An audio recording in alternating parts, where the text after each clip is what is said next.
Yo, I'm back. I'm back. I know there is a new act for the Valorant frogs, but I'm still sick as fuck. I've been sick since at least mid-February, so yeah, 2, maybe 3 weeks now. And it's like not going anywhere apparently. So yeah, I'm not really in the mood to grind. So we're gonna watch some. Wait, what?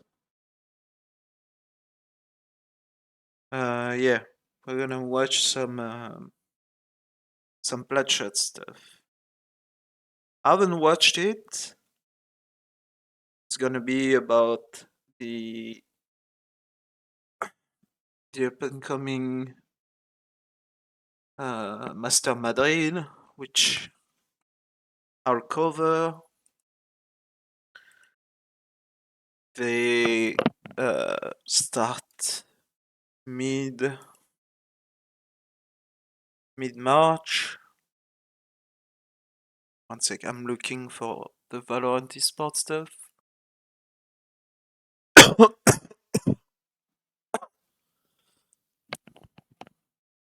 But yeah, still sick.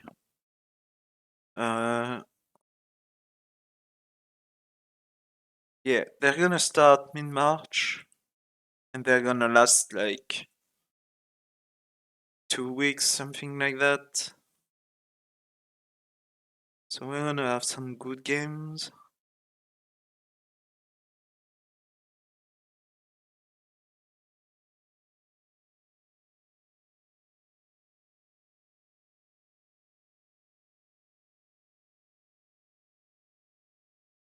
Uh,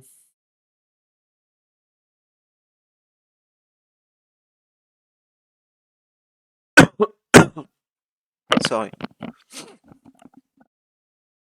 Again, still sick. I'm looking and I don't see it. Madrid.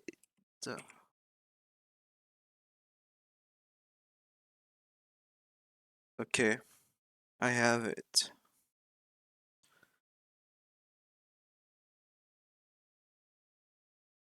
Uh, so yeah, 8 teams. 2 from Pacific, 2 from China, 2 from EMEA, 2 from America.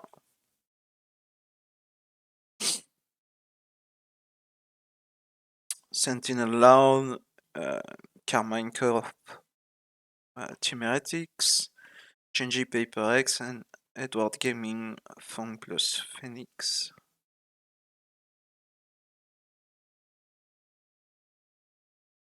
There is a Swiss stage. There was a video that like summed it up. Maybe we should watch that too. But basically, it's the Swiss format, and teams need to win 2 matches basically to go out. Then there is like four team out, right? And then you have like upper semi-final with upper final then, and then you have like lower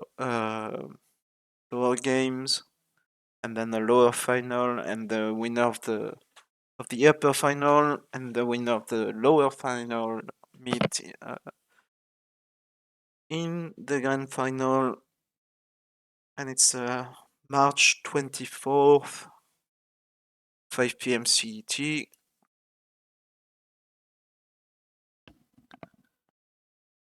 And it starts, the Swiss home stage starts like the 14th.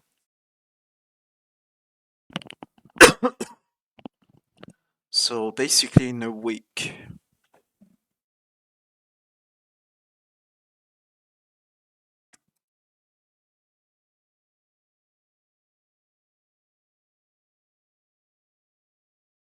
Um, yeah. So let's go with the. I guess they do a player ranking.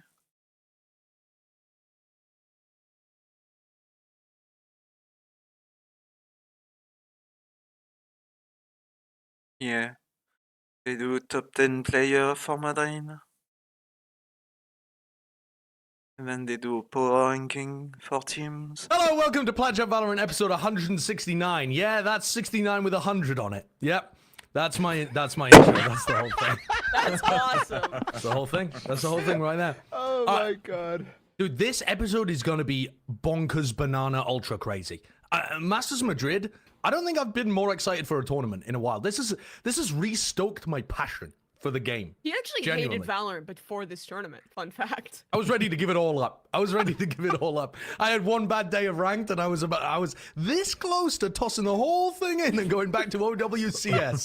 This close. It's funny because that's actually me IRL right now. I'm in pain with ranked. It's all good. Did you make it a Radiant? I mean, we're not supposed to talk about that. I don't have a Viper cosplay to do or anything like that. Like, please, we don't have to talk about that. It's all good. Josh, did you make it to Radiant yet this act?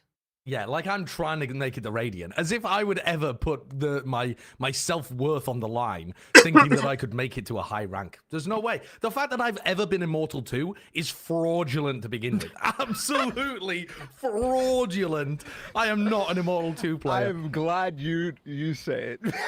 I didn't get boosted there either, though. I solo queued my way up. I don't know how it happened. It makes no fucking sense. Sorry for the money. Money. It makes no Bye-bye, money. sense. Bye-bye. See you later. Dude, Open the Plat Chat wallet. Moths are flying out. First time I've made a conscious decision to just fucking send it on that.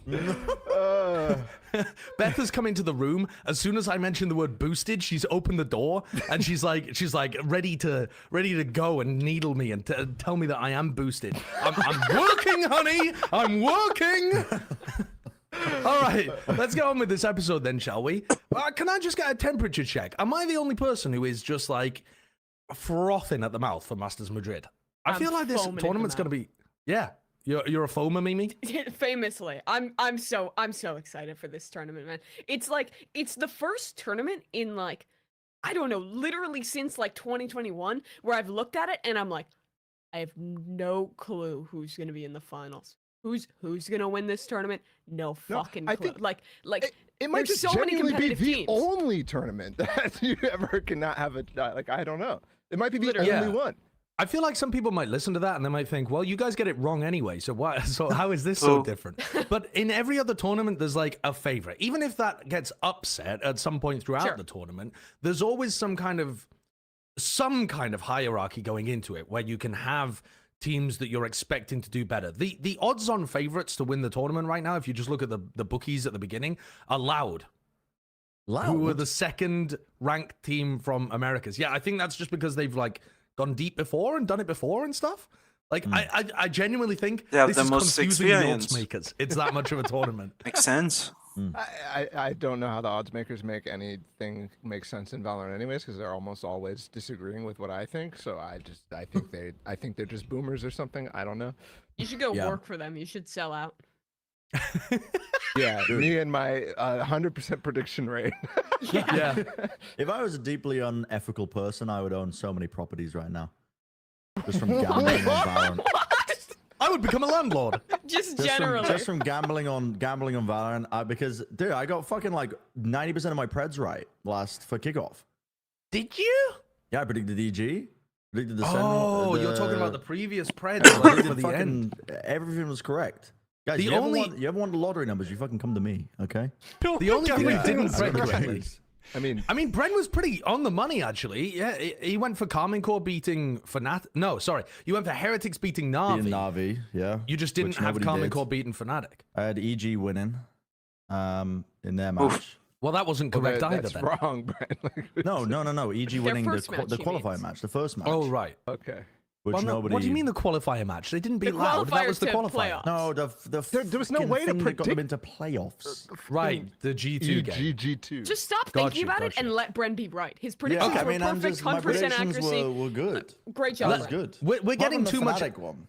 Yeah, I mean, well, we want to talk about all of these things later down the line anyway. But first, before we get into talking about Madrid, we've got the important stuff to tackle first, actually.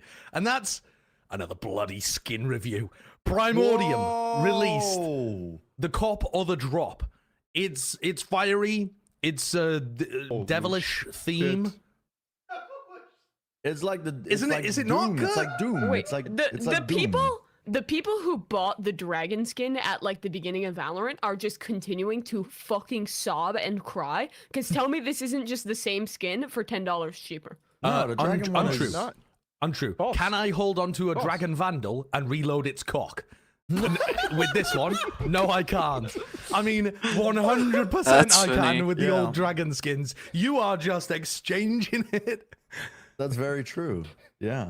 So true. They're not the same. But they're like very I don't know. They're Doom-esque. The And they're knife like if you Yeah. is way better. look at the finisher. Go for the finisher. Hover, Dude, hover let's, over can that. we just guy talk about mixed the with a guy dragon. who records the videos for this, just evidently being the goat? Why are Oh, like yeah. the shots so The clean? last like 3 skins, he's just been they have just been insane at the game. It's like actually aimbotting or something. How many Mhm. takes do you reckon it takes them? One, obviously. Look at this guy's aim. Look No. at this guy's aim. One No, take. they definitely One take. they definitely whiff One sometimes take. and have to redo it. Nah, dude, they're frame skipping. They're editing out all the misses. They're frame skipping. They're frame skipping this. Oh, wait, that finisher. I haven't seen this Wait, before. this That is finisher's cool. nasty. Yeah, it's I'm nice. telling you, this is the It's nice. biggest cop of my life. Like Insta.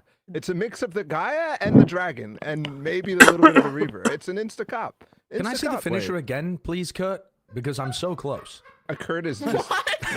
What? Wait, Oh, What's Ooh, the Can I see hand the pulls green? them away? Can I see the green variant? oh. It's like Wait, so Mortal there's a Kombat. hand that comes and grabs them, pulls them away to a demonic plane, and then when you stand on the summoning portal, it turns everything else around you into like a hellscape.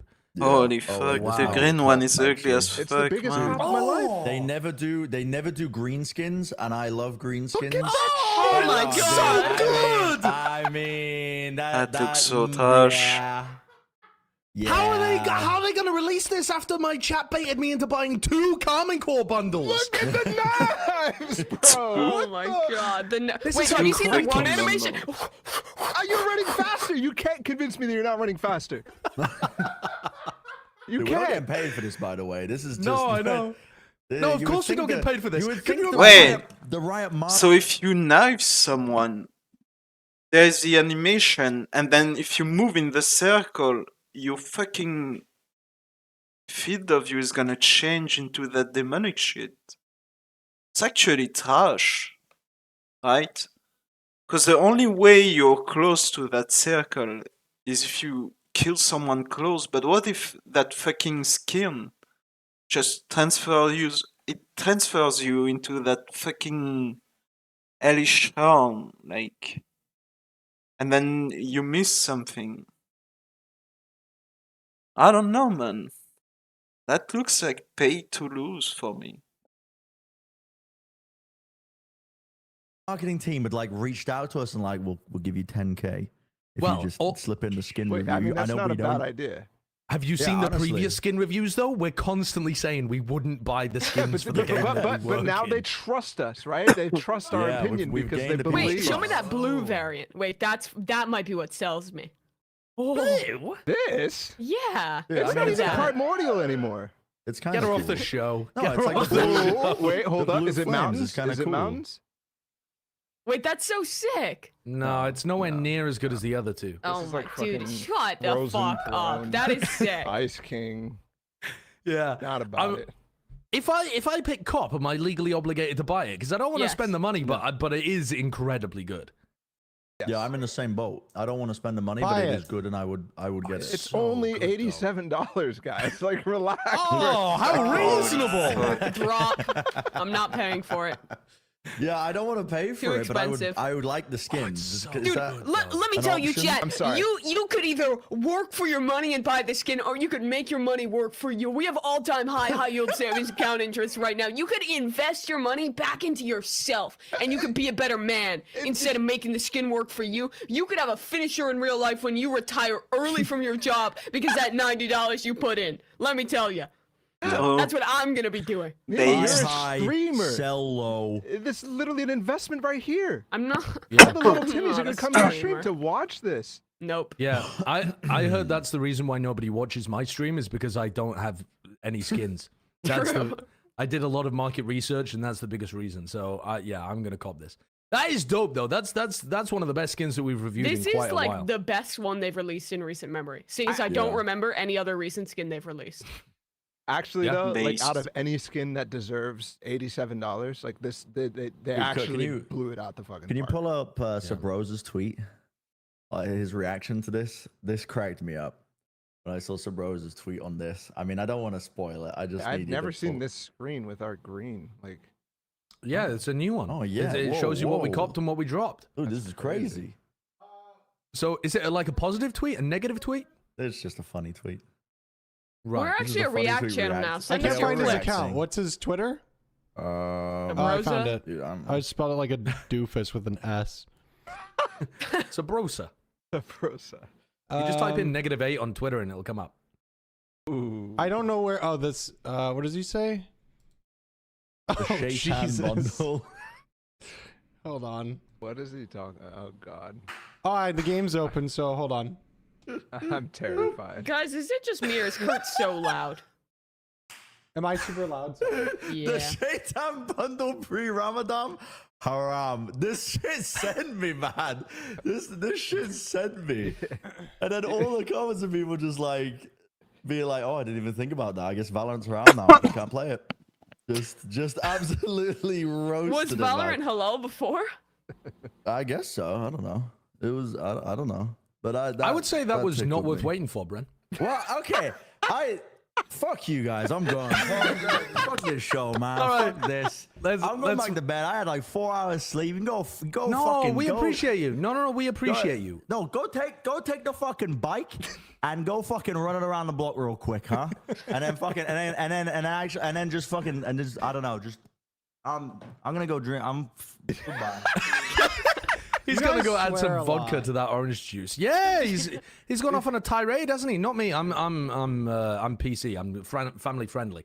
Let's move on to the next topic though. Let's start talking about Masters Madrid, because as Bren was referencing earlier, one of the upsets that Bren did not see coming was Karmine Corp beating Fnatic, and they went and did the funniest thing imaginable, and they knocked Fnatic out of Masters Madrid contention, which was just an absolutely electric game. I loved it.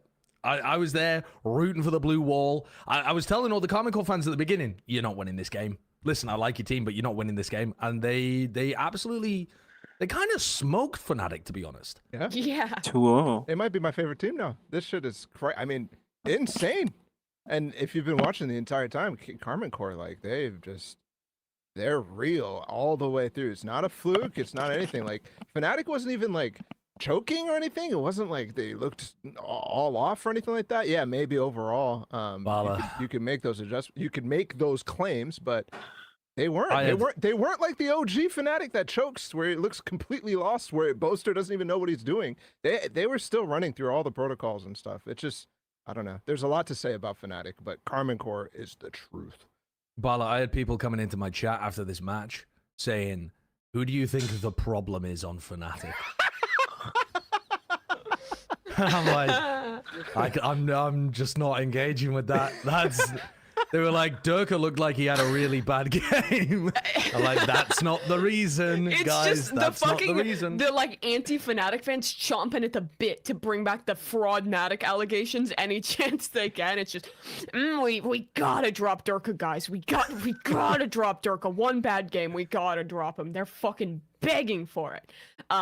But yeah, Carmen Core is actually the truth. So the things this team does, I don't feel like they should work, but it just always works perfectly. Like every time they go for a retake, they're like instantly committing utility, and like the timings of their commitment, like from their dive agents, is just always look at impeccably that. lined up. Like the second anything is sent in, Martine is double satcheling in, or you're TPing in, and they're just scaling perfectly back into these sites and making players the caliber of Fanatics look like fools when they make particularly these retakes and these takes happen. And on top of that, literally any late round situation, even if a round goes wrong, it's just like the clutches this team will win are also ludicrous. Narrate in particular. The guy was on the fucking worst NA Challengers team last year. He moves to Europe and he just is a god all of a sudden, playing on the Duelist, playing on the Initiator.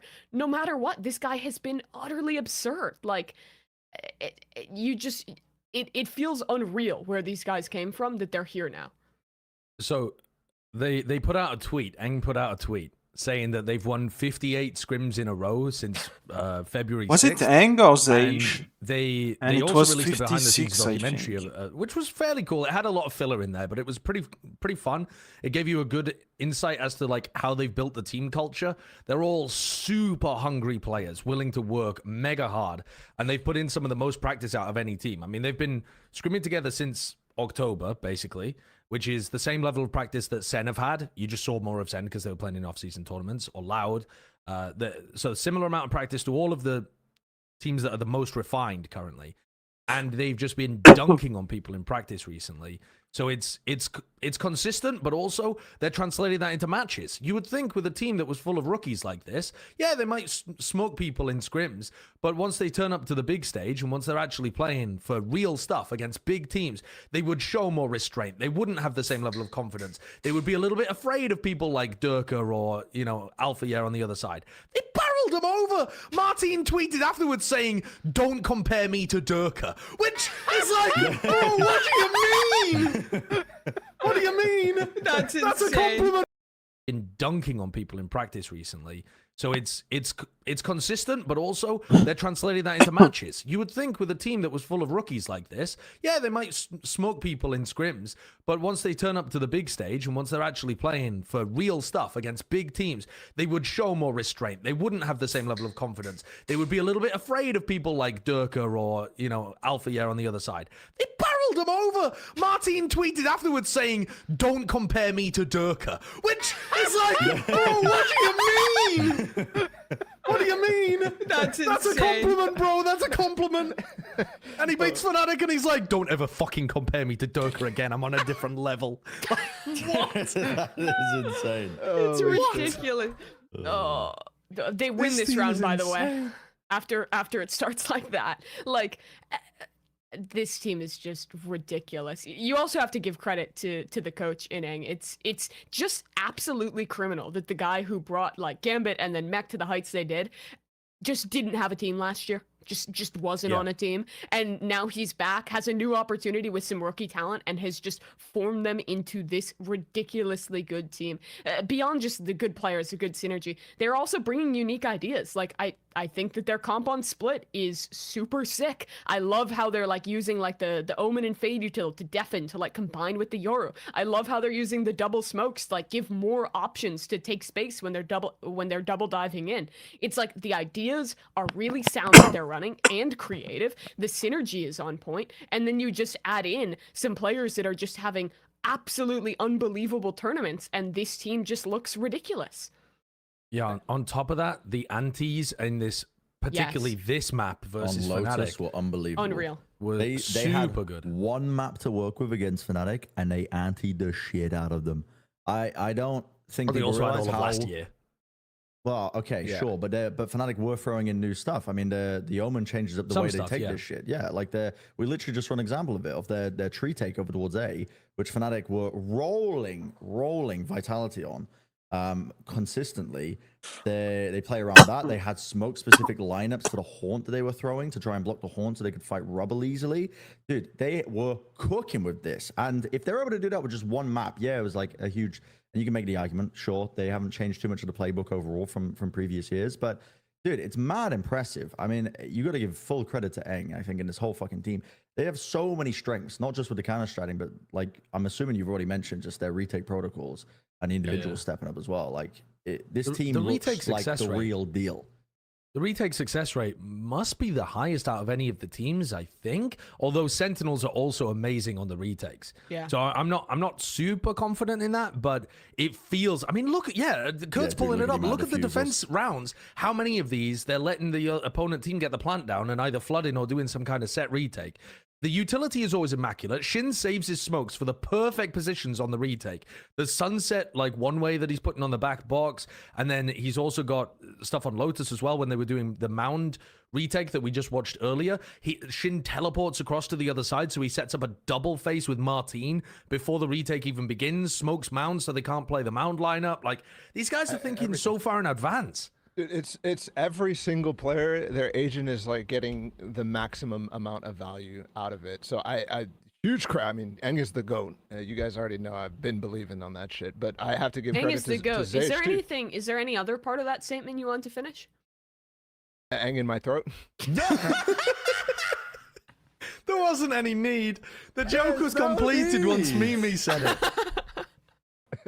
I mean, He already just forgot loves about Eng. this. What can I say? I love the guy. Like, So out of pocket. was I gonna Thanks. say something else? I think so. I think that sums it up. They were doing all the things, like in that Fnatic mirror matchup on Lotus. They were doing all the things that Fnatic has, done very well and innovated on that map, way better.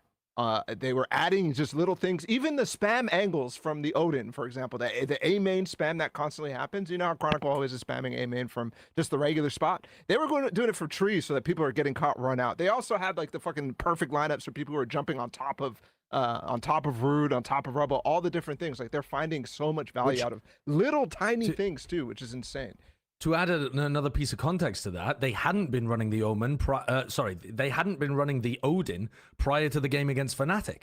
So that was all new in the run-up to the game. So all of this stuff where it was like sides are swapped and Thomasy's doing it from this kind of position, they basically weren't running Odin on this map prior to the game here. And they just decided to add it into the flow of what they were going for. And it worked super, super well. So... this team is the truth. I can't believe that they're on the redemption tour like this, though. Yeah. I genuinely can't believe it. Like they've got Dude. the phrase that I keep coming back to is from melons to Madrid. How have they done that? How have they done that? I mean, Yeah. that's what happens when you get a complete fresh start on a roster and get a coach that is very proven and he has the ability to do whatever with whatever The money you Eng have. effect goes crazy. Yeah. I mean, yeah, it was a full reset. I mean, a lot of these players, well, not all of them, obviously, but some of these players probably weren't getting much attention elsewhere. I'm thinking Martin in particular. I know a couple coaches have talked about like scouting him and whatever, but I can't imagine he was on many people's radars because he was Yeah. playing in like a smaller VCL. And honestly, like if there's anything that like this season with the amount of rookies who have qualified for Madrid and EG's run last year should prove, it's that the most important thing you can have as a team is God, man. really good scouting and being able to being willing and able to take risks on new younger talent because there is a ridiculous depth of talent out there, and B, having a really good coach who has like a clear set idea of how they want to play the game and can properly mold these players. You saw it with Potter and EG. You've seen it with Eng in this team. You see it with Sadak and every variant he has of Loud. If you get the right leadership and take a risk on some of these rookie players, you can make magic happen. Well and truly, there are so many players. I mean, that are like these guys that are just waiting for the right team, the right moment to make something happen. And it's still ridiculous every time it does. You have to also crush the tendency to promote friends from within the organization. You must approach things from a non-nepo beginning in order to have a chance at that. I do want to, before we move on to the next topic though, what's the take on Fnatic? Because I've seen a lot of Duma take about Fnatic off the back of this match. They didn't really change very much. They're not innovating. They look individually not that strong. how much do you believe that that's true? And does it affect your thoughts about Fnatic moving into the future of their run in EMEA? I don't think anything like if you're changing your I don't opinion know, too much man. about Fnatic, you're crazy. Just look at the roster. I think That's all it's you too have to fucking do early to convince say, yourself no. otherwise. I think the one thing though is the innovation, the fact that they ran every single thing other than changing Omen, for example. Like it's identical. I was watching the Vitality game. We were in the green room and Boaster does his interview in the post match. And he's like, yeah, all these teams were like trying to innovate so much and try to get ahead of the meta. Like it's just gimmicky. Like you just gotta stay solid and optimal, and it'll be fine. And I looked at everybody. I was like, that's gonna bite him in the ass. Like that's gonna bite him in the ass. This is not that game. I Like, don't this know, is not man. Counter-Strike. You How have many to games have did Boast's point, Fnatic though, play, though? Because a Sure. lot of teams run these one and done comps But that Bren, And I mean, you do have to remember it worked for him for so long. Like all year last year in EMEA, they're playing the same shit every fucking game, and it Yeah, they barely worked for changed them. the comps. Yeah. but have you guys seen the patch notes for the last fucking 5 months? Like the game Yeah. has changed so drastically. You Yeah. can't just be like, "Oh, fiddly do, yeah, it's the same stuff. It's fine." Like you can't do that, man. Like he's a pixie running through the fields. Fiddly Yeah, do. no, I agree. I know. I'm not, Fiddly and I'm D, not Fnatic saying, is the team for me. I'm not saying that I'm not saying that Fnatic shouldn't innovate. I'm just saying that I imagine from How Bose's many perspective, games he's did talking about these Fnatic comps play? that don't, like for example, a lot of teams like to run these They lost strange 0-2. variations on Ascent, and So they played two big games. game. Like they played against Vitality, and then they lost against Carmine Corp for Fnatic. Like,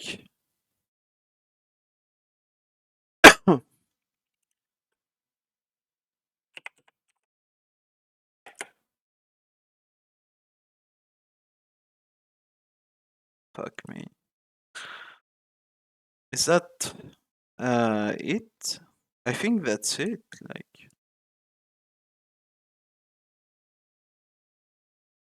yeah, they played Vitality. They toured Vitality. And then they lost to K-Corp. Like, imagine how bad the fucking format is. Like, imagine talking about fucking swapping players and shit when you literally have just two fucking maps. Like, you have like 4 maps unofficial. And you're like, do we have to change players? Like, that's so fucking bad, man. I don't know what else to say, but this format is just dog shit. Like Riot really like picks the worst format every fucking time. It's crazy. Broken after like 1 or 2 maps. You know what I mean? Where I kind of understand the point of view where he's like, we want to focus on the fundamentals more because that's going to get us more wins, which would be correct, except the fundamentals were off in their qualifying match. They weren't playing like themselves. They weren't trading off each other. They were taking fights with the same like level, I guess, that the players had the same confidence level when they were taking a lot of these fights, but they weren't set up to be traded in some of these instances. Wait, Which you would expect to see from like the really well drilled teams that we've seen in kickoff. I've also yeah, I've got a potential hot take here. I know what it is already. I want to get a temp check for, which is that his important point in that post-match interview was that he thought when you swap around your comps a lot, your fundamentals decrease, your macro understanding and your fundamentals go down. Which I think when you look at teams that they've played against a lot, like Navi, Kinda true. okay, reasonable assessment of how some of those teams have worked in the past. But KC's fundamentals looked better than Carmine Corp's fundamentals looked better than Fnatic's during this game, and I'm not sure. because the players are rookies. They are fucking hungry, you know?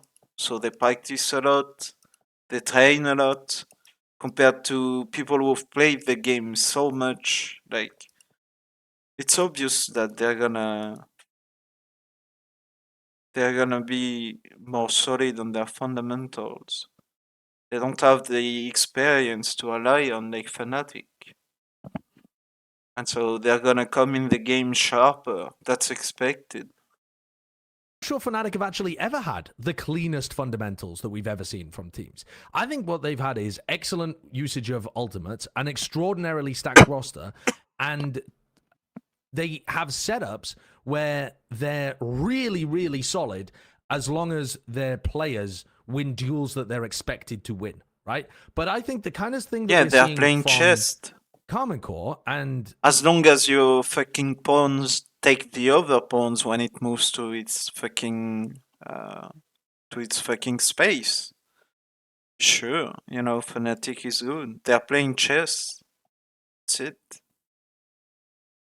other teams around the world now as well, where every single play they're trying to sync up a double swing, or they always have somebody that's there ready to play off, or they're making sure that they are doing the micro plays in as many situations as they possibly can. I actually think that's kind of new this year. I don't know which other teams, like, I guess we praised PaperX for their micro play before, but PaperX were not disciplined in slow situations, I don't think. They were only disciplined in the fast pace. I think we're actually headed into a new wave of good fundamentals, the likes of which we haven't seen before. Yeah, I think Sentinels is the other great example of that, right? Because they're also playing new comps and they're switching up roles and stuff a lot. But they honestly, very similar to KC, the things that are fundamental, they get incredibly correct for the I most don't part. know, Like, man. if you look at how they play their Sunset comp and the retakes there, you look at the way they play their split and their, like, just the way they play around the map, it is always on point. And when they do switch up the comps, they Honestly, split for Sentinel, if you find a way to fuck the Zed's Viper mid, you just destroy Sentinel split. Like, they rely so much on him. He does so much fucking work for Sentinel. Because if you look at the Loud against Sentinel, the one before Sentinel beat Fnatic. So let me see. The one I watched before. Where is it? Let me see if I can find it.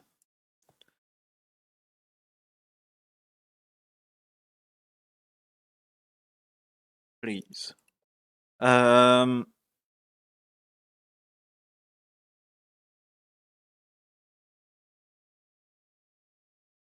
It's so the first time, the opening match, basically.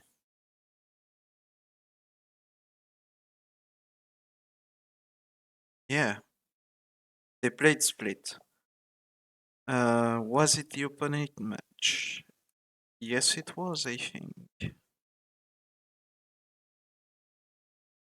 Yeah, because Energy played Loud's comp against Sentinel on split. Right?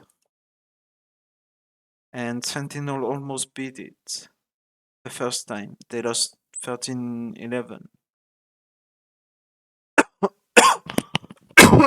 Which is the closest you can lose.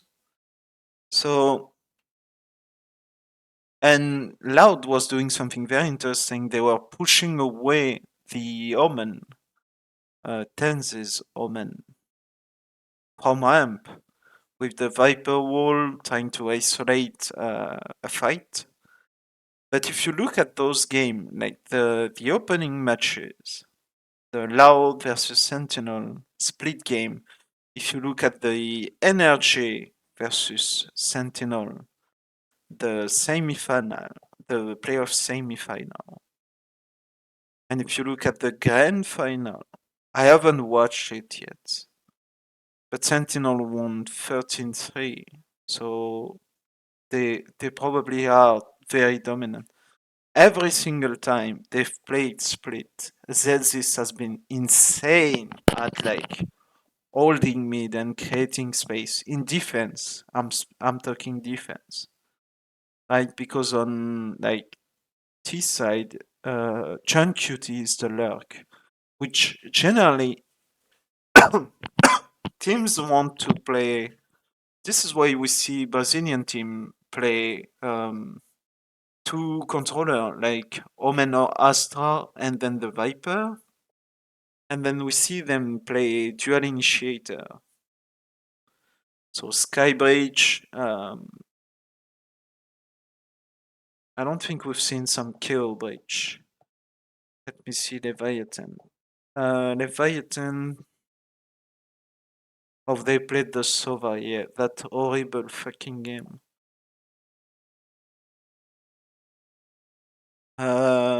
No, they played the Sky and they played Double Duelist. Which is also the fucking Brazilian variant. Like, some Brazilian team play Double Initiator, some play Double Duelist.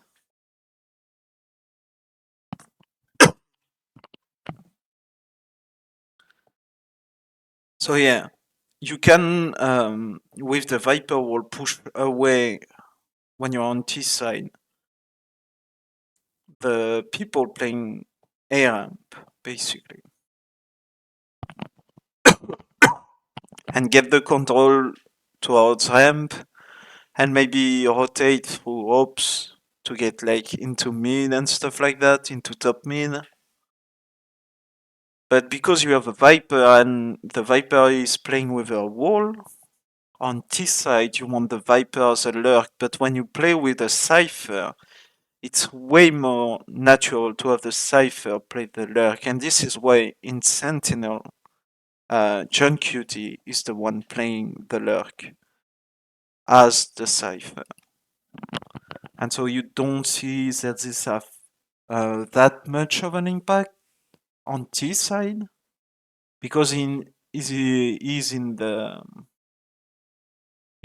attack group, and you would see way more like lurks and timing from him if he was the one like playing the lurk, and if they didn't play with a Cypher. So his impact is like huge on defense, but you don't really see him in offense. But I think any team that can manage to push tens off the ramp and be able to like very reliably annoy Zed's mid. Don't let Zed's play how he wants mid. Any team that does that probably beats Sentinel very easily. Like, you know, if you remove Zelzis in defense and Sassy too, if you manage to like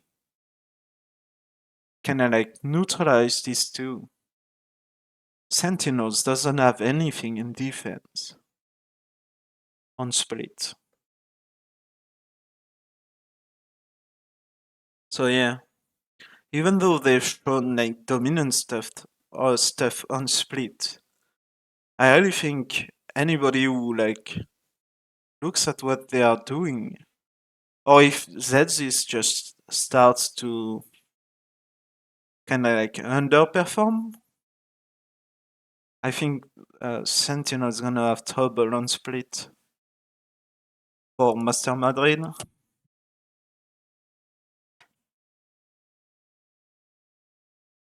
Or they're, making sure that they are doing the micro plays in as many situations as they possibly can. I actually think that's kind of new this year. I don't know which other teams, like, I guess we praised Paper Rex for their micro play before, but Paper Rex were not disciplined in slow situations, I don't think. They were only disciplined in the fast pace. I think we're actually headed into a new wave of good fundamentals, the likes of which we haven't seen before. Yeah, I think Sentinels is the other great example of that, right? Because they're also playing new comps and they're switching up roles and stuff a lot. But they honestly, very similar to KC, the things that are fundamental, they get incredibly correct for the most part. Like, if you look at how they play their Sunset comp and the retakes there, if you look at the way they play their split and their, like, just the way they play around the map, it is always on point. And when they do switch up the comps, they still stick to that. I think that we're at a point where those types of teams that can play these different comps and keep that highest level are proving to be the best. Yeah, I think I the don't level think has- Sen this switched is- their this, comp this round is like my That's favorite nuts. narrate round. at all. Yeah. He just runs into the trip and frags him out. He's got a player right Great behind him to moment. trade that to, isn't to- even to required. break the trip too. It's like perfect. Yeah, I think the overall level, especially at the top of every single league, maybe bar Pacific and China, maybe a little bit, but I think I still think Energy Americas is a and EU better right team now than have just Sen. definitely improved. But I don't think there's that many examples. I would disagree about. I also Sentinels think being Cloud the is a same better team than storyline as Sentinel. K-Corp. In terms of the fundamentals and what Josh is talking about like every peak being perfect, I think they play good fundamentals. I think Sentinel is fucking overrated as fuck.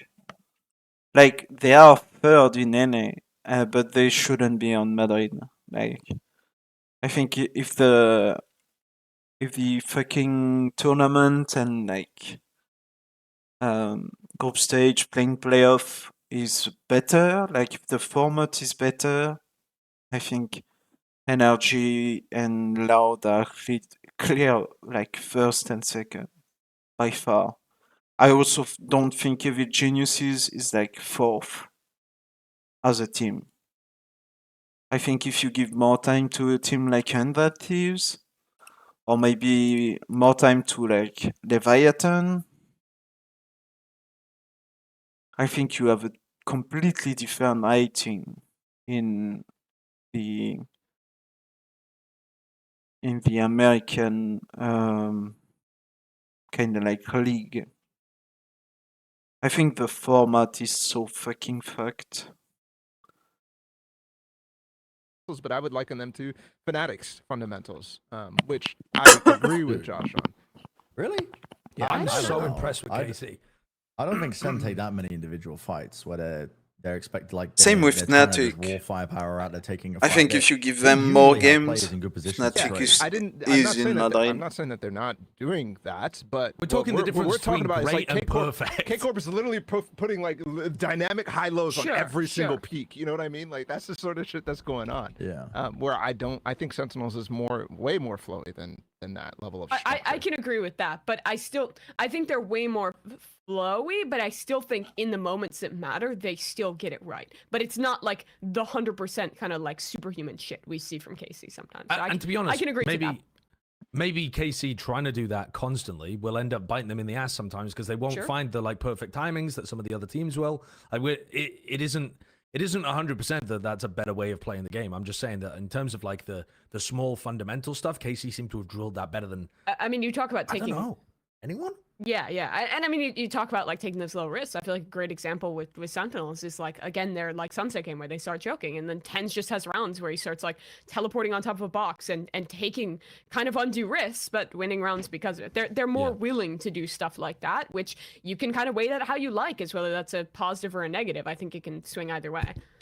Well, let's move on to a team that does a lot of set play stuff and less of that kind of improving, finding timings, these kind of things. The team that's the direct opposite of like an NRG from Americas, if that's what you're familiar with, it's Heretics. Now, Heretics, Benji fishy. That's the topic. They're cranking 90s on people. Box him like a fish. Angel's way too old to fucking play in this league anymore, bro. Yeah, Angel actually got boxed. Benji popped the flopper, he chugged the chug jug, and we cranked on him. Then Did I he get that shows right, up on Paul? the No other side idea. of the fucking stage, and he's like, "You, bruh, I fucking destroyed you many times before." Nah, this is I'm hella props to Heretics. This is not out of all the teams that have like surprised us this weekend or last weekend. Heretics is the one that I just nowhere close to seeing being a possibility. Like I saw potential in these players. I was not expecting them to realize it this quickly. This is, I mean, absurd.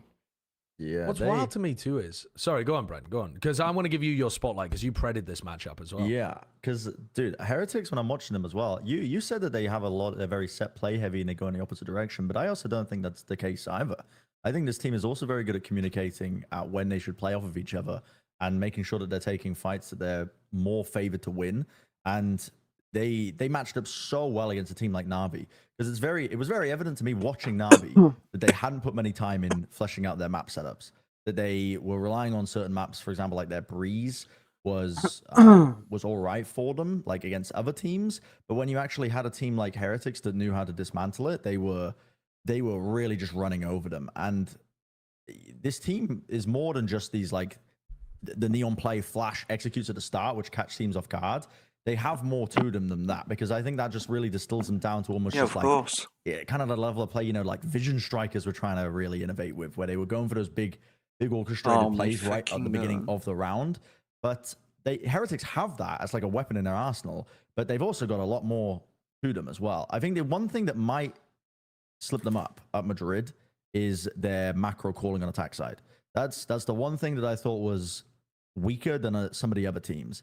And it's one of the biggest strengths of Navi, actually, is how they work the map on their attack side. Because they have players that know the internal timings, like Shao Sagetsu will try and take space as well. Angel will int every now and then because he thinks he's got a timing. But for Heretics, I felt like that was kind of missing ever so slightly. And yeah, the way I measure that is when I'm watching a team, you know, when you can see them play their attack side slowly, usually they might like pump a bit of util out, instantly force an expected reaction out, work another area of the map, and then return back to another area. And it's like the amount of decisions they can fit into that particular round. And like in an attack side round, how efficient can they be with them moving around the map and using that util at the right timings? And Heretics, I think they miss the beats every now and then in terms of that. And then so they end up getting, you know, caught out in positions where, you know, a team can just over rotate and get rewarded for it on the defense side. But other than that, they have really, really strong pieces to this roster. Not just talking the individuals, like you said, the set plays, but I do think the fundamentals are there for them as well. They're usually communicating how to set themselves up for success in these fights. Yeah, I guess I'm giving them like a lot of the stuff that you're probably thinking are audibles. I'm looking at and thinking they've got a set play to like create a. No, some of the stuff a pick definitely or isn't set something. plays. I think No, they're just I'm sure communicating not their all of util it on the is. fly for Yeah. most of it. I think at the beginning of rounds, like their sunset default, like towards A, where they do like the stuns and the peaks of the flashes, that stuff definitely I think they've drilled pretty well. Or like And, the sunset run down mid slide. yeah, or like Paddy's even like got a flash. the Lotus like mini boo just peaks and gets two because he's being set up with a bit of util, like that kind of level of stuff. You I can think the tell that they difference drilled it. with this team versus like like a team like Sentinels or something and some of the other teams is most of their set plays aren't like big like execute pieces. It's like these little ideas to take early Yeah. map control. Like when they're going up mid with the neon and they have like the flash over and the stun to then like split late into A or whatever with the neon pushing through. I think those ideas show that like in preparation they have good ideas. Is like what is important to them early round, what space do they need to be taking, how do we want to do that. But I do agree where we see those moments sometimes where once that kind of first stage of set take, first idea is like completed, sometimes it got a little weird in the round. But I feel like more often than not they were converting off those ideas fairly well. Yeah, I think this team looks nasty good. I think also Paddy has fit fairly seamlessly into this roster. He must have had to learn like 1,000 different KO setups and flash lineups. Because everyone these set plays we're talking about is like with one of his flashes or his Dude, I sniper mean, look or at something this like one. that. Look That's at this. I mean, beautiful. that is a set retake of mid. They had another one for B main as well on Lotus. And Neil Zenio was saying that they haven't even had to almost scratch the surface of the playbook yet as well. But for Yeah, I Paddy mean, to come every in team and is gonna fill in say for Woot, that. probably the most hyped up player on this team. Like, you don't want to be like, oh yeah, we are fully figured out, like, GG. I guess we're fucked for Madrid. Like, who's gonna say that? Like, you would have to be fucking retarded. He's not even in the team, and they're performing like this. Yeah. I don't understand how Heretics have quite done it, because when I look at Carmine Core, I can see. I thought Carmine Core were going to be fairly decent. They ended up massively overperforming even my expectations for them. But you have Eng there, you have hungry players. I can see the process works. For Heretics, I'm like, okay, I know you guys were scrimming since October, but how the fuck have you gone from a team that was like all of the players were not really having these level of performances in the past, none of them, to having put it together into such a well orchestrated machine? It's because they're brothers. You start off, you just I have guess. you just have Shaq. He's Shaq. That's pretty great. You just have Kobe. Nah, he's pretty great too. You put Shaq and Kobe together, you get the 1992 LA Lakers, baby. I didn't realize they were related, Shaq and Kobe. They're brothers. They're Oh, they're brothers. brothers. Oh, Yeah. I'm learning really? new stuff every People time. won't I'm tell on you the that, show. but they are. 92 Lakers. Yeah, that's they the go? team they were on. Were they good in the in '92? Let me see, one sec. The Shaq. What are you Kobe looking up? was That wasn't a conflict- team. No, 1996 to 2004 LA Lakers. Shaq and Kobe. Neither of them were in the NBA at that point. No, wait. 92 to 1996. 93. 96. Oh, yeah, Oh, they nice. They weren't. In So it. Yeah. What? Wait, Shaq weren't who they? joined the NBA in '95 or some shit. Like, Wait, no. Shaquille O'Neal and Kobe Bryant, who played together on the Los Angeles Lakers from 96 to 04. yeah, that's a real said team. 92 You said to 3. 92. Said But I 92. meant 96. We all know I meant 96. Everyone heard it. This is so funny. This is the second time I've heard Lakers references from Mimi. I know nothing about hours. basketball, but I love making basketball references that are just made up. It's awesome. Holy shit. Dude, Benji Fishy though. I mean, when Benji Fishy was on the 2008 76ers, he was fucking I was gonna nuts. make a serious the point about 3-point Benji. conversion there. You're just taking it into this in abstract comedy levels that are beyond skibbity toilet. We're getting beyond. That's the greatest anything. compliment anyone's ever given me. Thank you, friend. What has he got? Bala, did you want to say your Yeah, I piece? think you had a point, bro. I don't Yeah, know. I did. That's I a- mean, it was watching the final moment of that match, and something that I really liked, and it's just outside of the server, but Benji Fishy as His a pop-off? player, it was him staying on the mic at the end with the yeah, celebrations. we just saw that shit. I didn't see it before because I That- turned off the Dude, game immediately. That goes a long way when you have teammates online. I mean, I think that just shows that you just want a teammate like that, to be honest, because it's a lonely. If you're playing online alone, you win the match. I tell you what, I've literally seen it happen in Overwatch as well. But what ends up happening is everybody takes their headsets off and starts fucking screaming and fucking pounding chests and whatever else to celebrate. And then the player online is just sat there like, yeah, we won, and it's just alone. I But mean, you Benji just stayed saw on. it in Valorant with Game Changers Championship Yeah, when, with when Mel. Mel had COVID and was in the Yeah, little yeah. room alone. And Exactly. it's Yeah. so hard. I feel like And that's one of the so, hardest things dude, you can have as a player, to be separated. It is really hard for them. But Benji stayed on the mic afterwards, and he was like gassing up Rins, and I really appreciate that. I mean, it's like a little thing out of the server, but I think it shows a great deal of his character as a player about him in this team as well. He's not just some clout player that they've picked up. He's a player that's quite hungry, and he's clearly filling in, a very critical dynamic. I think is just that team chemistry aspect. It was just a little glimpse into it. We don't normally see it because we're only looking at the numbers and the gameplay usually. And I'll tell you too, Brent, that's kind of where I doubted a lot of Benji was because I didn't see that personality from him when I followed him in Yeah. Fortnite. The dude was incredibly skilled, like one of the best mechanical players I've ever watched. You get hours and hours of just watching him do stuff, and you're like, what the fuck? But in terms of in terms of comms, in terms of mentality, I was like, I don't know if he's gonna be able to perform at the same level in Valorant. Because to me, like it's not all Yeah. about that, but it's like such a significant factor, and to see it shine for him here, I think it's insane the level of growth that the guy's had. I mean, granted, when I was watching him, he was fucking 14, 15, 16, Yeah. like now he's 8, now he's It's crazy he was adult. playing for the 92 Lakers when he was only 14 a couple of years ago. That was so is impressive. crazy. He was just a young gun back then. I think this is you're seeing it both with Carmine Core and Heretics, and probably some of the other teams that we're going to see in the next couple of years too. Like, this is what happens when you put together very hungry young players who haven't set their ways for how to play a competitive game like Valorant, Yeah. and they're very moldable, coachable, all that stuff. I think this is exactly the sort of thing that you're going to get. Now, is that always going to work? Is it going to falter potentially in Madrid? Yeah, maybe. Okay, well, because- let's talk about that then. Because that, to me, is one of the interesting points. There's a lot of doubters about these Heretics players because they've never accomplished anything particularly like in the past before. There's a lot of people talking about how Boo's going to drop off, the team's going to choke. They only played online. For reference, they played, like, all of these matches were played on an online server when they had, like, 25 ping.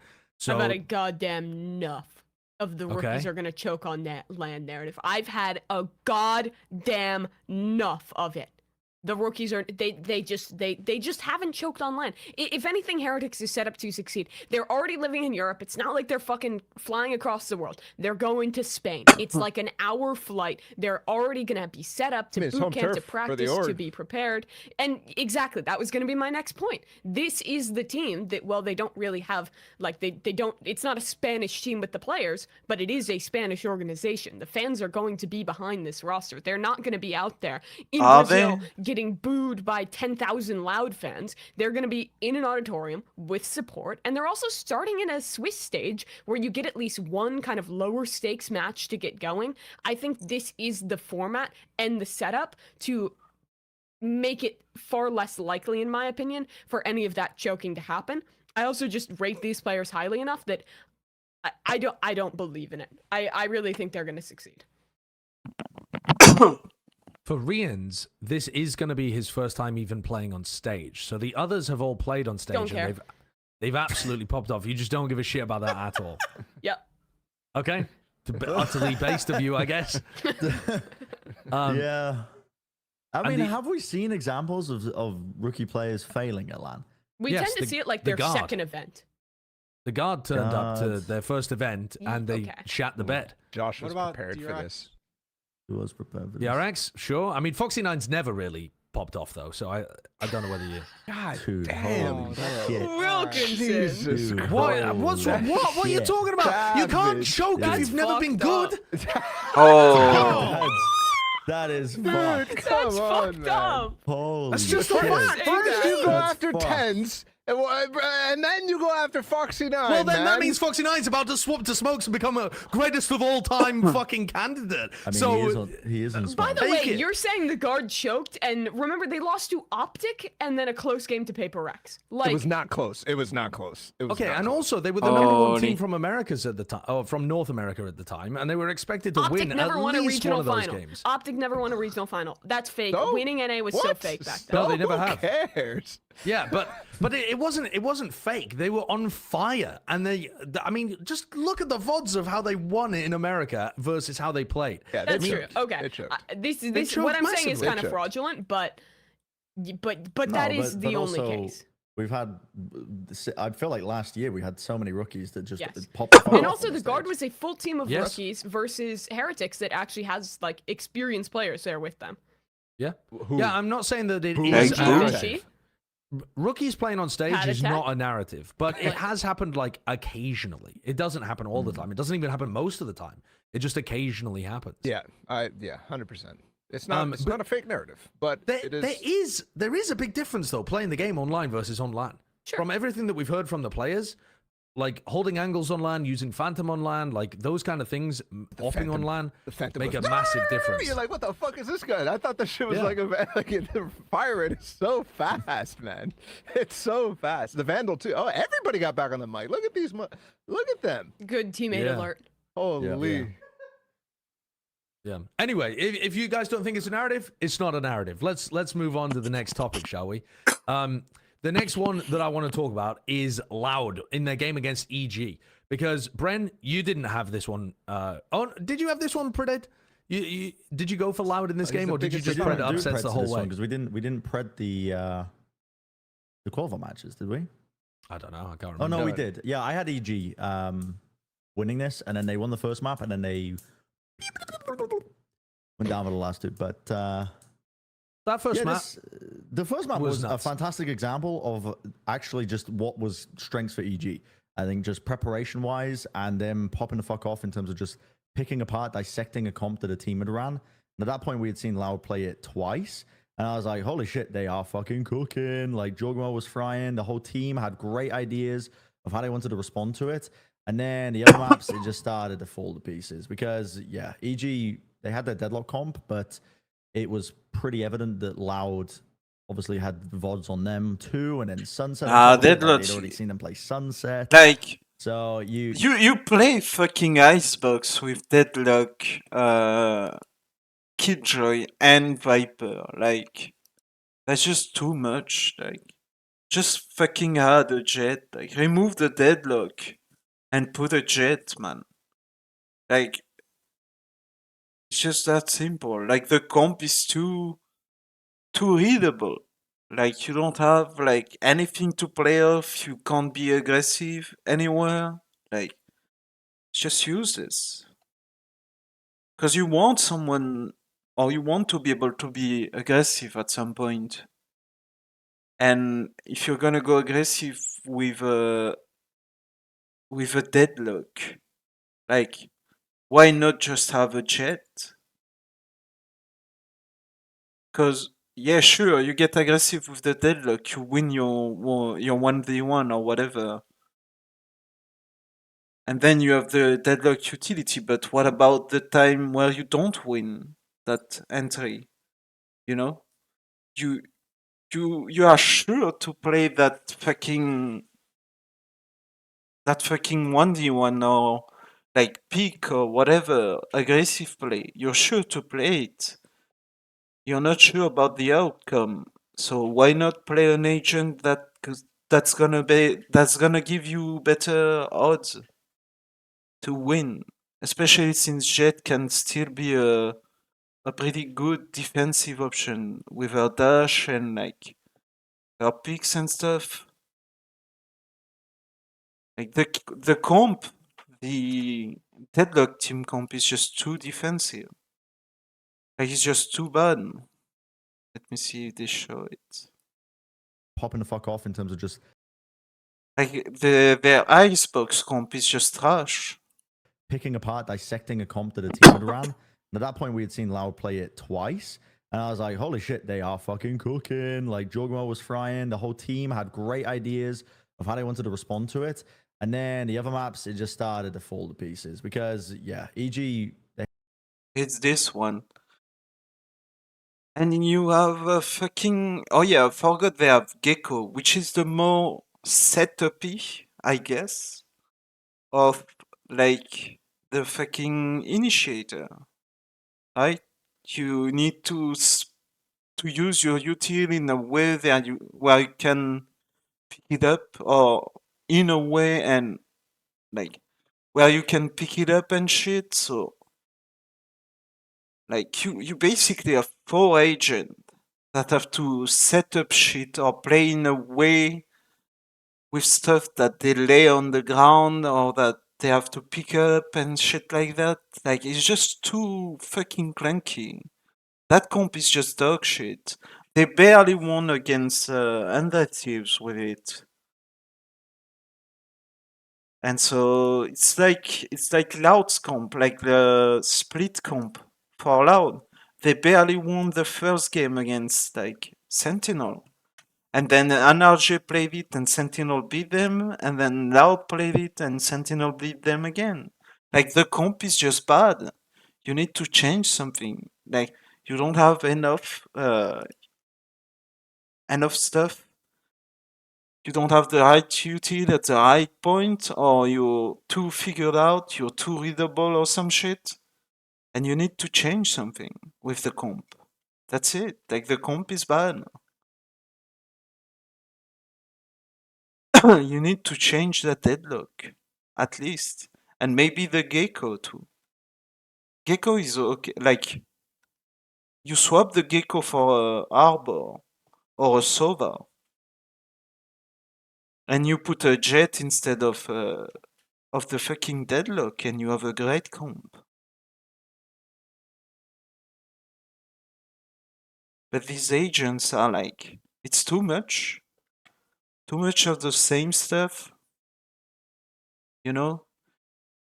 Because with Gecko, you have an extra molly on top, you know? Like you already have the KO molly, the fucking Viper molly, and the fucking Killjoy mollies, you know? So by adding a Gecko compared to a Sova, you're adding extra mollies. You know, you are adding extra stuff to set up. Like you're just stacking stuff that you already have compared to a fucking Sova, you know? Or a harbor, you know, or a jet instead of the deadlock. You know, with the jet and the harbor, you have extra smoke to play with. You have like fucking the duelist and the dash in, dash out. If you want to like go aggressive on a site and stuff like that. Like the comp is just bad. The fucking deadlock comp is just trash. They had their deadlock comp, but it was pretty evident that Loud obviously had VODs on them too, and then Sunset on top of it. Like they'd already seen them play Sunset. So you ran into this scenario where it was like, okay, well, one team's did a really good job of anteing them, and then Loud immediately clapped back. But it wasn't even just the anteing. It felt like when it got to Sunset, almost, I don't know, it was like Derek was the no help meme, where it just felt like it was all on fucking him at some points, which is not true. Valorant's a team game. But God, it was heartbreaking to watch him like get a 3K.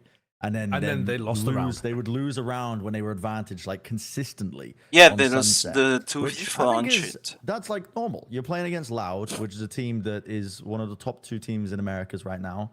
And this roster has the lowest expectations, I would argue, of any of the rosters that we probably had coming into the Americas this year, just based on how it's been thrown together. And I mean, yeah, you got Jorg and Potter, you know, as the remnants of this EG squad, but still, I think they did quite well.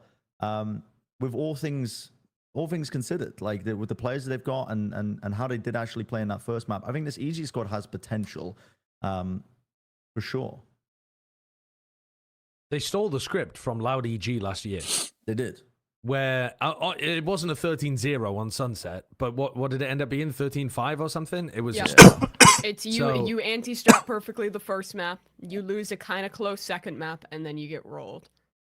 yeah. And then 13-7 is not You close. lose one more time to Loud in a much closer game, and then you start fucking shitting on everybody. Okay, Yep. I'm down. Possible. It's I'm happening. ready. Possible. Dude, EG might just start coming back from this, I think, as being like one of those top teams in the league. I mean, for me, they Nah. are reaching the same. It's the same script, like you said. It's just fucking lazy writing from the script writers, because you've got the same win cons that EG were really hammering early on, which was their big set plays. You remember their Pearl Yoru comp, like back in the day, right at the beginning of last year, and that was the only thing that they had going for them. But then they shored it up in the middle, and they shored it up with like the mid round, and they shored it up with really good decisions, and they fleshed out tons of maps. I mean, Pearl became they became the best team in the world at Pearl because of their understanding of it. I think you might see a similar trajectory for EG. That's my prediction for this team, is that they're going to be battling, I think, to be a team that makes it to at least champs by the end of the year. Yes.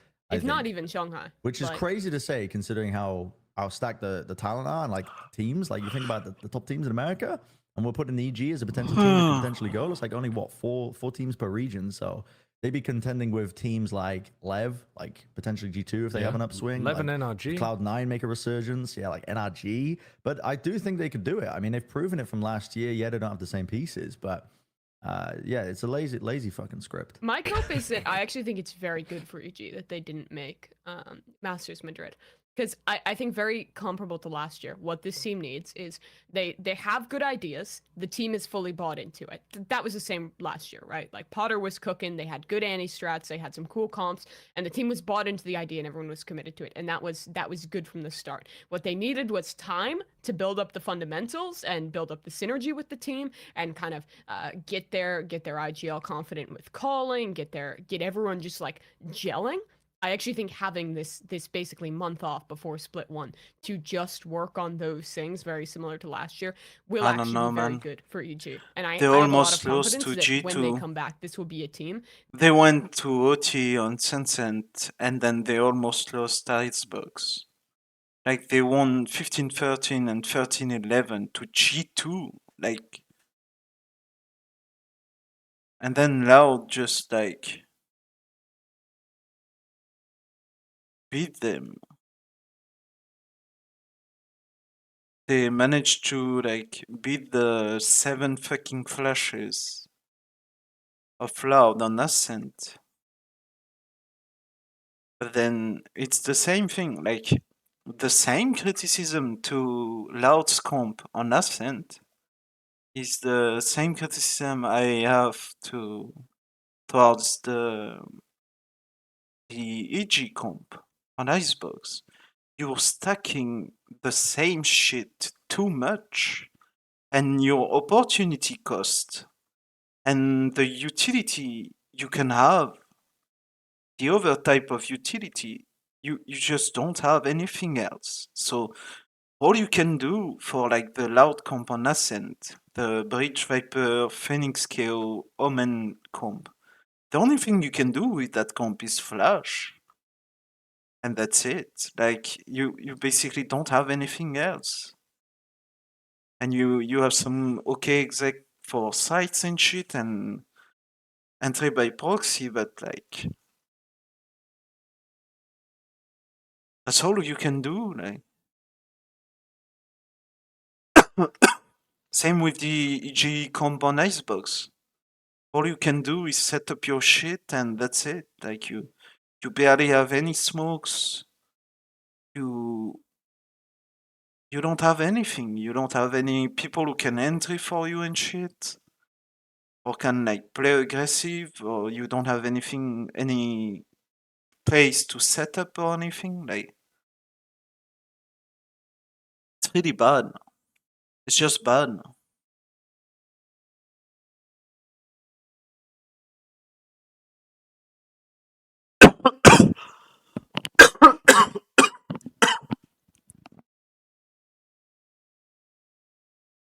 That will be fairly competitive with the top teams in the league. I think EG See, won that sounds very because weird.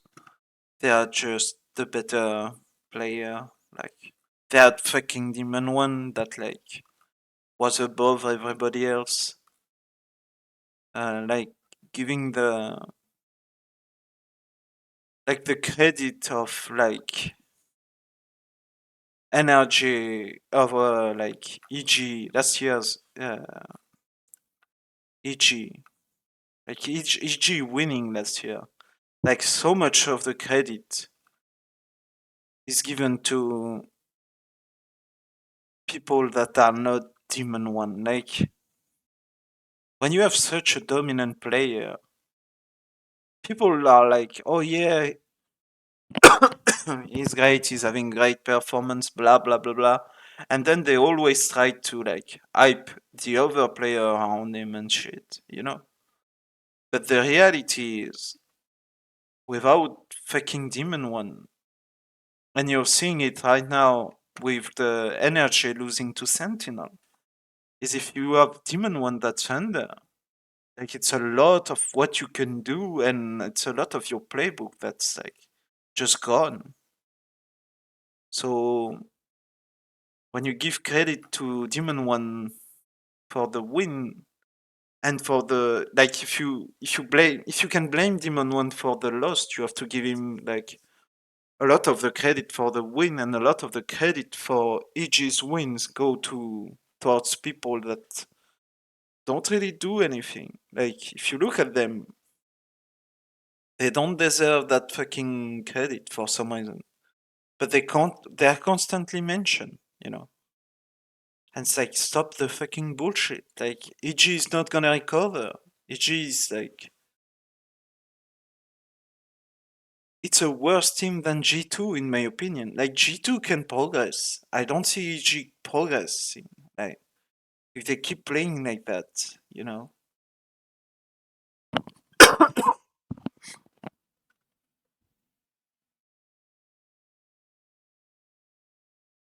So yeah, I think EG is overrated as fuck because they haven't shown nothing.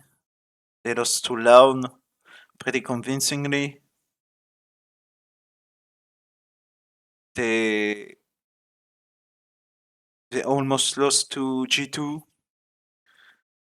Two games that they almost lost, like they won by a fucking hair every time. So yeah, I think EG is like a trash team in NA. You know, I think they are overrated, overhyped because of last year. But when you have so many changes and like so much of your like player going in other teams and stuff, you can't like you can't be as good.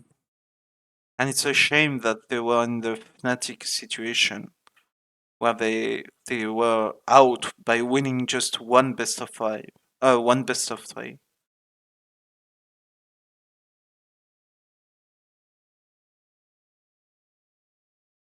reasonable when you put it like that. When I say I want a crew to lose and it's good for the org long term, people call me like the monster.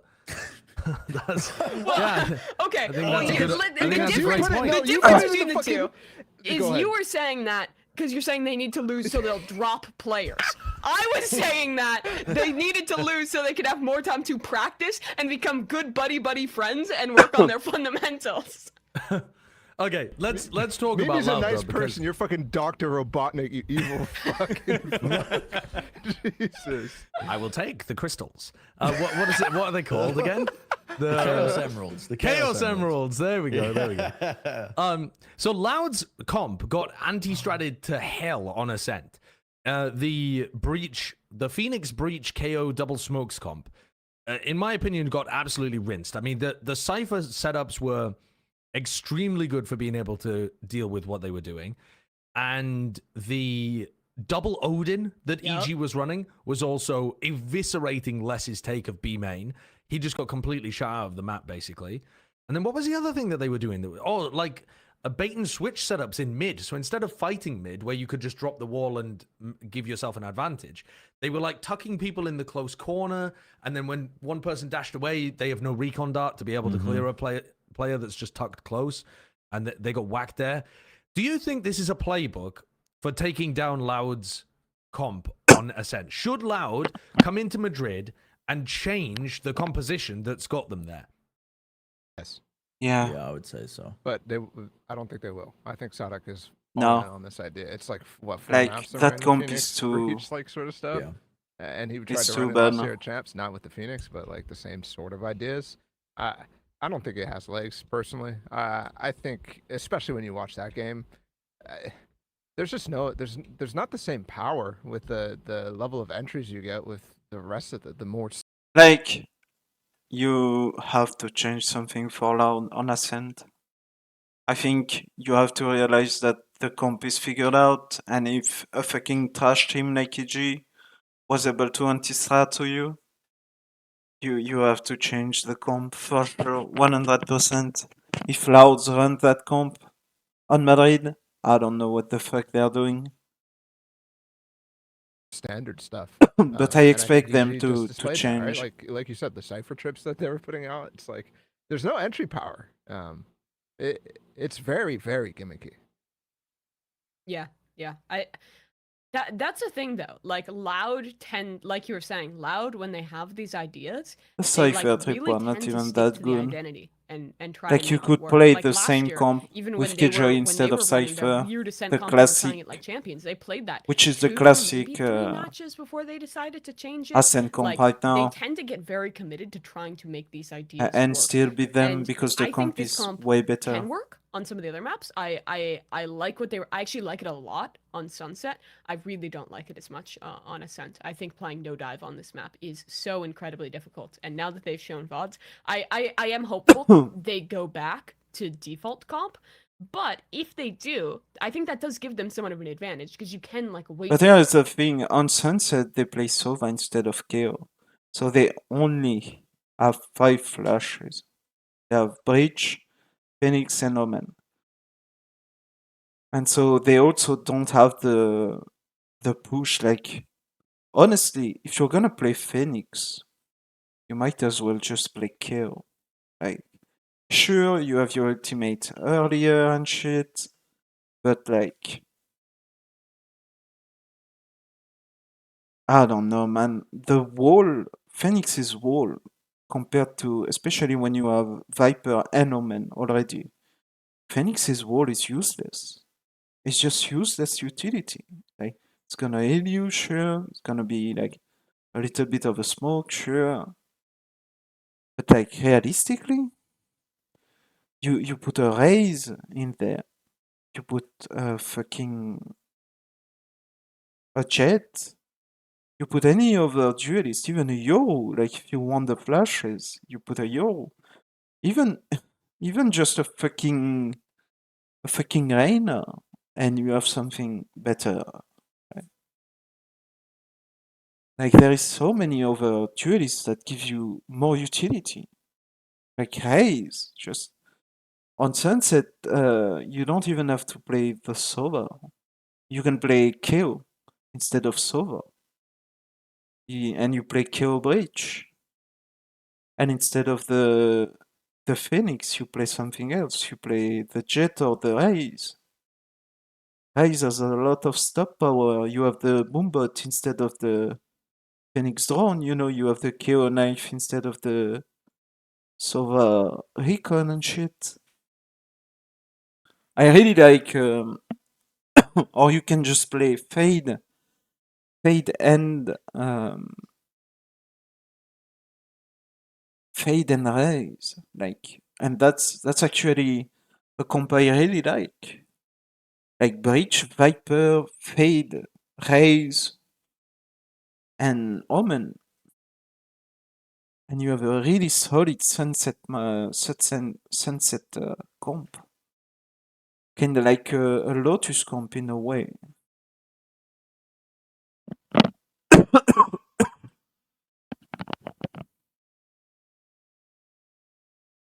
But yeah, you don't have a Cypher. That's the only thing you don't have. Which is what EG played. They played Cypher, Fade, Haze, Breach, and Omen, and they didn't play the Viper. Because that's the thing. You don't have to play Viper on on fucking Sunset. Sorry for the coughing. I'm really sick still. Waste people's prep time Yeah. with this stuff. I think that's one thing I wanted to honestly see more teams doing in kickoff, playing, showing a comp, and then being able to like go back to default comp and using that as a way to waste people time. By the way, this clip is wild for Jock. Yeah. He's playing ranked. Yeah. Yeah, literally. it's nuts. But this is one of the ways that they were countering it as well, as disrupting the util setups. When they're gearing up, winding up for the big execs, just taking those fights at times when they're not expecting it. I do think that they should change the comp up on Ascent after this footage, but it's one thing to anti-strat it, it's another thing to put it into practice, which EG were really good at. A lot of teams I don't think are going to be quite as good at being able to alter everything for a match against them. And like you said, Mimi, if they do change it, it's wasted prep for a lot of teams. So they're going to feel like they might want to just focus on their own game instead, which teams might, and we've seen them opt into, I think, when teams go for these gimmick comps. I think there's good reasoning, though, behind Sadak wanting to force this archetype of comp all the time.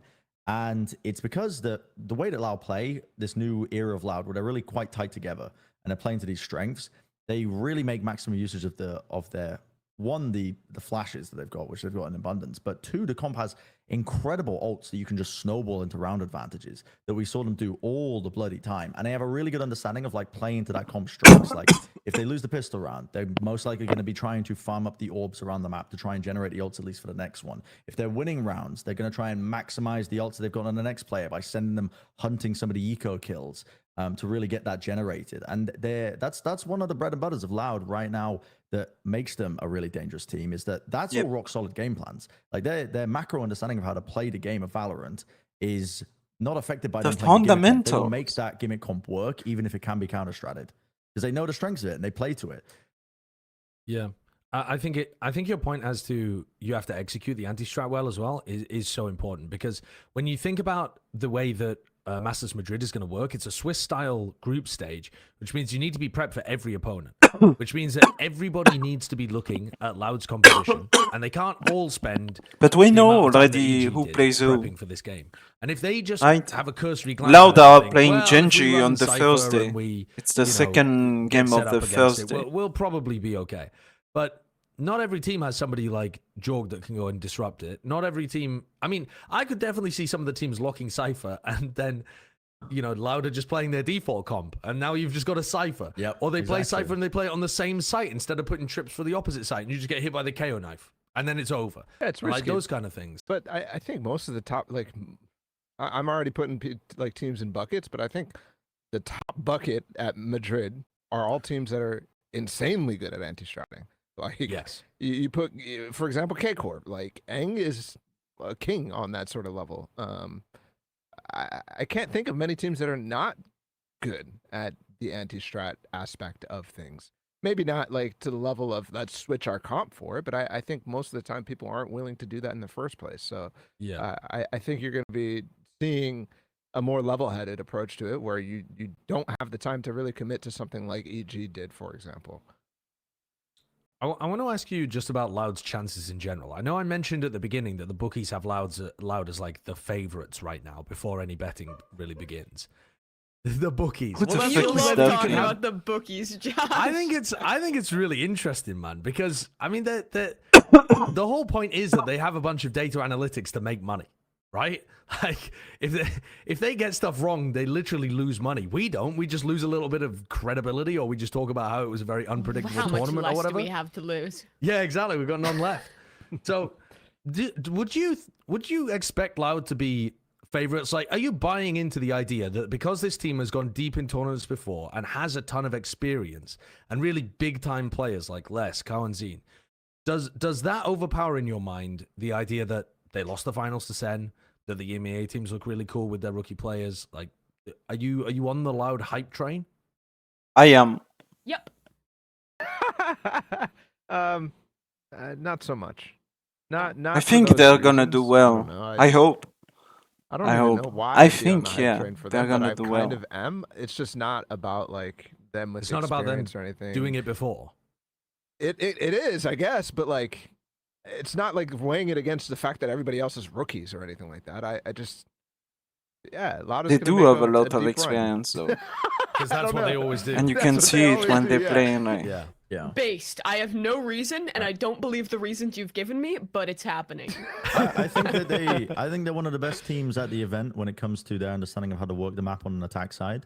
Yeah. I think that they, like you said, they have comps that require a lot of preparation, and some teams, the top teams, The at fact that event, they like win Crown that Core, Sen round will do that prep. And is Heritage huge, as well, too. I would argue, I'd put them in the same boat. because it's But I think like other teams, there hasn't been the same 2v4 attack, evidence that they can no do it. spike And a planted, lot of teams we know will play their own game. I and think they it's are almost both a spotted, fucking and the spike it's is down. destined They- that Loud are going to reach top 4 at and Madrid, they're in my gonna win opinion, that round. just based off that alone.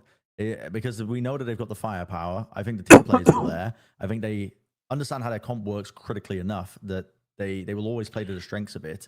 And Just the fact that Loud was down 0-2 against Sentinel in the final, and they managed to make it back and to win the next 2 maps, even though they ultimately lost. Just the fact that they were like able to do that mentally and not just crumble, I think it's huge. Like, I think it says a lot about the team. this is a team. I'm done counting this fucking team out. I'm done counting them out because listen, we watched Tokyo, and yeah, they had like an absolute flounder of a performance, and then they went straight back to champs, and they ended up turning it all the way around again, despite all the community narrative that there was fucking internal strife, and it was like that TV program where they got the footballers' wives and the drama and fucking everything else. Didn't matter, man. It's still Loud at this team, and you know, and despite all the turbulence, we were asking questions about Loud with Aspas gone, and they proved themselves already. I think that they're still a top team in Americas, even with Aspas gone. Like this team, they have strengths outside of just the firepower, and they have strengths outside of just the quote unquote gimmick comps that they're really bought into. And for me, that's enough to put them in the top 4. I also think Les is playing like maybe the best player in Yeah. the world right now. Yeah, he's- Les is the he's GOAT. nuts. He's ridiculously good. Like mechanically insane. They're building the comps in a way where he can play Viper on literally all 7 maps, and he just is the best Viper player in the world. Like you cannot discount how ludicrously good that guy is. Yeah, I Yeah, mean, he's I'm sometimes talking just I don't individuals. know about the all these best like, Viper they're all player. playing insane, but and I think he's that's really probably good. where like my biggest excitement with the team is. Like even Sadak, bro, is just saving them games early on in the tournament. Like the dude he was like, I'm done playing this. I'm gonna close it out. Goodbye. Good night. I actually think what you said, Josh, of they're just a team that sometimes they just want to win, and they do.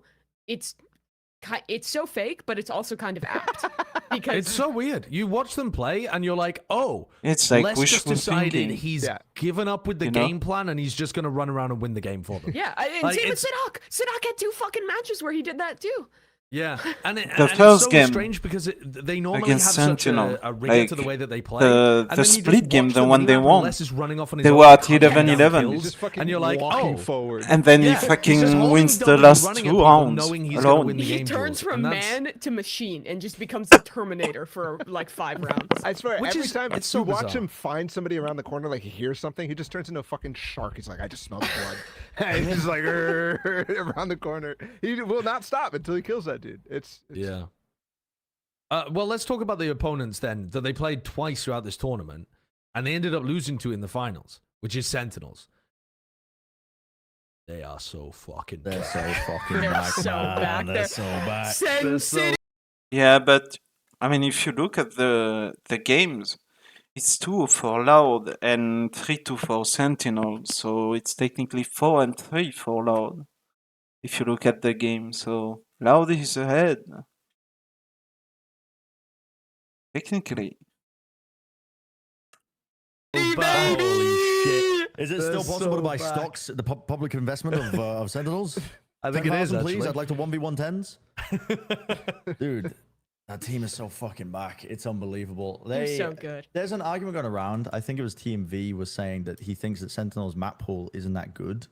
And I can understand why he comes from this point of view, because they played Split and Sunset in the majority of their games, and it's 2 of their best maps. So I can understand this, and also in the best. Yeah, and they perma ban Breeze unless the other team doesn't have an OPER, and then if they can, they permaban like Icebox too. They ended up playing Icebox against Loud, and I think they lost. Let me see. Yeah, they lost Icebox 13-11, so close. And it was the third game, so they were up 2-0. They went to Icebox and they lost Icebox. So I think Breeze and Icebox are like bad maps for Sentinel based on what they ban and shit. Bind, it's questionable because they have the Yo split is obviously it's a good map for them. Lotus is okay. Sunset is okay. But yeah, they definitely prefer smaller maps, I guess.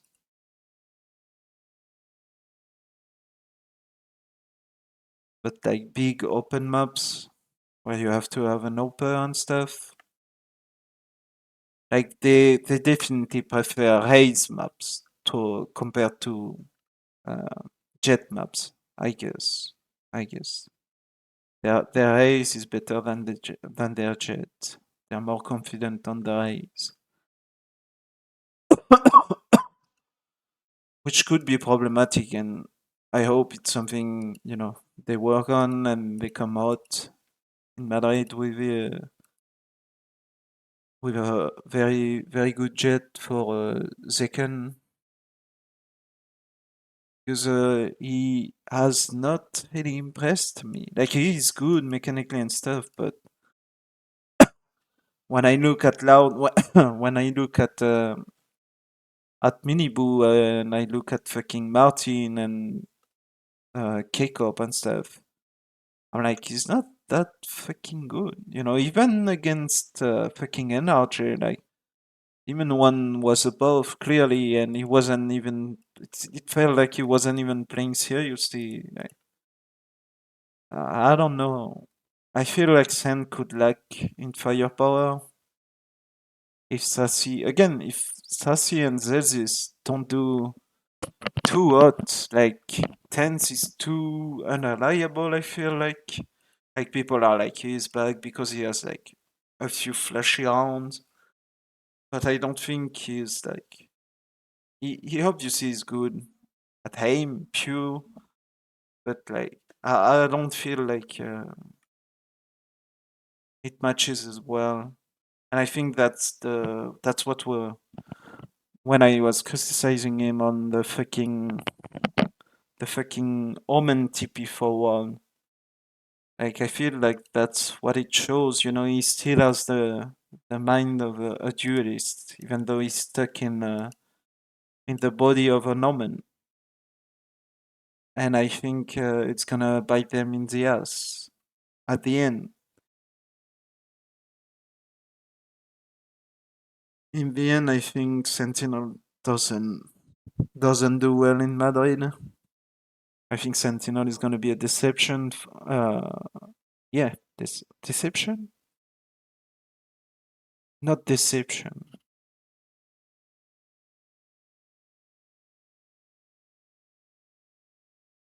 Wait, what is the word I'm thinking of? Deception is like to deceive someone. No, a disappointment. I think they're gonna be a disappointment for NFan. Unless other regions and other teams don't show up. Sentinels can remind me of fucking C9 in League of Legends, kinda. Like they get to fucking big stages every time by being more consistent than the other team in their region, and then when they're at events, like big international events, they manage to they are basically a stat check, for the other teams. It's like there are teams who beat Sentinels and who can progress, and then there are teams who don't beat Sentinels and they lose. You know, kind of how C9 always manages to get out of group. They used to manage to always get out of group at Worlds and shit, even though they were supposed to go out, and then they would do nothing in best of fives and shit. They kind of remind me of C9 in fucking league. They are like a stat check for teams. Are you able to beat consistently fucking Sentinel? Yes, then you can be a good team, I guess, in this tournament. So we'll see with this the Swiss rounds. Because I expect them to get out of Swiss rounds, right? Maybe, I don't know. Surely. But then after that, I think they don't have enough. They are either barely not gonna get out of the Swiss stage, or they're gonna get out, but then the team, they're gonna get kicked out fairly fast. After that, I think that's their kind of like power level. Like that's where I would put them. Like slightly above average.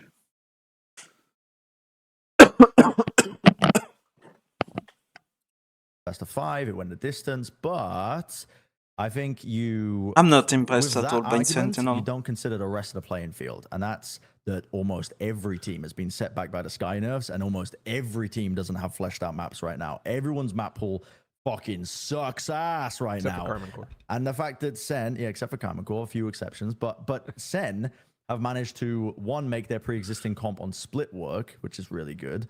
But they've just managed to adapt really well to the Sky changes.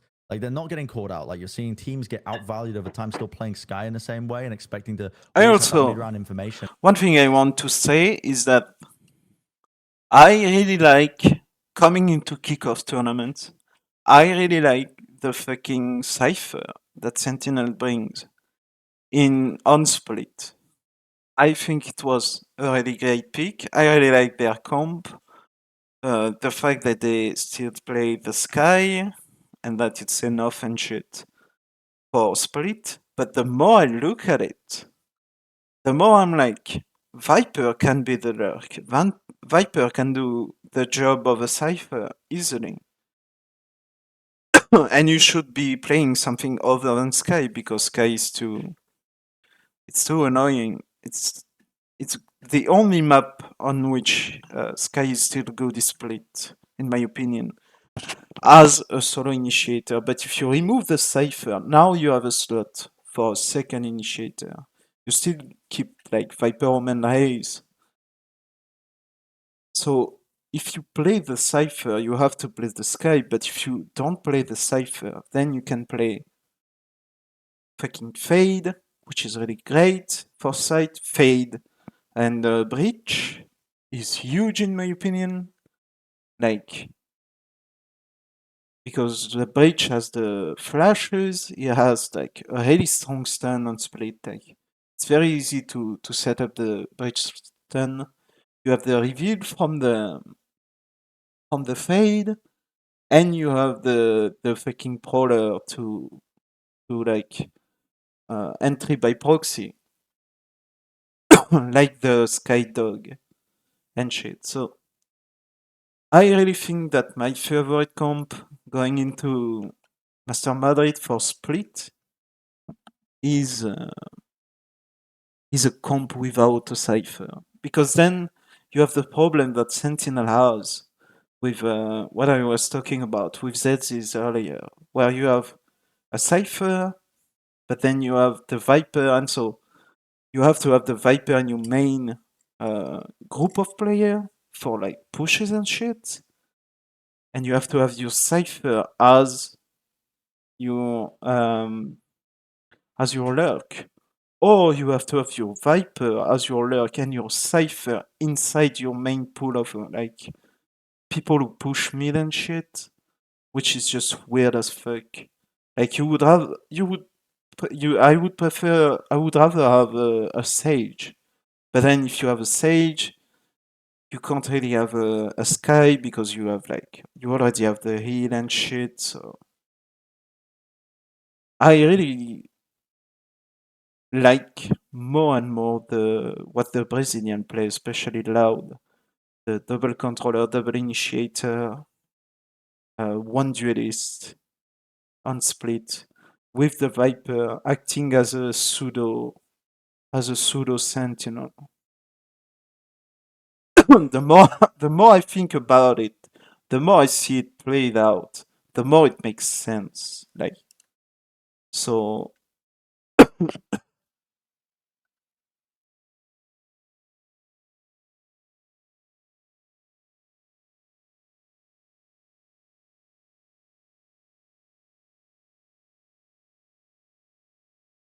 I also like what Carmine Corp played with the one smoker, no Viper, and then the Yoru.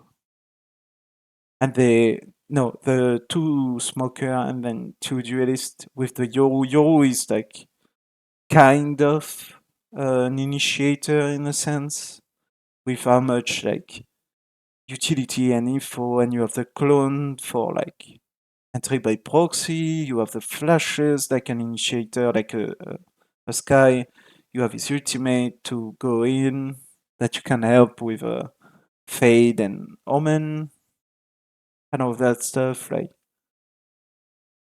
Yoru is a good option, so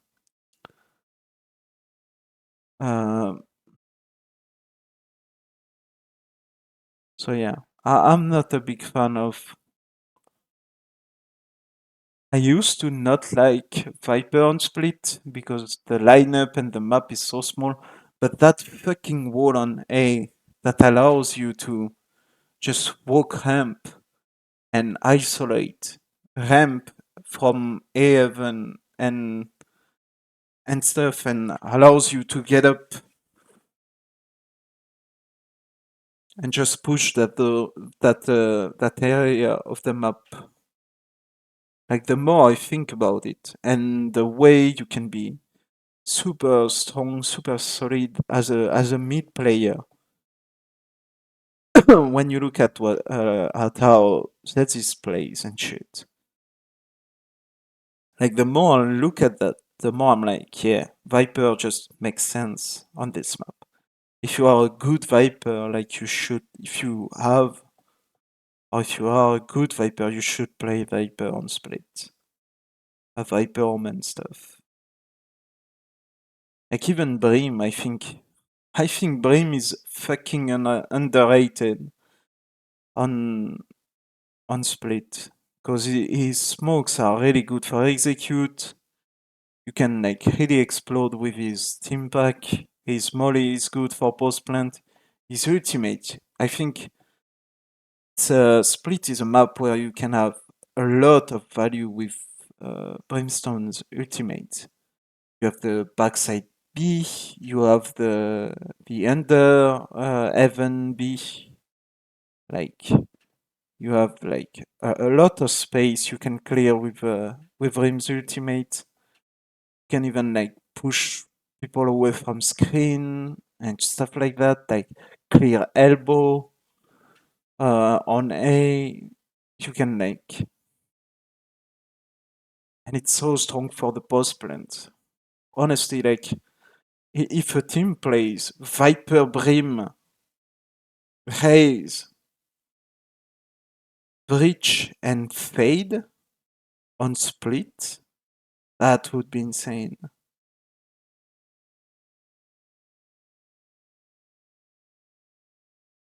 I think that might be my favorite compound split.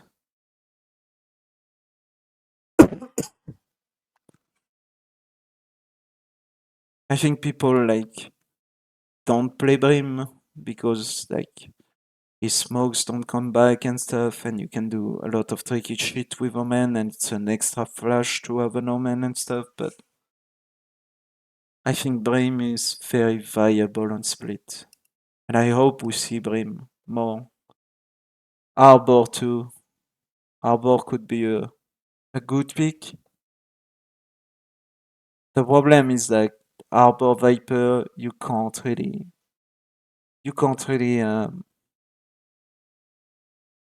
play. You can't really smoke away, which is what you want with an Omen. Be able to smoke like the entirety of the fucking map. So yeah. Anyways, I really don't like. I dislike the cipher on split more and more. The more I see it, the more I dislike it.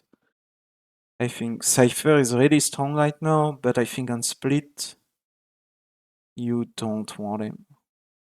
I think split, icebox, and Lotus, I think are maps where I don't want a cipher. Ascent too. I don't want a cipher on this map. I think Bind,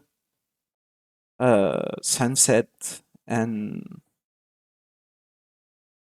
Breeze are like really where I want a cipher.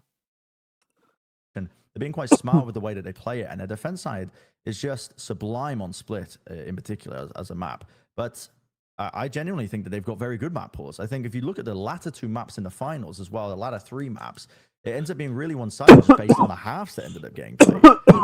Because both teams just ended up sucking at the defense for Icebox and Bind. And then Lotus then finally got their attack side, which is where they've been showing a lot of strengths on maps where they don't have a lot of structure, time, really testing their defense protocols. That's where they've been shining because they still have that strength of being able to play off of each other and making the right calls. And John QT's calling on the macro level is so sublime. So this team has countless strengths available to them. They are one of the top contenders going into Madrid in my mind. I don't know if I would put them at number one, but I definitely think I would put them up there easily in the top four. I wouldn't be mad if someone did put them at number one. Let's put it like that, right? Yeah. Which is a pretty bonkers place to be at with this team that everybody was hyped about coming out of the off season, but we didn't actually know how it was going to translate. As the fucking right? NF speaking. I think you could describe Pladget as being cautiously optimistic about Sentinels heading into kickoff. I don't think any of us We learned our lesson from last year with 100 Thieves in the Red Bull fucking whatever it was. Right, except the lesson went the other way this time. Yeah, but the So it's not a was, lesson. No, the lesson was we took the off-season events with a hefty grain of salt. A I little bit don't too know much how sodium. cautious I am, guys. Well, no, for this. well, I'm saying we we've were seen for them play. Okay, We were okay. before they went into kickoff. I'm saying I off-season was going gonna into like kickoff. I am full bat chess mode for this team. Like I've never heckin' loved tens more than I do now. Like I legit think this team is a favorite to at least be in the finals for this event. If you can say there is a favorite, like it's hard to know because the No. competition is so close. As and I it's hard said, to compare, but I I would see not be shocked them if they won Madrid. out of Swiss hedge your bets, stage, but then Yeah, not much send further. it. Bat the chest. No. I'm not batting know- my chest too early. I don't want to bat just yet. I just want to say, hey, it's possible. They look pretty good. This is the best Sentinels have ever looked. Yes, this is the best the Sentinels have ever looked. This is me, if you even care. Bat chest guy. The defense side actually is where I'm most impressed with Sen. I know that they won a lot of their attack sides against Loud. It's crazy And I how think that's Batch partly has because Loud are become playing such a crazy popular attack sided emote comps themselves, so kind of suck quickly. on the defense too. But I love these retake protocols that Sen have got set up. I think they're really smart about how they approach things. It's different strengths to Karmine Core, but similar in the sense that they look electric in the retakes. And I think a lot of that is because they know what the attackers want to do. They know how they want to reposition based on the plant positions, and they can mix up their timings. They sometimes flood. They sometimes do a set retake. Always have somebody up in heaven waiting for the wraparound, for example, if you want to talk about split. They just got a really good awareness of what they want to do that's been drilled into them. They are playing very standard compositions. Maybe not like super standard if you want to look at, like, you know, there isn't necessarily a current meta right now for maps like Split, right? But they aren't really playing anything too goofy. Yeah, they're But they're playing just doing solid everything they do comps. so out there. well. Yeah, and they recently changed that. I feel like they innovated themselves in the offseason with the Breach Fade. I mean, this round is just ludicrous from tens. It's absolutely fucking bananas bonkers. He's got 3 bullets. He uses his last one to pick off crashes after re-diving back into the site. And then he teleports forwards. It's Twice, just no? so nuts. Does he get another teleport off, or am I misremembering with the shorty? No, Demon 1 TPs into his face. Oh yeah, there you go. And then and then Demon 1's forced to run at the spike because John's tapped it. It's just such a nice round, man. And bringing things back to the comparison with Karmine Core, yeah, I'm not really seeing the same 100% drilled fundamentals with them. But their fundamentals are good, and their players are so willing to take those risks. And they're so good in those moments, man. Tens is winning more rounds than he's throwing away. Holy fuck. That's crazy. He's absolutely Dude, this guy, dominating rounds for them. Walker's the biggest Disrespect, hater man. Like, in fucking biggest hater since who's that dude on the NBA who's just like he gets memed on all the time? or fucking the opposite, the white Skip Stephen A. Bayless? Smith. There you Skip go. Bayless. You're like Bayless. Skip him, Bayless. Josh. You're the biggest hater of Valorant history. Dude, you just praying He's on still their throwing rounds downfall. away, but he's winning so many more for his team. He's just solo winning them so many rounds.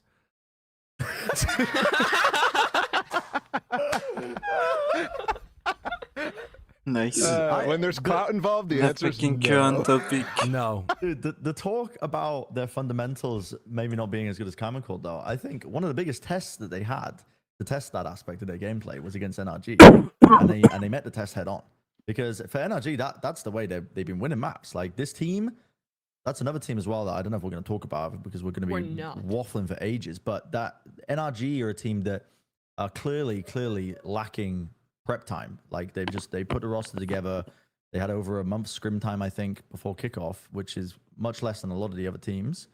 And you could tell that from their play. But the bread and butter of that team was like how they were really just finding those gaps, the individuals playing off of each other. And Sentinels were able to shut that down at the critical moments. We've already seen clips and evidence of that just from watching these highlights here. That's a massive test for them that they managed to overcome. So yeah, I don't have I feel like that's more macro concerns. though for NRG. Like the way that I feel like NRG got so much success going is because on their, I mean, first of all, what is that? But when I'm watching NRG, these players are finding their own timings all across the map. They have a decentralized nervous system. They're like an octopus. They can wriggle into any gap. They find the timing anywhere you like. And they play so loose. I've never seen a good team play this loose. They are a wizard's sleeve. They are so loose. It's unbelievable. And yet they are still able to sync that up really nicely together. Yeah.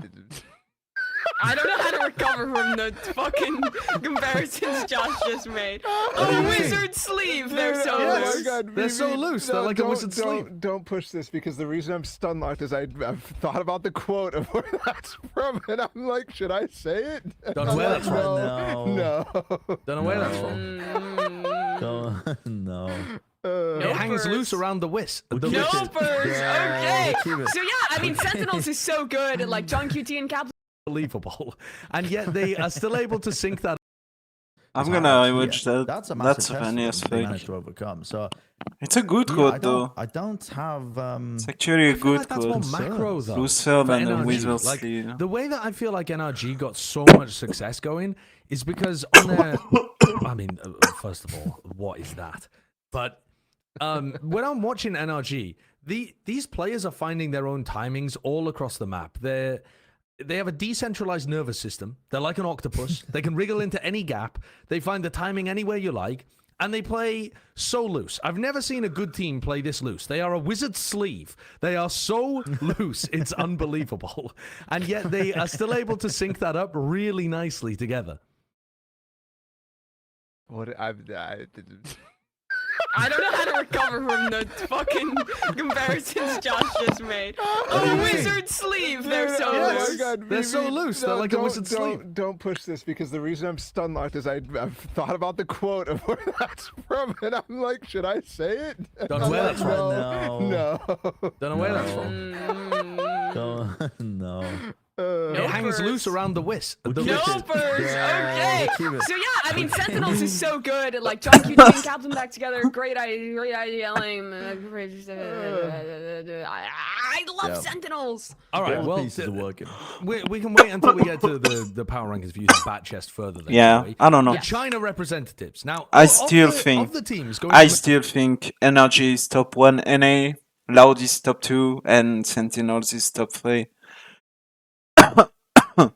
Because those, like, first of all, Loud is 4 and 3, you know, they 2-0 and then they lost 2-3. So they're technically 4 and 3 against Sentinel. They come back to 2-2 after being down 2-0 and almost losing Icebox too. They managed to come back, so they are a very, very solid team.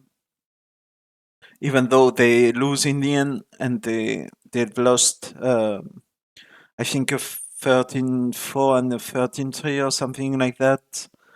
Yeah, they lose split 3 and 13 and they lose Lotus for 13. Like, I still think Cloud is a better team than Sentinel. They need to work on their team comps.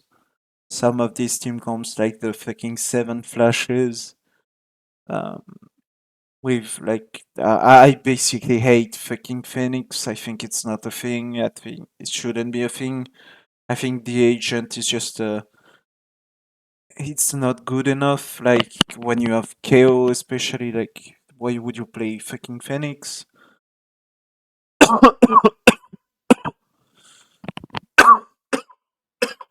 And I think in the same way that AV Geniuses almost lost to G2, and I think G2 is a better team overall than EG's. They have way more potential to develop.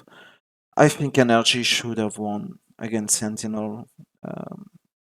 They lose 2-1, they lose the overtime, they are in the driver's seat for the whole fucking Sunset map, and then when Sentinel is always are always the one who have to come back, like to 12-12, to 13-13, to 14-14, and then the one time Sentinel is ahead in the game where they win, and they are like, and the stats is like Energy Sentinel 14-15, then they win and they win 14-16 because Energy just gives it away, and then on Ascent it's like not really a game, you know. NRG played the standard comp. Omen, Jet, KO, Sova, Killjoy, and they just dump the almost standard comp where they have a Cypher instead of a Killjoy, and I don't know why. Like, I think Cypher is weaker. I think the only way you play Cypher on Ascent is if you replace your Sova with a Viper because you really need the mollies and the defensive setup that Cypher and that Killjoy and Viper share, but then you have the problem of having two lurks again the same one as on Split and stuff like that.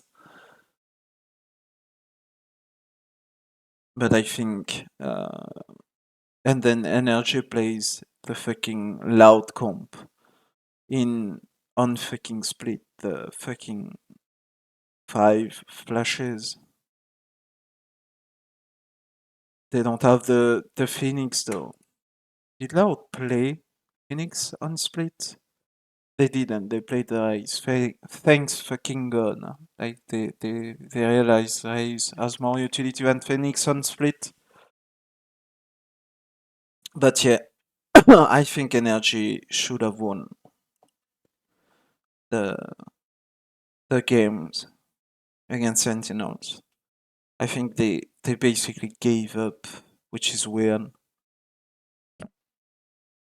And I hope it focuses, it makes them focus back to what they have to do. It puts them back on track because I think they are the best team in NA. It's just the format basically don't give you enough time and shit. Anyway, yeah. So Sentinels win against Energy, against Loud. Very, very, very slim, a very small margin, and they could have lost by way more. So I think Sentinels is overrated. Again, I think for Madrid, they are the team to beat if you want to be a strong contender for Madrid. I think you have to beat Sentinel.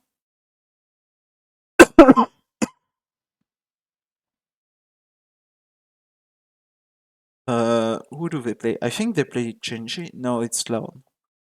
One sec. They are playing. They are playing Heretics. Very interesting game. They are playing Heretics and they are playing on the 15th. Friday 15th. At 7 p.m. CET.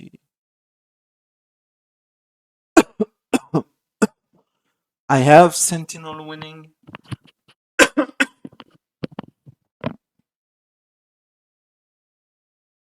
And now that I think about it, maybe not. We'll see.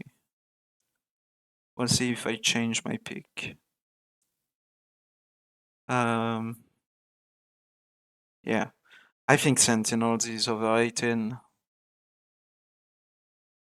Madrid. There are only there are only 4 that were at Champions last year. So, of the teams now at Madrid, only 4 were at Champs from last year. 2 of those are the Chinese representatives, EDG and FPX. So, there is consistency, at least in China, even if there isn't anywhere else in the world. That's crazy. Out of Yeah. 16 teams, man. This offseason was insane. Out of 16 teams, only a quarter of them made it to Madrid That's afterwards. so nuts. Obviously, only half of them could have gone anyway because it's half the size. But right? still, But that's like half of what's possible, which is insane for like the championship level teams. Yeah. Like dividing by 2. Damn. What That's the like 50%, bro. What is Wait, going that's on like here? Did half of everybody 100. take an edible before the show? I don't know Was what that you guys what are trying to talking sound about. on this? Like, what are you Wait, but talking Kurt, about? What did you is know that like happening? 50% of 50% is like fucking Did you guys know like we were fucking Have you ever seen a back out of the quarter amount of before? things It's like that are in the 25 world? cents. You can like do laundry It's with like, that. oh, Okay, Julia Tripazillion. Let me rein the stoners in, and let's talk about EDG and FPX. So, these are 2 of the favorite teams to be able to make it now that Rare Atom's fallen off a cliff and no longer playing like themselves after they dropped their IGL. Great idea, by the way, dropping your IGL right before the year begins. That's definitely a great idea. So EDG and FPX. Any thoughts? This is the year of China. The FPX team, when they won, had a really, really lovely quote where they said, "We're sick of coming to Masters tournaments and learning from them. It's time for them to learn from us," which I think is cold as fuck. I think that's awesome. But ain't nobody that's learning from icy FPX, as let's be fuck. real. Chills. It's only Bad cold if you're chills. Kong, bro. You can't be saying that otherwise. You Dude, better that fucking BreezeCon- show it. The BreezeCom's kind of cooking on the attack side. was X6. cooking, man. That com's cooking. I think this team have the biggest thing. My takeaway from all of this was that holy shit, like the FPX and EDG have leveled up so much from just that international experience. Because you watch other Chinese teams and they miss the mark like massively. Like I used to watch China as a region and they would just go for 5 hits, four on defaults, and they would just have an idea and they're like, today we're going to hit B. And then they would try and hit B and they would die. And they were like, well, that didn't work, but we're not going to intake any of the information as to why that didn't work. We're going to do the next plan, which we will hit A.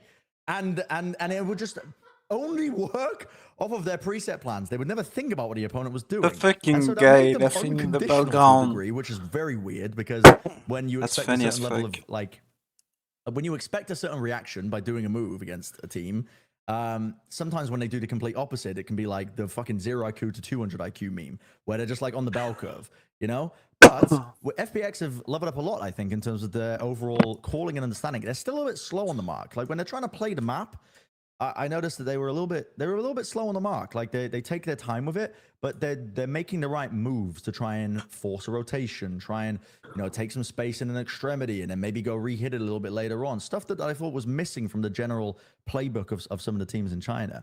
And EDG have gone even one step further, where they are just throwing in tempo switch-ups. They're throwing in adjustments to the way teams are playing. They're adapting really well, at least from the footage that I've seen. And I've been told that the finals is a completely different beast.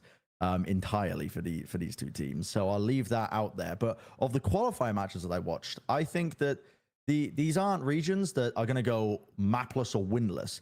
They're both two teams I think that can actually do some serious damage. And for EDG, I think that they can potentially take some wins against some heavy hitter teams as well. Like the opening matchup, EDG Paper X. I'm thinking about that, and I'm like, dude, I would favor EDG. I would genuinely favor EDG over PaperX right now in their current state. And that's partly because you're not feeling too great about PaperX, or are you just that high on EDG? Both, I think. Okay. But I think PaperX are just they're slow starters, and Pacific as a whole as a region has just really leveled down because of all the changes that they've made. And yeah, and I think EDG have just PaperX was dominant in at Pacific. least from They the games that I lost watched, to Genji in told final, the but finals that's are a it. beast entirely. So Yeah, I need to I watch think it they're later gonna today or recover. maybe tomorrow. But yeah. Especially like I watched since EDG like play against Trace. Pacific is basically like Korea and Japan, and Korea and Japan fucking hate China, like with the fucking World War II and the fucking Korean War and shit. Like these people don't like each other. Like Asian country, like there is just a fucking insane rivalry. Like you just see it in league when you have like Chinese player playing on Korean server and like fucking Koreans calling them fucking Chinese dogs and shit. Like they really don't like each other. They have like fucking hatred between each other. So I think there is gonna be a sort of like we can't lose against those fucking cocksucker type of shit. And I think they're gonna go on. And I see Pepper X winning. set. Just And I was out of like, the it was their spite first map and of the hatred. qualifying game. And with context, EDG are normally way better in big matches. When it comes to Chinese Valorant, EDG just kind of fuck around a little bit in the regular season. And then it comes to like a grand final or something, EDG level up. They have another gear to go to. So I was like, right, well, this game really matters. So they're playing against on Sunset. Holy shit, this was a banger. It was awesome. I mean, there were some things that Trace was doing that I think EDG could have probably tackled a little better, but generally speaking, this was really well played by both teams. They both had really nice ideas, some good set plays in there, some good adjustments to each other, variety of tempos, definitely looks like China got a lot better, and Trace is kind of part of the reason why. Goes to I map mean, 2, map 3, they can wasn't only really go up. impressed. Goes to the finals, wasn't impressed. So I feel like this was a bit of an outlier map that was just really, really good quality. Yep. Because the rest of the tournament from EDG, I thought was pretty floppy. Yep. They- Floppers. Just they a were- bunch of they were Like from just- floppers. Fortnite, like from Benji Fishy, like from 50 HP. Heretics. Yeah. Yeah, I think. Why? I think Why do Benji you would say even that? up. Because they weren't showing the same diligence with their protocols. Because they were not mixing up the tempo. Because all those things you just listed about Sunset, I was like, if you do it once, you can apply the same concepts to other maps. It doesn't just. It's not just because they have a really good understanding of the map, which But they did. didn't, I feel like. Why? Yeah, that's what I mean. I need to watch the game. Yeah, Yeah, I don't so- know. It feels like I've watched them in the off season. Like you guys were trying to convince me that they weren't going to be able to like perform when it comes to this year because of a lot of the off season stuff that you saw, which was very lackluster from EDG. But I don't know. They're to me they might be better than that level, but they aren't even close to the level that they were reaching internationally last year, and that's a big deal. It's just I don't know. I don't even know how to quantify it. I don't know how to describe it. It's just lackluster. I would say it's also very sloppy. There was a lot of individual peaks. Howdong's individual form has gone down quite a lot as well, I think. The stuff that we saw from them in the finals where they both played against each other on Breeze, if you want to start there too.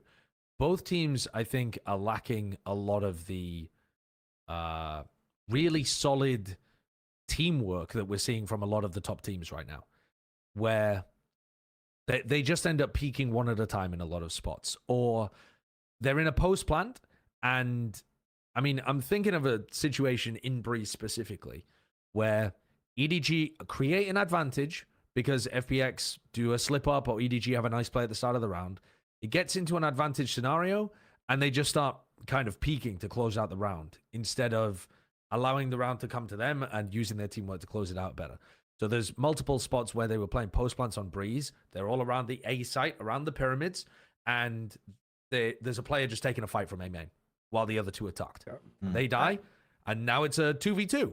And then the two players, they try to flash peek, person throws a flash and then peeks, and then they die, and the other one peeks like a second later instead Yeah. of doing a flash It's double like thing. they're- It's like these small things, they're just messing up, and it's so sloppy compared to the top level right now. It feels like there's two players on that team who set the pace, and in prior iterations of EDG, everybody's able to like be able to keep up or whatever, and is ready to swing or gets there in time.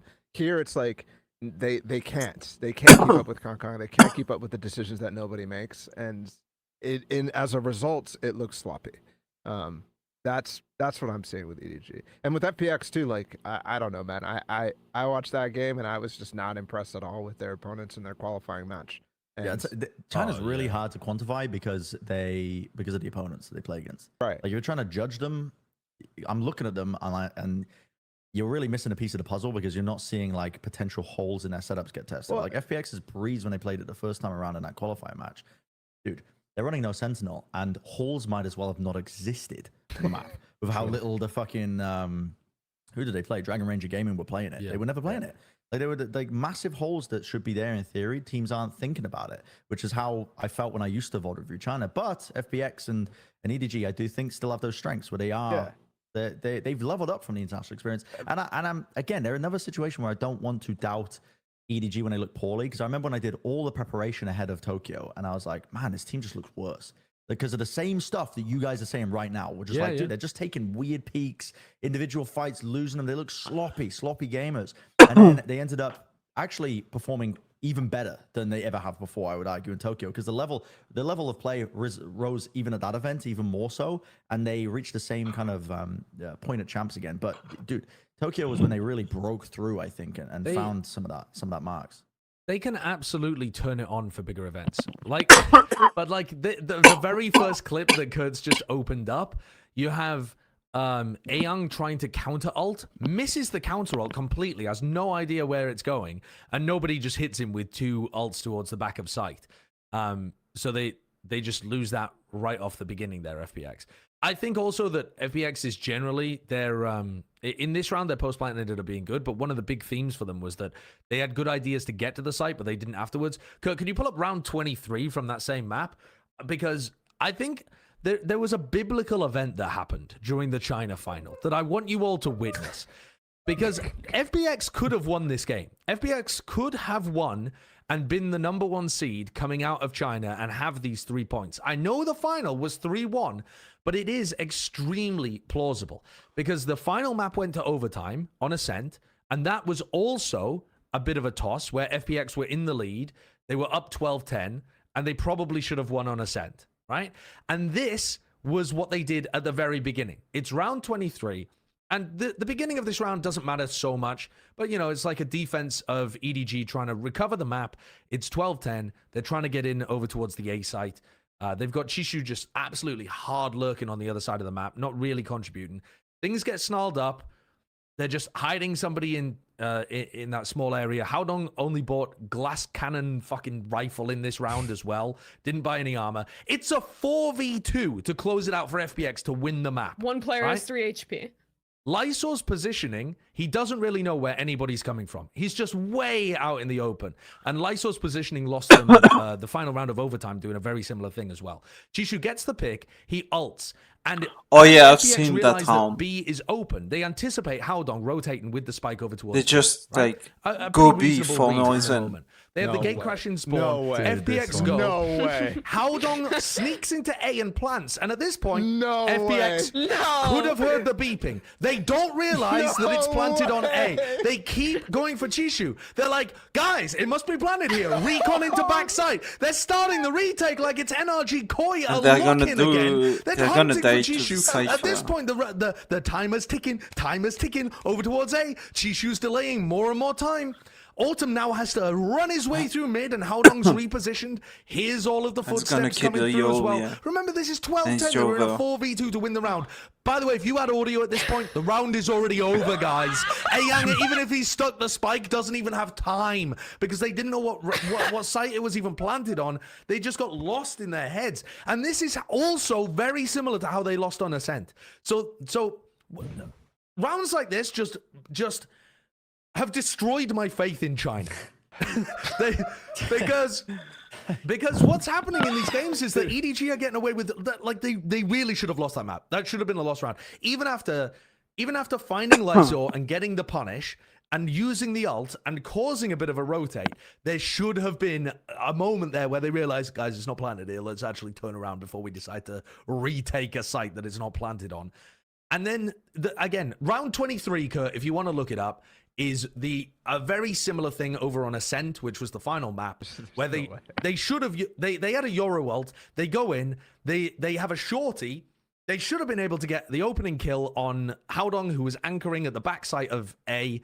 And instead, they tried to do some wacky shit instead of just, he's holding paranoia in his hands. Motherfucker's holding paranoia. FPX are just going for a burst. Like, watch this from Life's perspective and tell me if this isn't just the most slam dunk. You have util in your hands. I am going to run at you and shorty you. I mean, you see him with paranoia in his hand the whole time, and they fuck up all of the utility that gets onto him. Haodong kills 3 from backside. A guy that's not in form right now just crushes them. They lose in OT. Same thing as Breeze. God. That's beautiful. So I can't do it anymore. I can't do it anymore with China. I can't do it anymore. These rounds are murdering me. Josh. And You just had the most legendary rant since fucking Scream K Corp Ascent moments that I was ready. I was like, oh my god, I'm gonna get a TikTok for this one. And then It was too long. And then no, it was fine. I was like, I could edit this. We could save this. And then the fucking most banger line has to be, I've lost all faith in China. Like that's not gonna do good on TikTok, man. It's fucking over. You can just add something now and we can edit it in after the fact. Oh, Take shit, his cam what- full screen. Everyone get ready to laugh. what should the line be at the end? What should the line be? Oh god, can I crowdsource it? What? We've had melons. We've had like. Yeah, but if it can't what be are bad they about China, doing? and I'm Like- talking about not having faith in the Chinese teams, like how do I turn that around? How do I turn that around? Say, I love TikTok. say it, and we'll Say laugh. hello, TikTok. I love TikTok. There we go. We'll just put that at the end. Yeah, That's a put good that in. idea. That's good. Put that in. Another 1 million views on the TikTok. Easy peasy. But those are the kind of rounds, Brendan, where I'm talking about the level of play being wonky, and bearing in mind that those are the outliers that are bad. The normal level of play is just the sloppiness that I was talking about before. And have you been convinced? Not really. I mean, It's only two examples. Yes. Yeah, that's you've cherry picked 2 examples out of a stressful BO5 between 2 teams that are deeply familiar with each other, and regularly I've just seen shit go Well, to if they're pot so between 2 familiar with teams. each other, maybe they should have known which site the opponent was planting. Well, yeah, I mean, yeah, that's fucked, right? It's a bit. I mean, one for as an example, why you're rotating all your players off the site and anticipating that when you haven't had any confirmation, other than just one player's on the other side of the map. Besides the point, I've seen instances where 2 teams they are competitive to each other in a region, and the round devolves into like the maps devolve into slop, just sloppy gameplay with men greased up, fucking trying to wrestle each other. We're rolling all over the floors, and there's mud all over the place, and it stinks of testosterone and Feel like he fucking doesn't know how men. he's going. And it's Where he's sloppy going. gameplay. Sloppy gameplay. What are you I've saying? seen it. I've seen it in my Brent's dreams. seen it. Brent's seen I've it. seen it Oh, in in my your dreams. You're and I've dreaming of seen it- sloppy wet men in your and I've dreams. seen it on the internet too. It exists. It's out there. It exists. But when it comes down to that, when you have two opponents, 2 teams that are deeply familiar with each other, the maps can devolve quickly, especially in they're high deeply pressure, high familiar. stake scenarios like that when you have a finals. So I'm willing to withhold my judgment, and I'm gonna keep thinking about the sweaty men. Can we please Okay, do the top fair 10 enough. list? I Yeah. can't fucking do this anymore. I thought we said this was gonna be a short episode. How was this ever going to be a short episode? Said that. Kurt said that. I Kurt said lied next to week us. if we go do one in Madrid while you're. Oh, okay. Then, yeah, I yeah, never this one- believed this was gonna be short. Okay, let's All right, 2.5 more hours, boys. Let's get it. let's hit the absolute banger part of this episode. Then we have power rankings coming up after this, Oh, God. which how is that possible? But we all submitted our top 10 players to Kurt. Picking your top 10 players for this, it's impossible. Stop. I opened chat for 1 second by accident, and people are all typing Pacific ? Pacific. We already talked about Pacific, man. We talked about them last week. Please. Yeah, we already discussed all Guys, I of don't that know if because you it wrapped realize, up a but week the early. qualifier matches happened 2 weeks ago. And then we talked about it then, but Did yeah. we talk about the finals as well? I don't know. We're going to talk about Gen G when we do the power rankings anyway, so we'll Oh, I discuss just that. realized I have a terrible regret with my top 10 list. Oh, I fucked up. This is the worst top 10. This is my worst top 10 list of all time. This is the best one I've ever done. No, it's not. This is No, quite it's it was not. quite easy Brent, for me. all your actually. top 10s have been horrible up to this point. They've What all do you been mean? incredibly based. I predicted the Alfia fall off years ago. I'm kidding. That was mean. I'm kidding. Okay, I feel bad. Please. Yeah, we already discussed all Guys, I of don't that know if because you it wrapped realize, up a but week the early. qualifier matches happened 2 weeks ago. And then we talked about it then, but Did we yeah. talk about the finals as well? I don't know. We're going to talk about Gen G when we do the power rankings anyway, so we'll Oh, I discuss just that. realized I have a terrible regret with my top 10 list. Oh, I fucked up. This is the worst top 10. This is my worst top 10 list of all time. This is the best one I've ever done. No, it's not. This is No, quite it's it was not. quite easy for Brent, me. all your actually. top 10s have been horrible up to this point. They've What all do you been mean? incredibly based. I predicted the Alfia fall off years ago. I'm kidding. That was mean. I'm kidding. Okay, I feel bad about that. They'll bounce back. I went through and because I was also finding it difficult, I ranked every team by who I thought was best to worst, and then I ranked every role best to worst, and made sure that they all fit. That's what within I my tried to top do, 10 and that's how I system. came up with Alfia out of my top 20, by the way. So good luck, kid. That's ludicrous. That is Yeah. ludicrous. Oh, Number Okay. one, that's sadistic and like, why would you do that to yourself? I have so, many regrets. Kurt, who submitted these? What sample size are we working with here? It's not just us 4. Yeah, we got basically all the recent Plat Chat friends. So we got Achilleos, Bala, Bren, Chobra, Mimi, Paperthin, Ryan Central, Sideshow, TMV, and Wyatt submitted their preds. I sent one off to Sliggy, but he must have missed my message. I love you. Slinky. You must have Please missed it. stop. You must- Please stop ghosting me, Slinky. So, all I right, think let's he get just into changed his Discord account. It's he'll message back soon. it. Let's go. Do we start at 10? I've forgotten how this works. Are we Yeah, gonna- that is how this works. Yeah, yeah, generally. All right. Then let's start at number 10. Let's Oh, unveil shit. your 10th best player at Masters Madrid. A tournament where nobody has any clue who's good or bad. It is something. Something makes the my top 10 God. despite receiving only 3 total votes.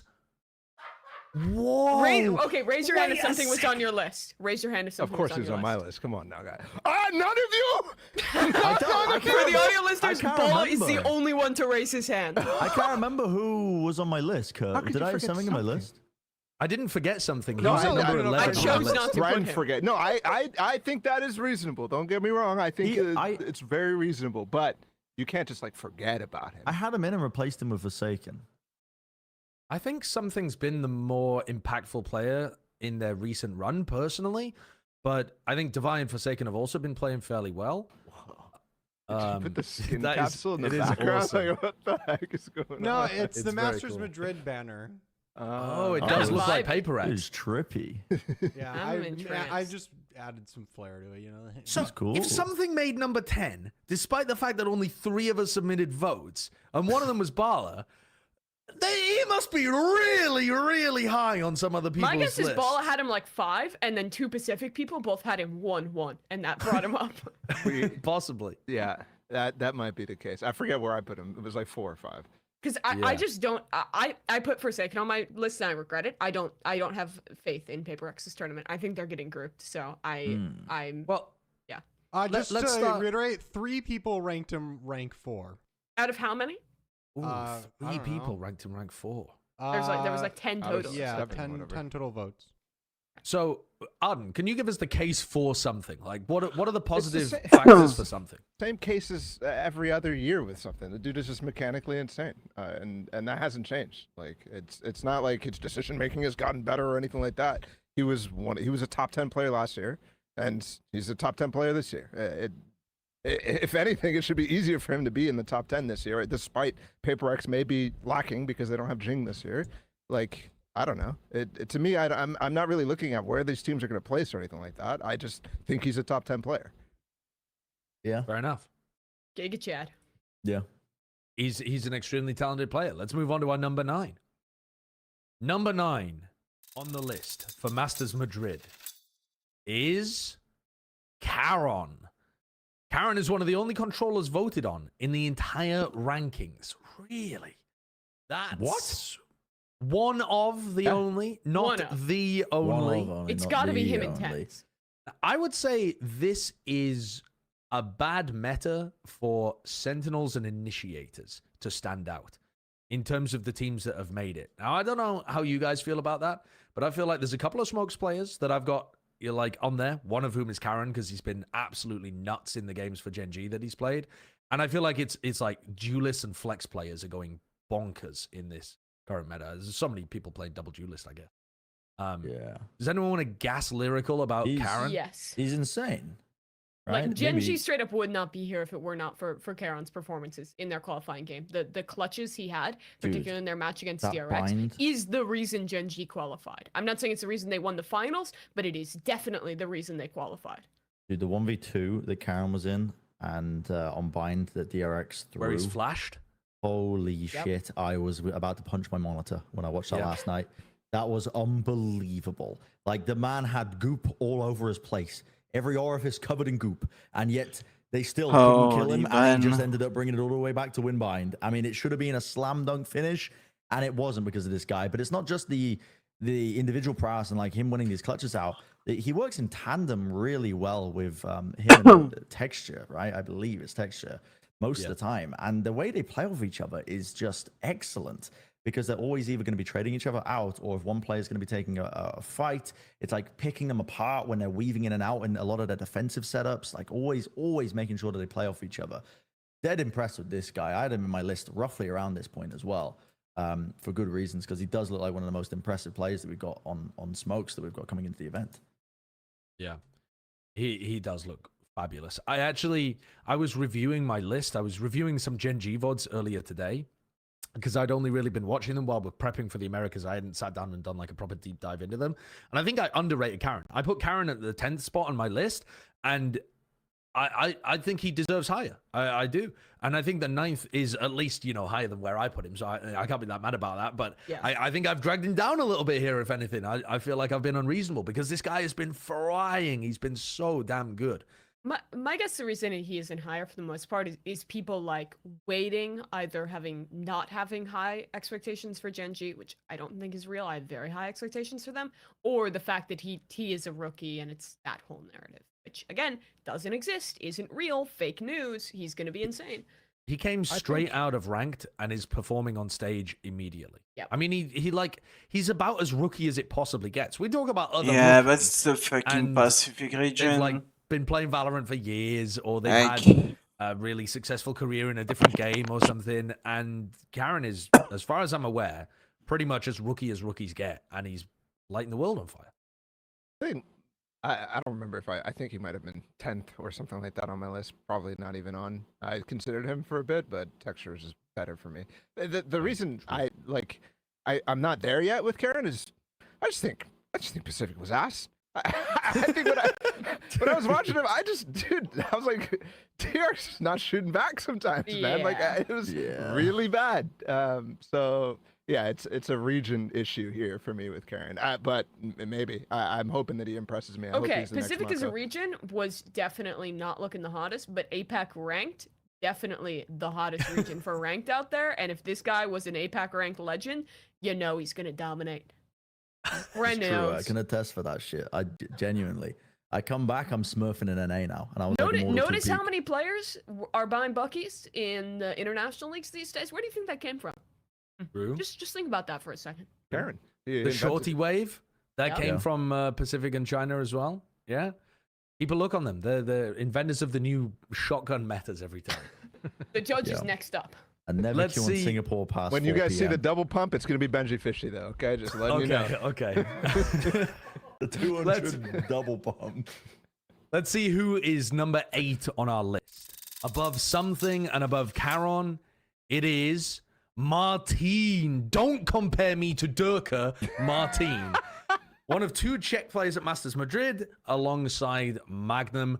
Martin has been outrageously good. He was a hot prospect coming in last season. Yes, though. And the fact that he probably won't be the highest rated Carmen Core player on the list, and he's in at 8th, is pretty wild, actually. That's pretty wild.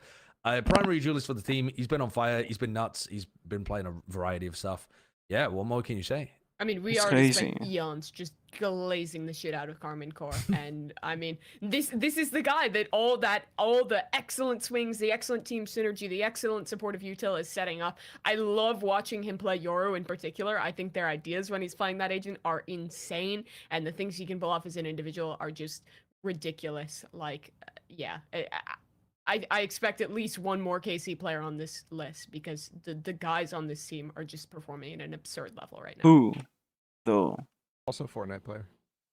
Was Take he? notes. Yeah. I think I Oh, told the sick. story before. He went Right. to World Cup and one of like the best players at the time, like people had him as favorites, was Bizzle. And Bizzle complained on Twitter after that Martin was griefing him the entire time at his drop spot. That's so funny. That's very funny. I'm looking forward to getting to hear from like Martin's personality more because he's already quite outspoken, and I think with that story too, God, there could be some untapped excellence here. Let's move on to number 7 on the list then, because we have already glazed Martin enough and Carmen Core. So insane. Number 7 on the list is Kang Kang. Oh wow, Kang Kang is the only other player on this list that made the top 10 for Champions LA. That's insane. So what? It was him and something, and that was Yes. it. Yep. Oh my. I mean, Lord. that's a testament to how crazy this tournament is going to be, how different it'll be from Champions. Yeah, I think he was a little overrated in our top 10 in champs last time, probably because of me. But yeah, I mean, I still think he's the best opera in the world. He is, Yeah. dude. I mean, without a doubt, like this guy he's got that magic about him. I mean, I think he's really leveled up individually as well. Just Nah, his game IQ. I think as a fucking player when I'm watching. genius. Again, I had the fortunate outcome of watching their qualifying match to base my opinions off of this. So I'm going off of that Sunset game into the Breeze game. But I think that, you know, from what I watched there, I mean, this guy is so damn good. Now, did I put him in my top 10? Can't remember. I think I forgot to put him on. But Nice. I also didn't. I have him don't in my hate top that. 10. I don't hate that he's in seventh. Like I think that he's got that dog in him, man. He's like genuinely, like you said, one of the best oppers in the game. But he's got that level of intelligence that's there now on an individual level with his decision making overall. That I think just really, this guy's a top player in the game right now. If EDG are going to go on a run, I think a lot of it is still going to come down to Kang, because I think that what True. EDG have demonstrated is that for me, I don't think they've leveled up all the other aspects of their game enough to avoid relying on Kang. And it's a duelist meta game. So Kang is going to have to outplay What? so many other outrageously talented players who some of them are on teams where the teamwork looks amazing too. Wow. So Kang Like, ask to I really disagree with what he said about the duelist meta game. Like, compared to the metas we had before, where like you had fucking chamber everywhere and shit, like the chamber meta or the jet meta before the chamber meta were like, you have to have a fucking duelist that can play jet, that can play chamber and shit. Like, and it's like, it's almost like who can set up their jet slash chamber better and shit. Right now, I don't think that's like what you have. Because on most map, the main duelist is Raze, and Raze is there because she has all of your fucking utility, and she's still good at like entering sites and shit. So I don't think it's a duelist meta. I don't think it's a nope meta. Like Jet, you play Jet on Icebox, you play Jet on uh, Breeze, and you play Jet on another map, maybe Ascent. Maybe Ascent, maybe what other map? Not Split. I don't think you play Jet on Lotus. What's the fucking map pool again?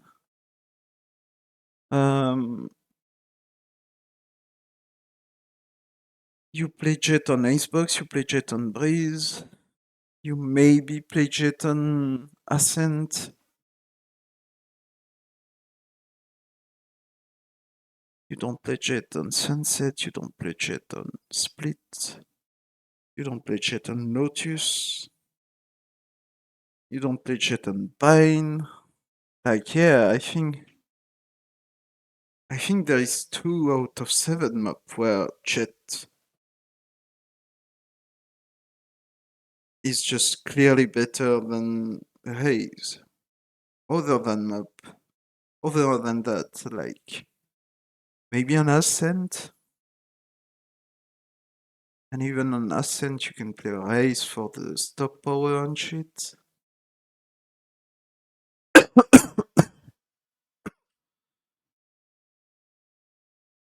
But yeah, I completely disagree that this meta is a duelist meta. Like, to me, it's an initiator meta.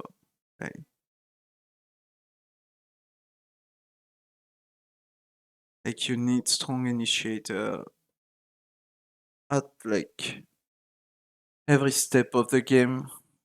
It's a utility meta. Like you see it with Loud, you see it with Sentinels, the way they retake, the way they use their UTL and shit. You see it with like K-Corp and how strong Odins are and reveals and stuff. Like it clearly is a utility meta. And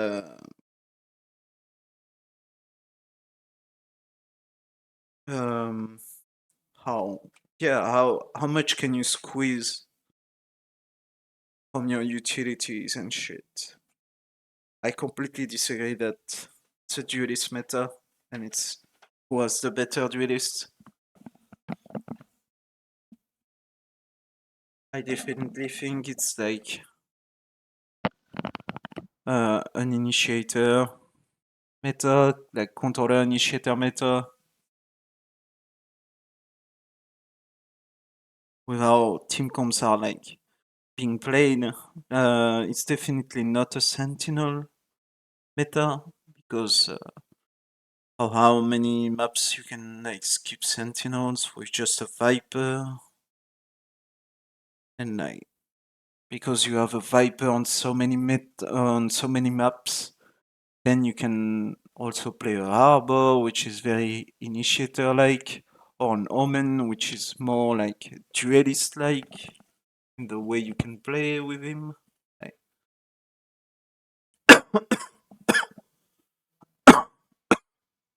I disagree. It's far from being a jet meta or a duelist meta. I think he's wrong on that. Do well at Madrid seems monstrous, actually. He's going to have to perform at this kind of level for EDG to go on a run, I think. Let's move on to number 6 on the list. Now we're cracking into some serious heavy hitters. Not quite at the top 5, but number 6 on your list for Masters Madrid is Tens. Tens! Mimi, do you heckin' love I Tens? heckin' love this guy. I think that's a troll. Friends, you heckin' love this guy? I heckin' love Tens. I think he's the best. I've got his poster on my wall. I think that's a troll. It's actually the only thing Nothing on on your Brent's wall. It's like I'm in a padded room. It's just blank. Yeah. Yeah, I don't have much to say about Tens. He's just good. Unreal. I like him. Unreal. I'm biased because I hung out with the Sentinels guys in Korea after Afrika, and they're really nice. So I just want them to succeed, and when they play well, I'm happy. And that's why he's our number 6 player on the list.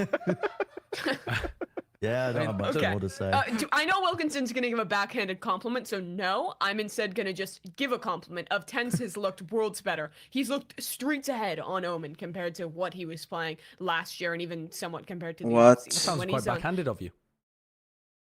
No, I'm Got just him. making a comparison to the past, and I'm giving him credit for the improvement. I think crediting someone's Nah. improvement is not backhanded, and the improvement has shown for Tens. When he's taking risks, it makes a lot of sense, and he is often successful with it. Him and Zekin have been an insane duo, especially when he's kind of being that second entry for Zekin. He's been ridiculous in that moment. The clutches when Yeah. he's set up for those moments that he's winning. When have he also TPs been forward to lovely. his death. It's finally a Tens It's that is amazing. integrated into this team system. I think in his a way Omen that is really makes garbage. sense Like, on a role that he actually looks he's a pro and shit, comfortable and but competent on, and that is ridiculous because like, we've always known how good this guy is mechanically. think he's just been overhyped waiting as to be put in fuck. the right position to succeed, and that is now for Tens. I think for me the biggest thing that stands out is his smoke usage. He has like some of the most dynamic smokes that you're like, oh shit, you just threw that on the fly. That was fantastic. That helped Zekin or Zelsis or whoever the fuck get into the site or do whatever, play around, and that makes the world of difference when he's also top fragging in some cases and clutching and hitting ridiculous 2Ks that he has no business hitting. And that's just because he is Tens at the end of the day. His aim is top tier. I think he's the only person that's throwing good smoke utility that's similar to the EMEA smoke players who are, in my opinion, leading the game in terms of that kind of stuff. But he's also dropping 140 ADR while doing it. Like that's bonkers. That is ludicrous. That level of production from that That's role good. is just crazy. Oh, The multi-kill rounds and are he's also garbage. just through the charts. It's wild what this guy's been able to do in the turnaround whilst having a role swap. Let's crack our top 5 and not zoom in on the blobfish. What is the blobfish? What's the lore That's a behind the blobfish? representation of you after he fucking wins Madrid and makes a video.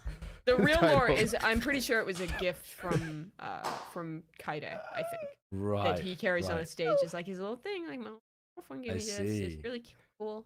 I thought it like was. I thought it Barla's was a John explanation Cutie thing. I better. didn't realize it was tens. I like Barla's explanation better. Okay. Yeah, I'm a blobfish because I look better under pressure. That's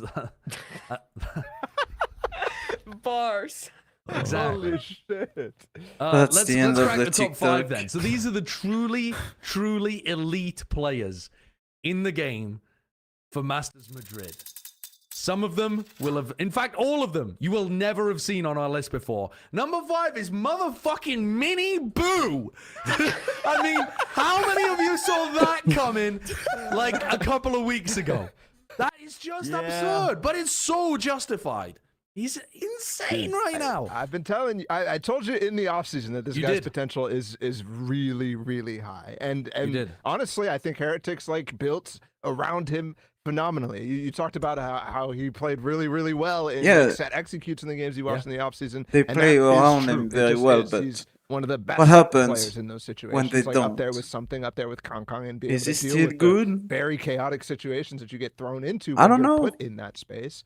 And he's been thriving. Way You know? exceeding my expectations and how That's he was the gonna perform problem in with the first tournament, rookies.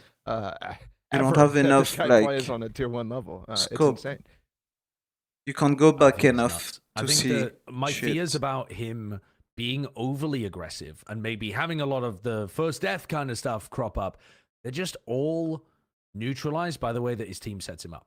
Because every setup is perfection. So you get all of the strengths and basically none of the weaknesses. Miniboo is allowed to run in with like a stun and a flash or something, get 2, and then just neon wall and run away. And your team's in a 5v3 to start the round. And that happens so often, or it'll happen in the mid round or whatever. But like, even when he's just raw entrying, he's owning. Even when it's not some part of some set play and it's just him hitting the side I in don't know. 4v4 or whatever. I feel like he kind of lost Right. of his What happens age. when your brother is Kerrigan. So Like at the very beginning of EMEA, sure, it was Dude, like really yeah, impressive. this guy But is. as is we the real go, deal, man. as I mean, he like hasn't fallen off the whatsoever, tournament which went was, up, I think one of the concerns. as like right, the was, like, he was on a bit of a hot streak, play-ins but and nah, man, playoff he's kept it. played out. He's kept it going pretty much almost all I the feel way like to he the kind of finish line lost in EMEA. So some of his age. yeah, I had him. I think I I had him number think. 5 or number And 5 or 6. I think in my list. So. Ren is the median voter. Dude, I Yeah. got him. If you I got him can- right where I want him.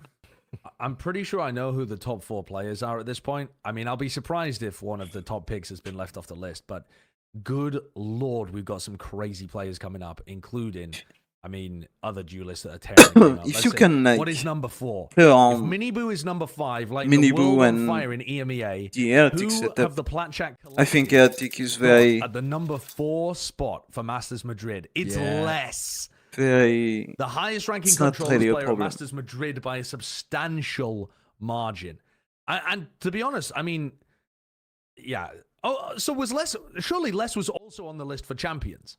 no, He was 11. it was 11. He was so 11. It was not. Was he Oh. really? He was off the wow. list. He was our Because he 11th was coming player. off the Masters choke for Loud, so I think people rated him low. Right. Wow, that's wild. Yeah. Les has simply been excellent, like throughout his entire playing career. I can't. Was it, maybe the chamber meta was actually the worst for No, him? it literally was. He was at Which his is worst in chamber wild. meta. Once he just got in Perma Viper jail, he's never had a bad game, I swear to God. Yeah.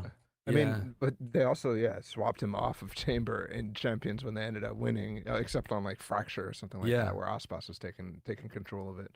So yeah, Yeah. maybe I think we Yeah, just but- copied my list. I had them in 4th too. I had him for it too. Yeah. Yeah. Bren, I had him It's just the I had him at same. 3rd, like around that kind of level though. He's just a monster. He's an absolute monster. Yeah. I had him at number 1, not because I think Loud is going to win the tournament, just because I think they're going to go deep and his performance will be so lights out that it is reasonable to rate him that highly. Like, he Yeah. mechanically is just absolutely unreal, and he's the only player on this list who I had in my top 4 who has like actually proven to be able to do it event after event after event. There is no doubt that he will perform at that level. Even when Loud loses, he looks like the GOAT. It's unreal. Yeah. hyper consistent player. Yeah. Knows the timings inside and out. His aim's on point for it too, so he's always the one to capitalize off the openings that he knows he can And get. again, they'll like, just hit the win button sometimes, and Les the will per- just yeah. go crazy. If he's pissed off, perfect. you talk trash to him coming out of the bathroom, he'll put the John Cutie mode on too. Like he just fucking destroy. Yeah. Thankfully, Martin is going to be comparing himself to QCK and not to Les, because otherwise Les would have a bone to pick, you know? All right, top 3 then. If Les is in 4th, you know it's absurd situations for the top 3. So, at number 3, in our Masters Madrid top 10 players, is Texture. This is my list. What the fuck is going on? It's just copy and pasted.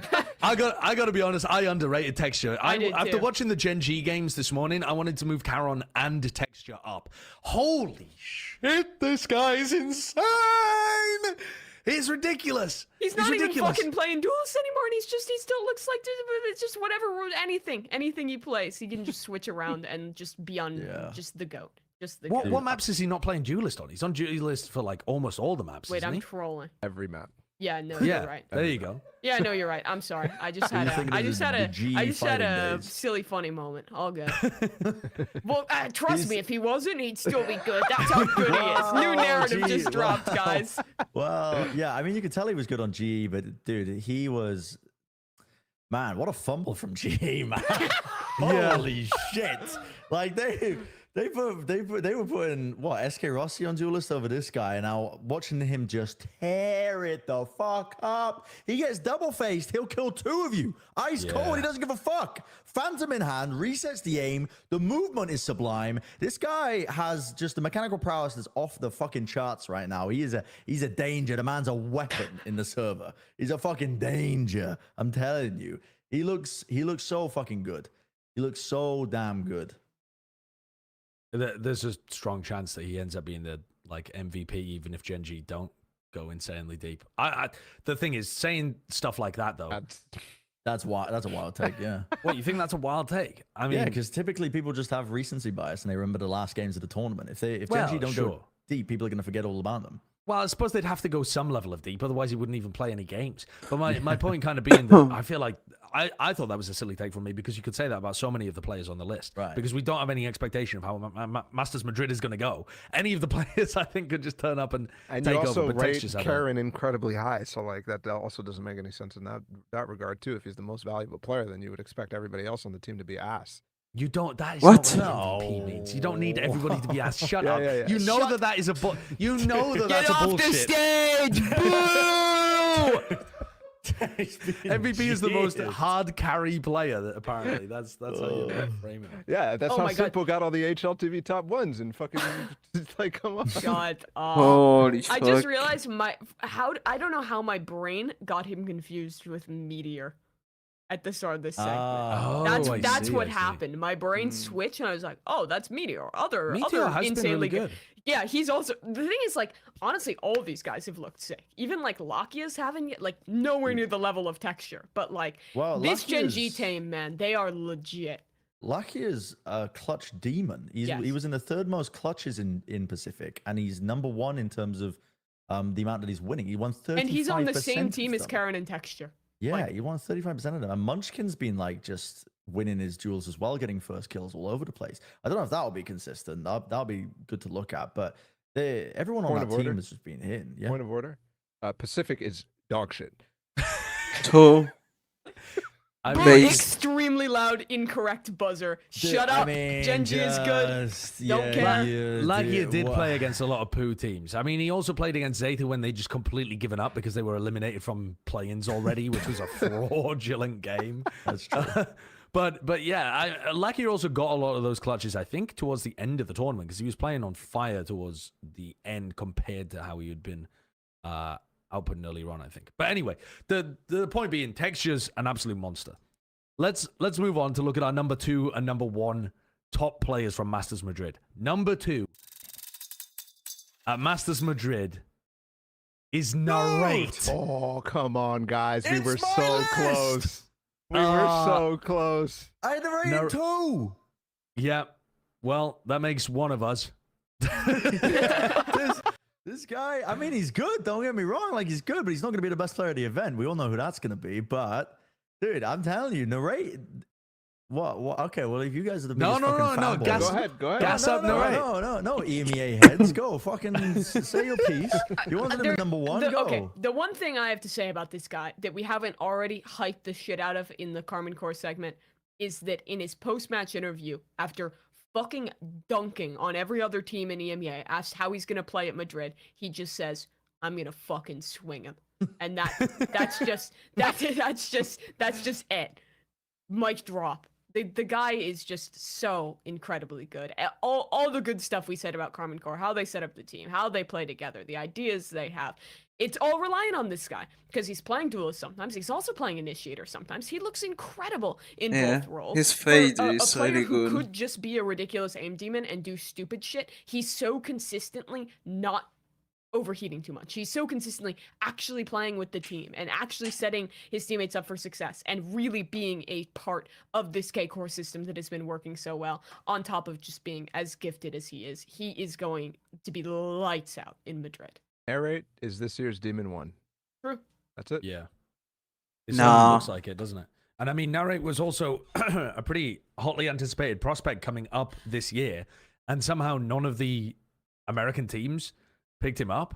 I mean, there was like I believe there was a rumor that he was going to be signed to NRG. He was talking about it in one of their post-map games. He was like, "I'd really love to play against NRG at Madrid." Well, you made it, and they fucking didn't. So that's one of the greatest ways to end that saga that you could possibly ask for. You don't even need to beat them because they didn't even make it there, and they passed up on. I mean, one of the best current performing players. This guy's How like the can hell you is this guy? believe- Yeah, go on. Sorry, I was also going to pop off about something. There's a lot of popping off to be had. Yeah. Can you believe he was on the worst fucking challengers team last year? He's on like his anti-Yay trajectory. From instead of Holy from shit. best team in the world to worst challengers team, he's just flipped it the other way around. The team environment, I think, really just helps facilitate this player as well, though, because my God, the Carmen Core are so well drilled that it really highlights the excellency of this player. Because when you're only taking good fights and you're a fantastic player, there's no high risk, high reward. It's like always just Low risk, high reward. fantastic. Yeah, it's Yeah. always low risk, high reward with this guy, and he just makes it look easy, man. So many scenarios he's put in. Yeah, he's a sublime player, man. He really is. One of those He's players that feasting. you could argue that he could be in number Could be one number as one. well, which is what you guys are saying. Well, should be is a strong way to put it when he's not the best player at the event. All right, so he's got the best stats out of I think anybody in the world right now from kickoff. I might be wrong about that, but I think of the top teams, I think Yeah. he's got the best stats out of anybody natural, in though, terms 'cause of he's playing in ADR, the worst- KPR. He's playing in the worst region. Well, So narrated? You can't be taking that. No. You That's- can't- just because you that's live in bait. Korea, you can't That's bait. forget. I'm fucking with you now. And then on top of that, he's not even playing like when you compare Miniboo, right? Miniboo's a fantastic player. We've got him at number 5 on our list. Every part of Team Heretics sets up Miniboo. When you look at this team, sometimes the team comp sets up Narrate. Sometimes it's Narrate doing the setting up. He is the Fade player. He is the Gecko player. He is creating outstanding amounts of value Even on Yoru. from these spots. Yeah, I mean, on Yoru, he's not all... Well, what do you mean on Yoru? He plays That's Raze in the fascinating. Raze Yoru comps. Oh, Yeah. I'm But picking yeah, Martin. but he's getting... when he's playing the Raze, yeah, he's being set up a bit more. But like his performance on Gecko and Fade is also just monstrous. It's absolutely monstrous. And he's just got Martine's back all the time. I think it's fucking crazy what this guy's doing. Let's move on though. If we're gonna glaze this guy like a fucking donut and we're not putting him at number 1, Jesus Christ. who the hell is number 1 on the Plat Chat list? Let's have a look. Number 1, it's your boy Zeka. That's what New I'm Jersey's saying. last hope, baby. That's what I'm saying. I've been saying, dude. Go on, say some Zekken- more. Dude, well, listen, I said a year ago he's going to be the best player in Americas, and Madrid is going to prove he's the best player in the fucking world right now. Because this guy, I have never seen a player with so much drive I to disagree improve. so And now much. finally he's got a good team around him, and it's actually showing him shine. He was in the top 15 for rating of players in Americas last year, and his team was fucking losing everything. And now he's actually got a good system around him, and you're seeing it shine. Like, you're seeing his individual decision making, the game IQ, off the fucking charts in terms of the way he will set up and play off the rest of his team with just when he's playing on Raze or whatever. But his aim as well, the mechanics are just unbelievable. You know that you're in safe hands if Zekin is in a clutch scenario most of the time. I think this guy definitely deserves to be in a number one spot. I think you can make arguments for Narrate too. Personally, I had Zekin in number one. I think this guy is going to prove at this I event think Demon why 1 he should should be be considered number 1. best player in the world currently.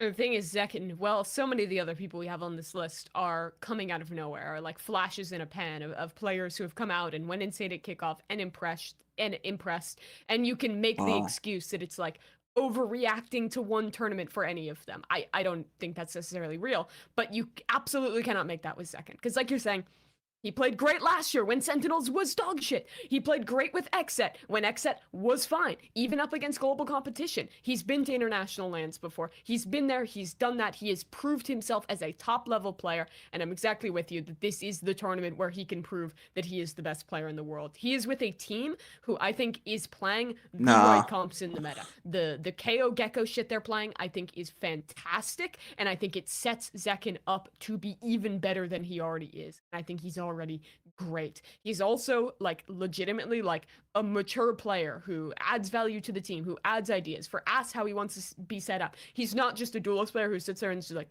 yeah, just listen. There's so many of those out there, and that's not Zekin. He's actually like a vocal member of the team who is a very good teammate and who is also just absolutely absurd individually. He's gonna be the best player at Madrid.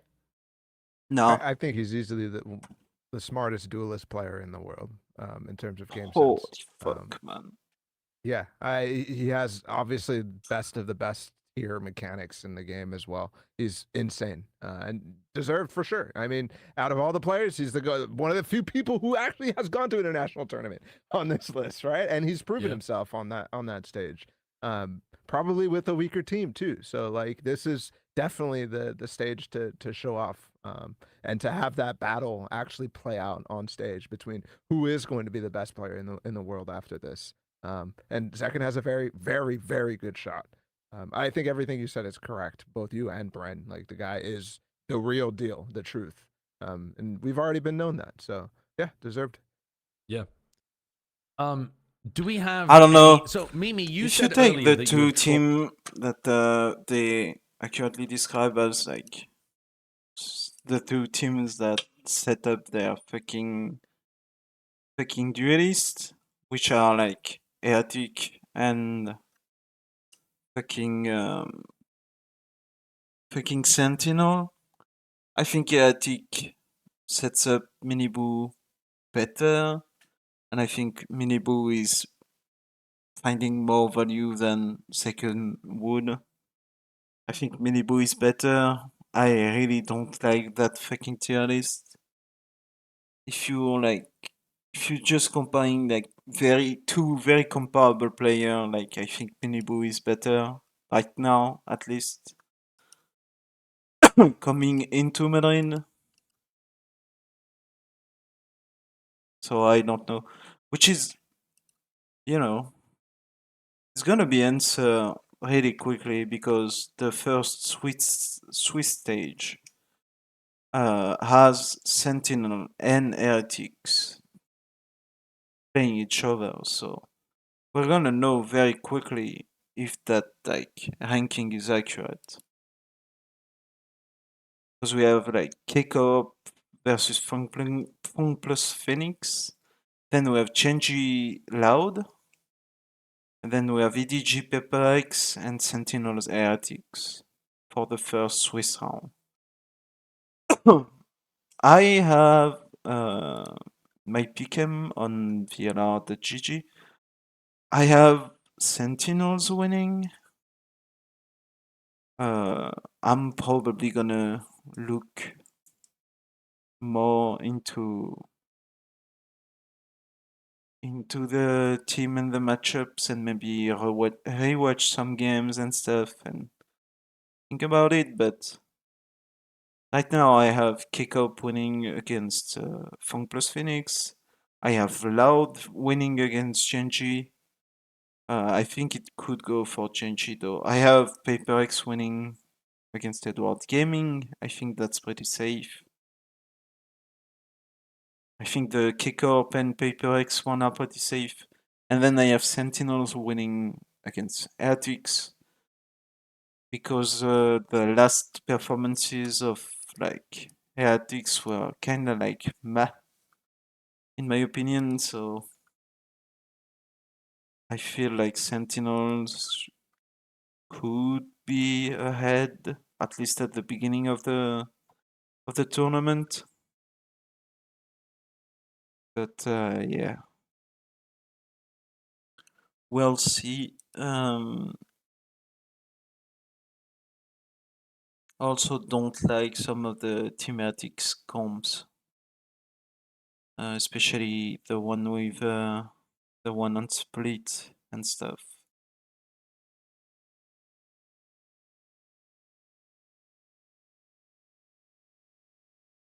The fact that they prefer Haze on Icebox, that the neon stuff they do, I think it's a little bit cheesy, you know. It's like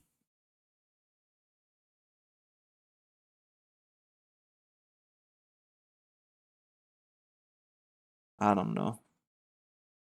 I really don't like their Lotus comp with the neon gecko stuff.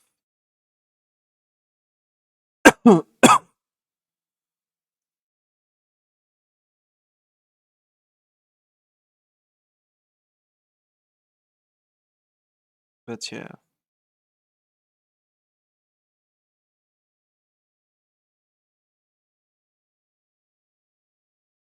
So I think Sentinel is ahead, or is gonna be ahead coming in the tournament. I don't know if it's gonna last.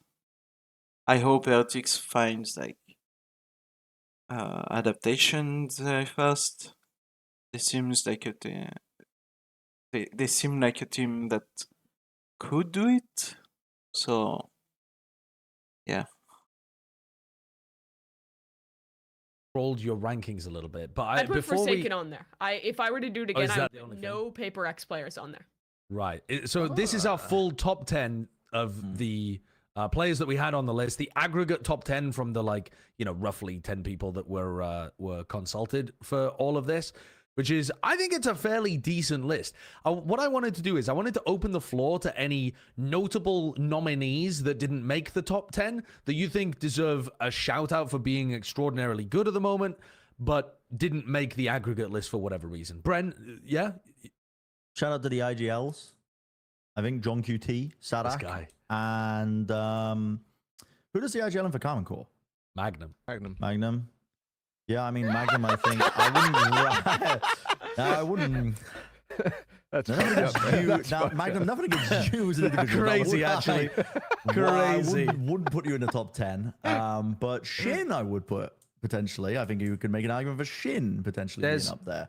There's a player that I wanted to give a shout out to. There were two players that didn't feature in this list that I had in my top 10. One of whom was Shin, who I think is leading the meta at the moment in terms of like smoke utility on retakes and stuff. One of the big reasons why that team's doing so well. And I mean, I think Shin cannot really be in rankings like that with how much utility he plays.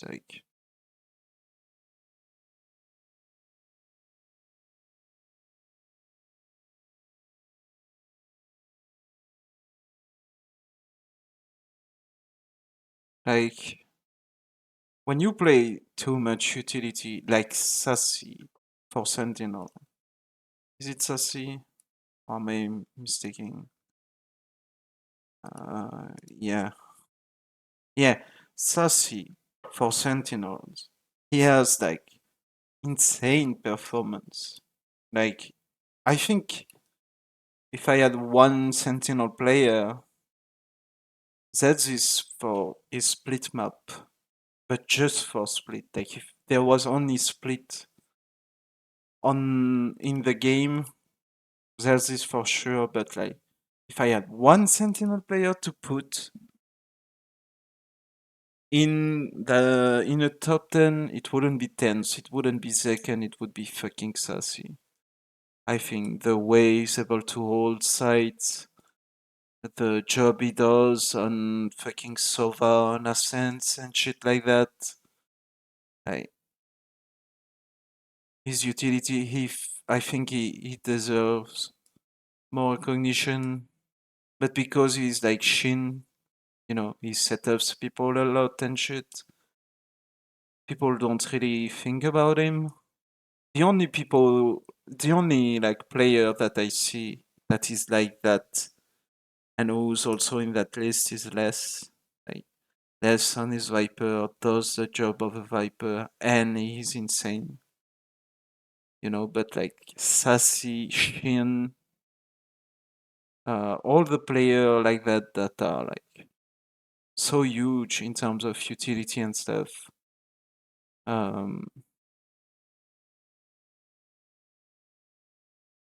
Even Boo, like if you look at Boo, the first game against Foot, like he has an insane performance on the Astra.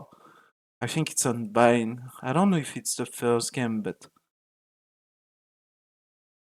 like no, it's the second game. The game he plays on Astra on Bind against Foot is insane. Like he's everywhere doing everything on fucking Astra, which is like fucking like mastermind, puppet master type of agent.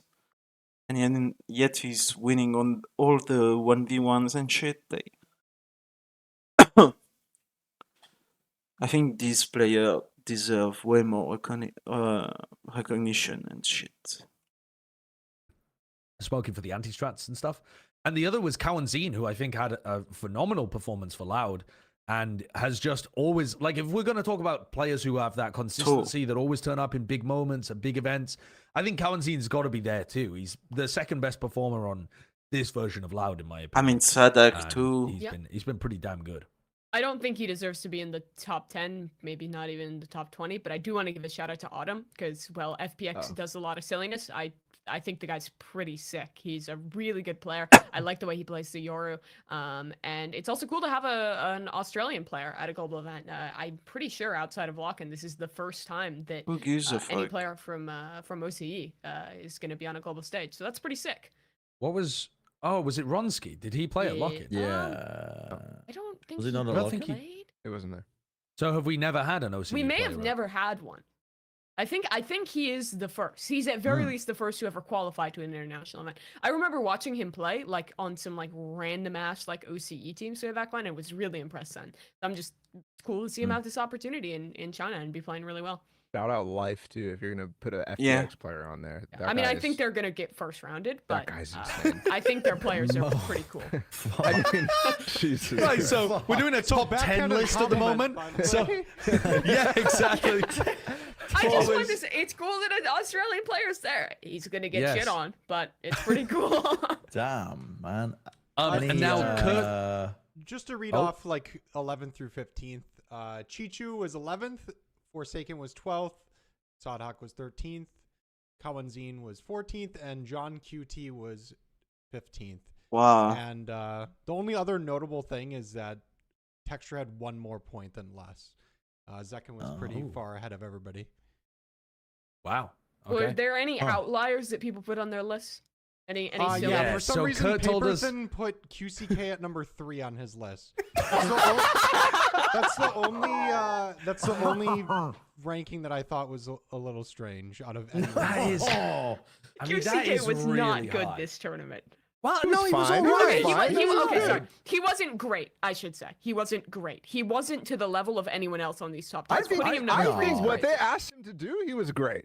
Like what they Yeah. like, Oh, by motherfucker the- playing Phoenix, bro. Like, The we didn't jet talk map, about- though, was not good. What? No Sassy What? mention? True. No I Sassy. think Zero Sassy- Sassy I think- votes. No.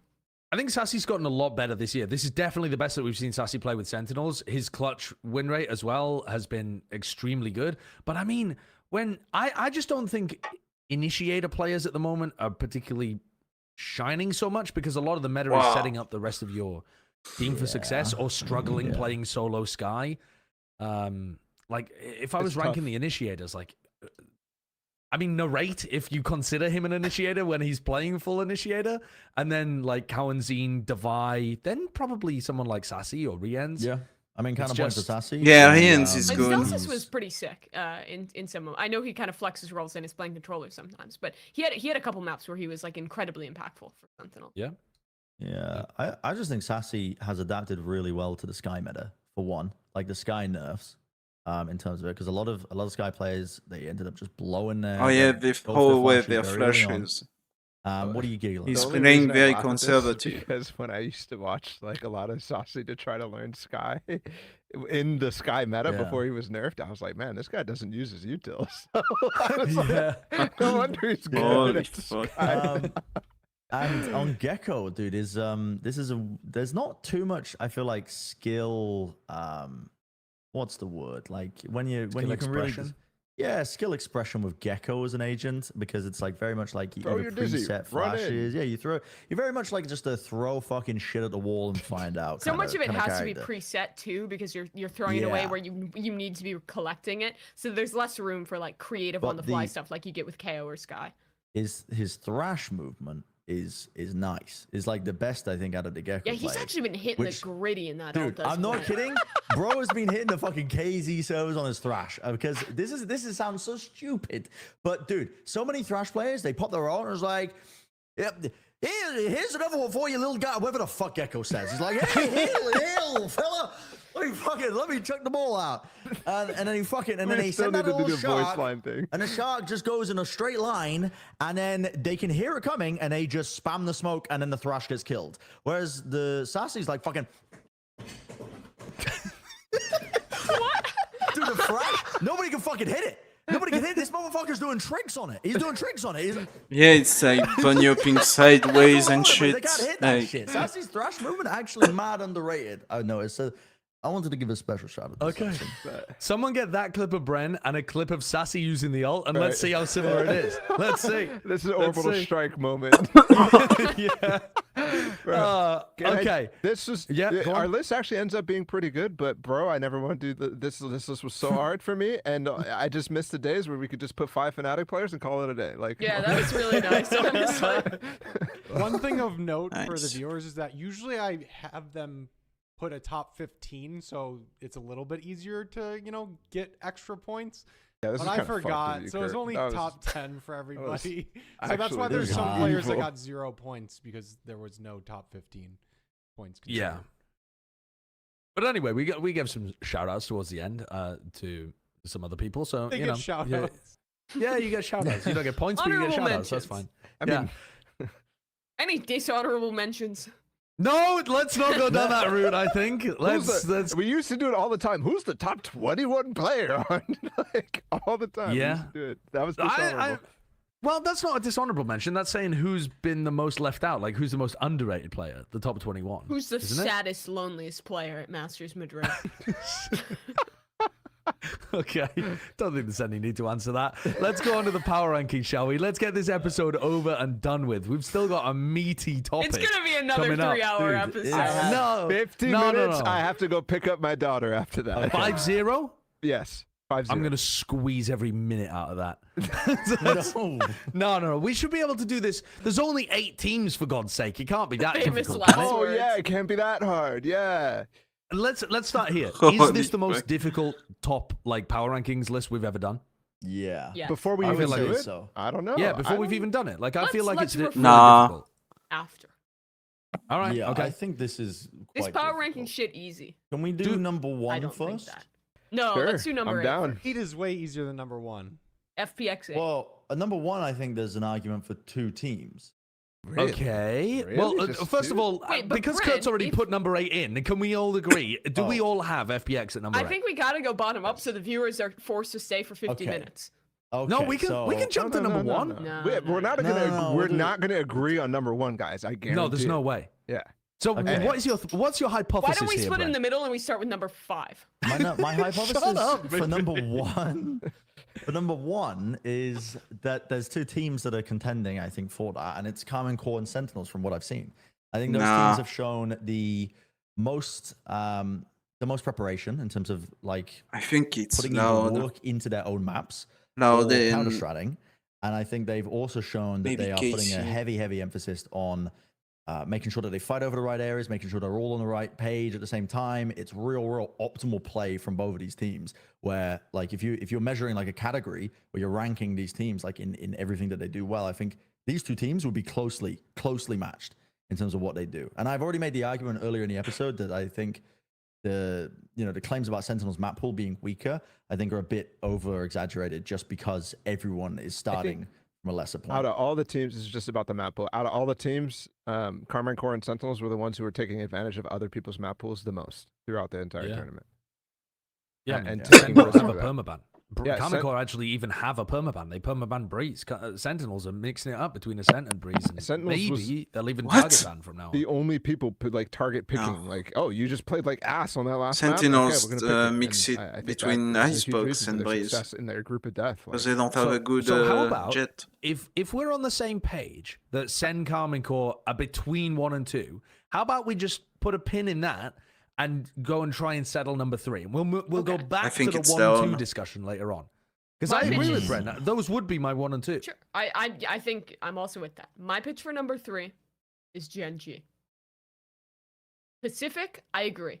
Looked pretty weak. They did not look like the best region, but what we saw from Gen G really impressed me. I think they play pretty simple comps, but they play really good fundamental Valorant. They play together as a team. Yeah, but that's very during well. the Synergy final. between Like, the players is on point. It's not to the same level as, say, some of the perfection we saw from Sen and Carmine Core, but I think they're very good at it. And I also think that their individual players, they are the team for me that I point to, and I have the most players that I'm like, holy shit, they are going to dominate here in Madrid. I think they have a lot of room where they could end up being a lot worse if that performance falls off, but I think they have potential. Potential. they do have potential. They could be proved. Yeah, okay. we I have, was supposed to there. They have potential to be number 3. I don't mind that. Disagree. I hate it.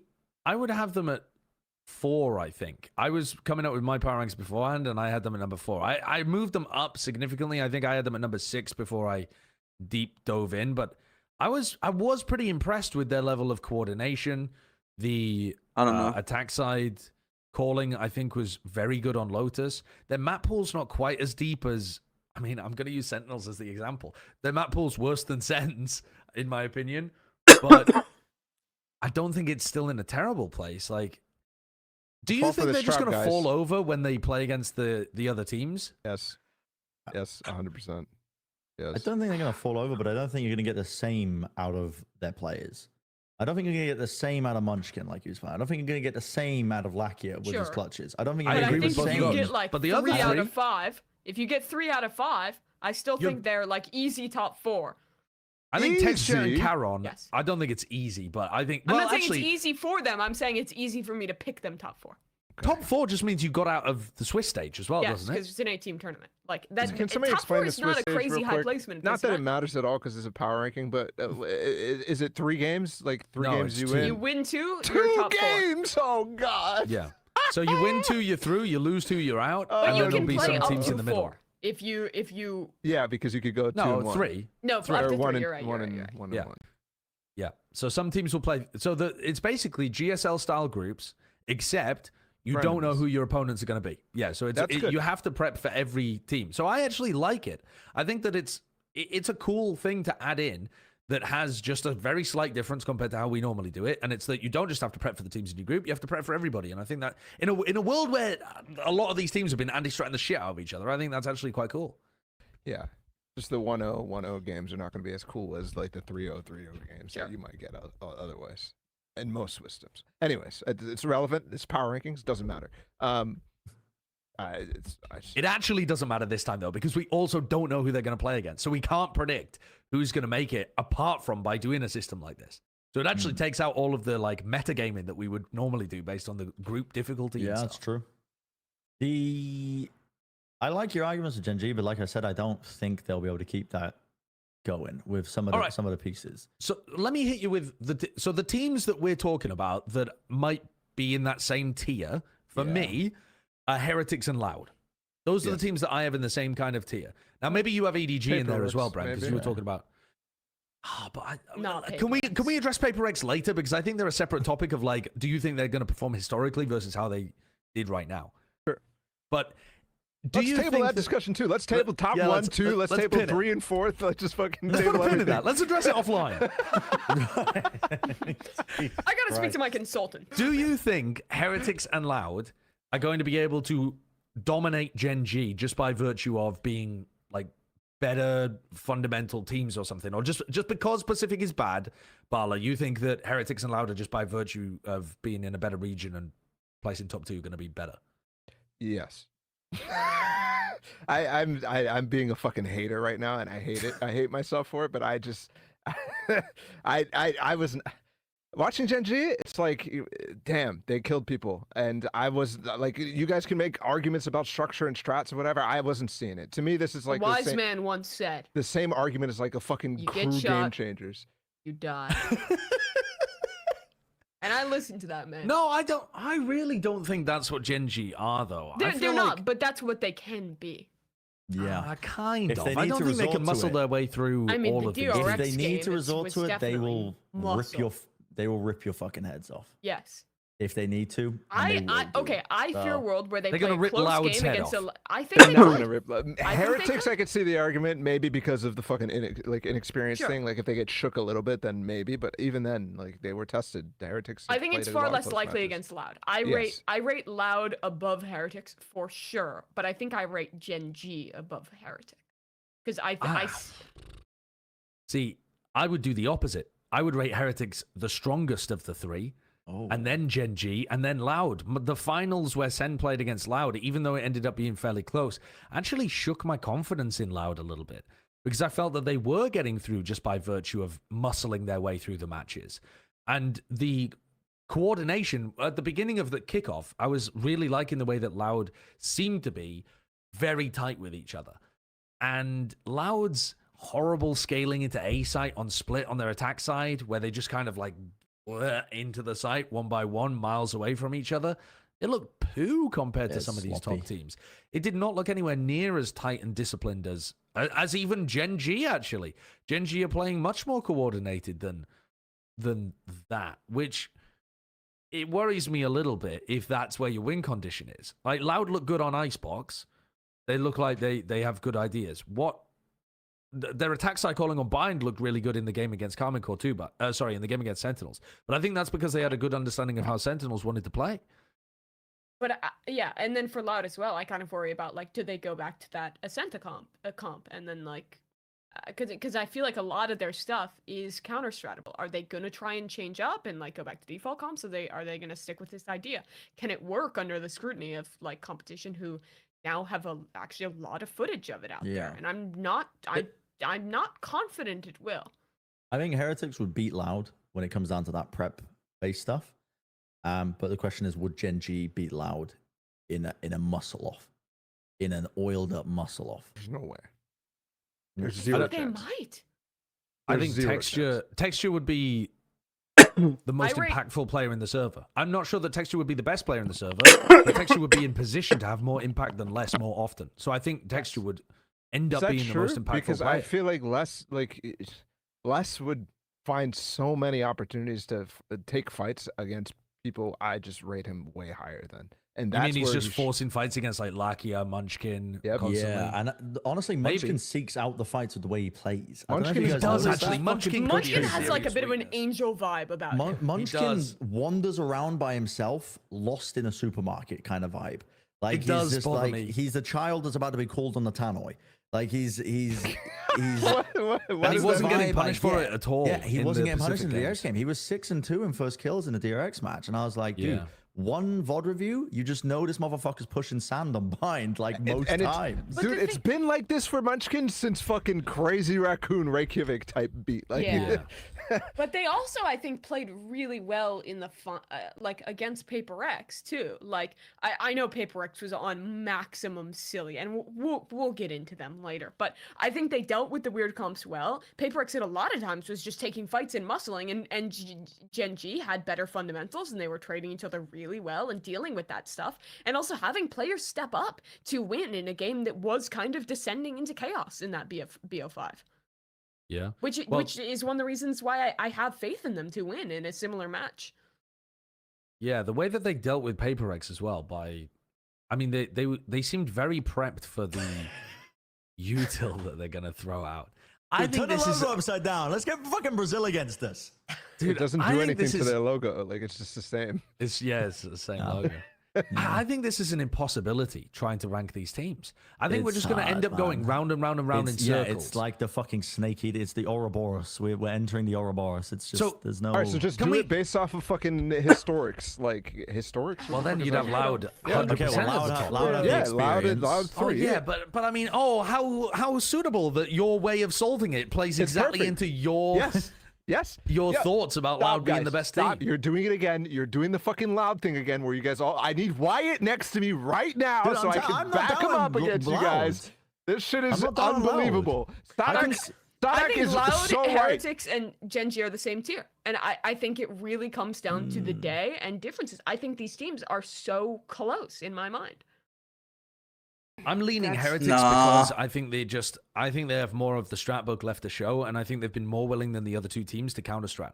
Gen G have not delved into the tiers of specific opponent I prep. don't think this except Paper format X. lends itself well to teams that are super high specific performance server. I think it lends itself well to fundamental teams that don't have ideas that are super. I think like Loud is the team to be counter stratted because they have the most gimmicky shit. I think Gen G is just a very strong fundamental team that plays basic shit and is good at Okay, adapting and has all good right. individuals to But step then, up. but then let's take I the think this format anti-strat lends portion out of itself it. to What about Heretics miniature like set plays, re-clears, strats?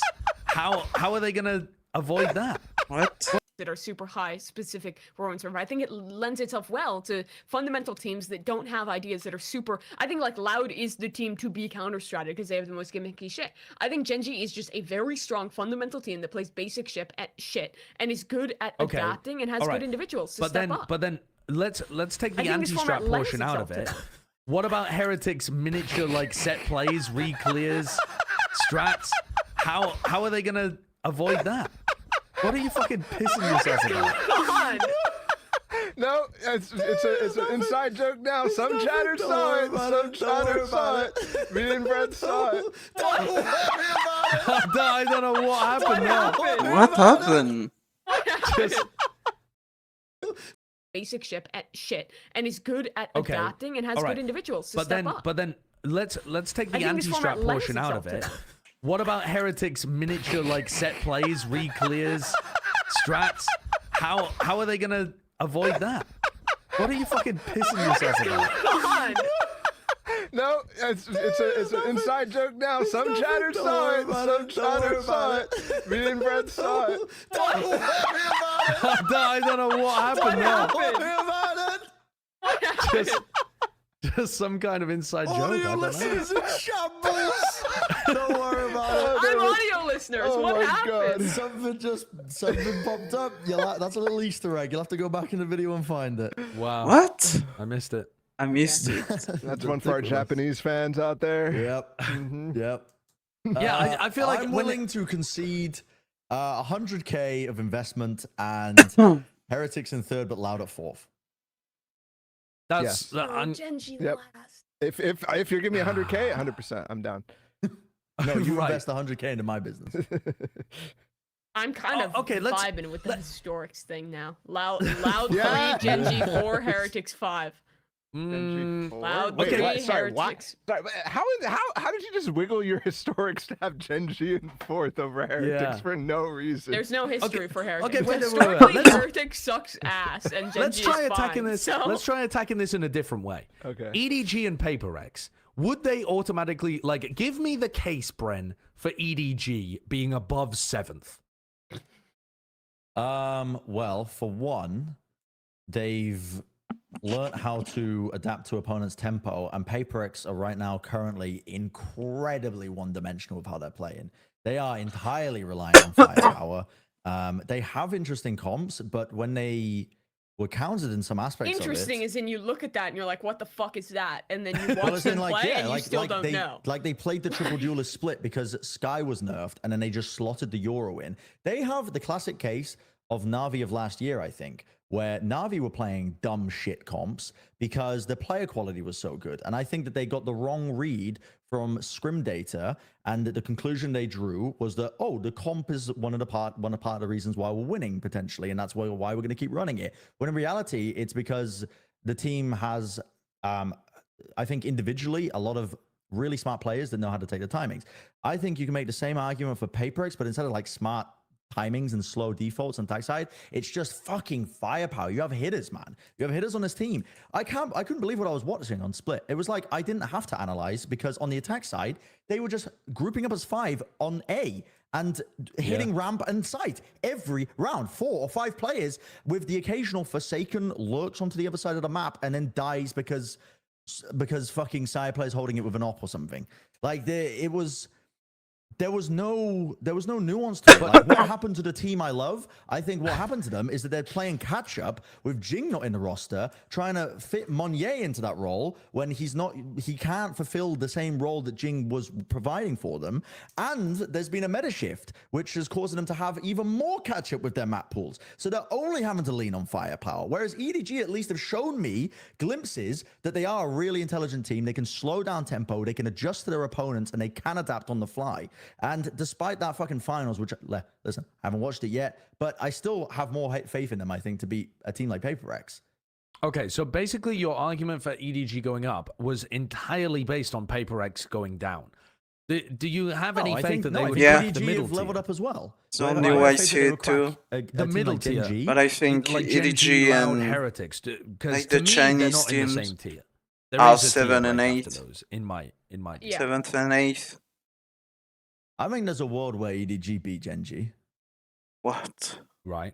But from what we've to seen, me, it feels like we're relying on another like classic EDG play like shit regionally, and then like magically are the goats when they go to an international event. They which don't I play don't. like but they shit are regionally, often. classically. Like, I mean, sorry, that was an overreaction, but an overstatement, I should say. They don't play like shit regionally. They play against weaker teams and don't look as strong Yeah. regionally compared to when they go international and I think refine their style a little bit more, do less of the silly shit. They always play better at international events against better competition because they are a very good team and they don't have to be perfect regionally because they're so much better than everyone else. That was the point I was trying to make. Right, but you were saying that as if that's what we would be relying on. But if it happens every time, then you have to take it into account.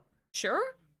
But I suppose would so, say, but I'm doesn't with Brendan. PaperX have some level of that as well? Where But are we they've also- really? Think It doesn't about matter how PaperX badly they pre-last play. year. Are we Think about really going to PaperX write them out? last year, where it was this shit, where they're cooking the crazy comps and they're getting really silly in regionals, and then you're like, oh, they're gonna go to international events and be good, and then they just weren't. Last year was the exception to the PaperX rule. well, yeah, I think when we think about PaperX being bad with the changes they made in the comps, it took them weeks of the regular season to get back up to speed. This team will be good, but I think it is too soon right now. I think they're Yeah, too deep they in the don't goop. have the time to fix the problems that they've got right now. They just don't. They don't have the fucking hyperbolic time chamber. They can't fucking start stretching out the 1 week that they just think about the games they were playing in Pacific. It was so far gone. Like, I just don't have faith. Personally, I don't think it's far gone enough to lose to EDG because I mean, you look at what PaperX have been able to do before.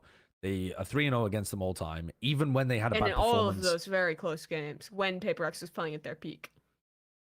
Not really. I mean, wasn't always, one of the like, tournaments at Champions when close until PaperX it got wasn't. eliminated in groups? yeah. Or am I misremembering? No. Didn't I don't PaperX EDG remember. play in groups before, and both of them got eliminated by Loud Oh, and last year. by Liquid and Lev? Yeah, they started their opening game. Remember the fucking Sage Wall Raze ult over fucking That was Pearl or You're Lock-in. whatever? talking That about was Lock-in 2020. against No, it Cloud9 wasn't. That was when PaperX got Champions 2022. That was Yeah, the first Champions fucking- 2022. That was his first time PaperX we had a fucking slump. saw EDG, and everybody was like, "Oh my god, EDG is gonna be the best team ever! Like, this is gonna be amazing!" And they got grouped. with PaperX. They both got grouped by Liquid Yes, and Lev. yes. So it wasn't just when PaperX have been at their peaks they've beaten EDG. They've always been better than EDG, even when they've been slumping. And I think that's going to be pretty similar again here. But even when they've slumping, they've always had Jing. They've always had these magic bailouts. I'm not seeing that same stuff from this PaperX. Yeah, to me, they are still very one-dimensional with their pace. But Yes. Yep. And But- I think EDG has shown more diversity in their style in China and has actually been learning a lot since last year and through last year. And I think they are a team that is very much in a position where they are ready to deal with that style because they've played against a lot of fast, crazy comp one-dimensional teams in China and have slapped them out of they the way. almost lost to FPX. But they won. But they won by FPX not knowing that it was like planted on the other site and then but beefing some but we're very also Again, fucking- one round. But One also there round. was there was minutia rounds for almost all of these teams that would have made massive grand differences. I could have cherry picked fucking many wins for Gen G to get to the point where they are. And we would be knocking them all the way down based off this argument. And too. we I could be don't doing the same think thing when so. 100 Thieves lost to Sentinels 13-11, 13-11. It was only 2 rounds both times. Like, they could have made it to fucking champs. I think 100 Thieves go number 3. I think I mean for me No? the Okay. for me I think EDG have not been playing well at the moment. I would have them at 7th, PaperX at 6th, and a tier gap between the rest. But No. I can No. understand if you think the PaperX have not been playing well, but also there's just I so think much PaperX could step niggling up. doubt in my head about I think Loud is underrating 1, K-Corp is a 2, team like that. Sentinels or Have Heretics always 3 and been 4. able to, or at least last year, have been able to play at extraordinarily high levels. Ball They up. And played then- CGRS as a sub, for God's sake. What? Who do The you 2 think is Pacifics 6 and and the 7? 2 China. God just spoke to me. I just woke. I thought it was I mean, it is the producer, but anyways, 6th and 7th, I'm with Josh, PaperX and So we're EDG. flipping a coin. Or That's all we have to do I is would flip put a coin. Gen G 6th That's and true. PaperX 5th. Flip the coin. Flip Let's the flip coin. the don't coin. flip, Free don't up. flip No, the we coin. can't I just flip the don't coin. think- We you haven't don't even have put a fucking single leg to stand person. on. What do you mean? With this PaperX shit. What's your What? point? Dog. Don't have a leg to stand on. Please flip you the You don't haven't coin. watched the stand on. finals of EDG. Please flip the coin. Please flip the coin. No. EDG PaperX should The be coin is the Tails. only fair way. EDG heads.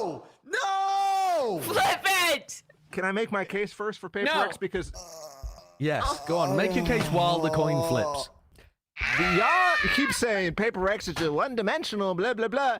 And let me push the glasses up, Bren, because they're the enemy of the armchair analyst, okay? Every single time they go for aggro, it's because they're doing something. They're fucking getting on the ramp at the same time as somebody peeking behind him. They're setting up Forsaken to be on an angle that he wasn't supposed to be on. There's this shit that we just don't see because they're just going to die sometimes, and they run through a wall sometimes, and it doesn't work sometimes, but sometimes not going to gonna work. work against It's going to EDG. work. It absolutely will work because If you EDG is a know- chaotic team. EDG, sometimes they're going to lose the fucking plot because of what PaperX are doing. That's exactly how every single one of these games go. It's chaos. And it's because PaperX injects that into it. And sometimes EDG can actually thrive in those situations, but against PaperX, it almost never, ever, ever works.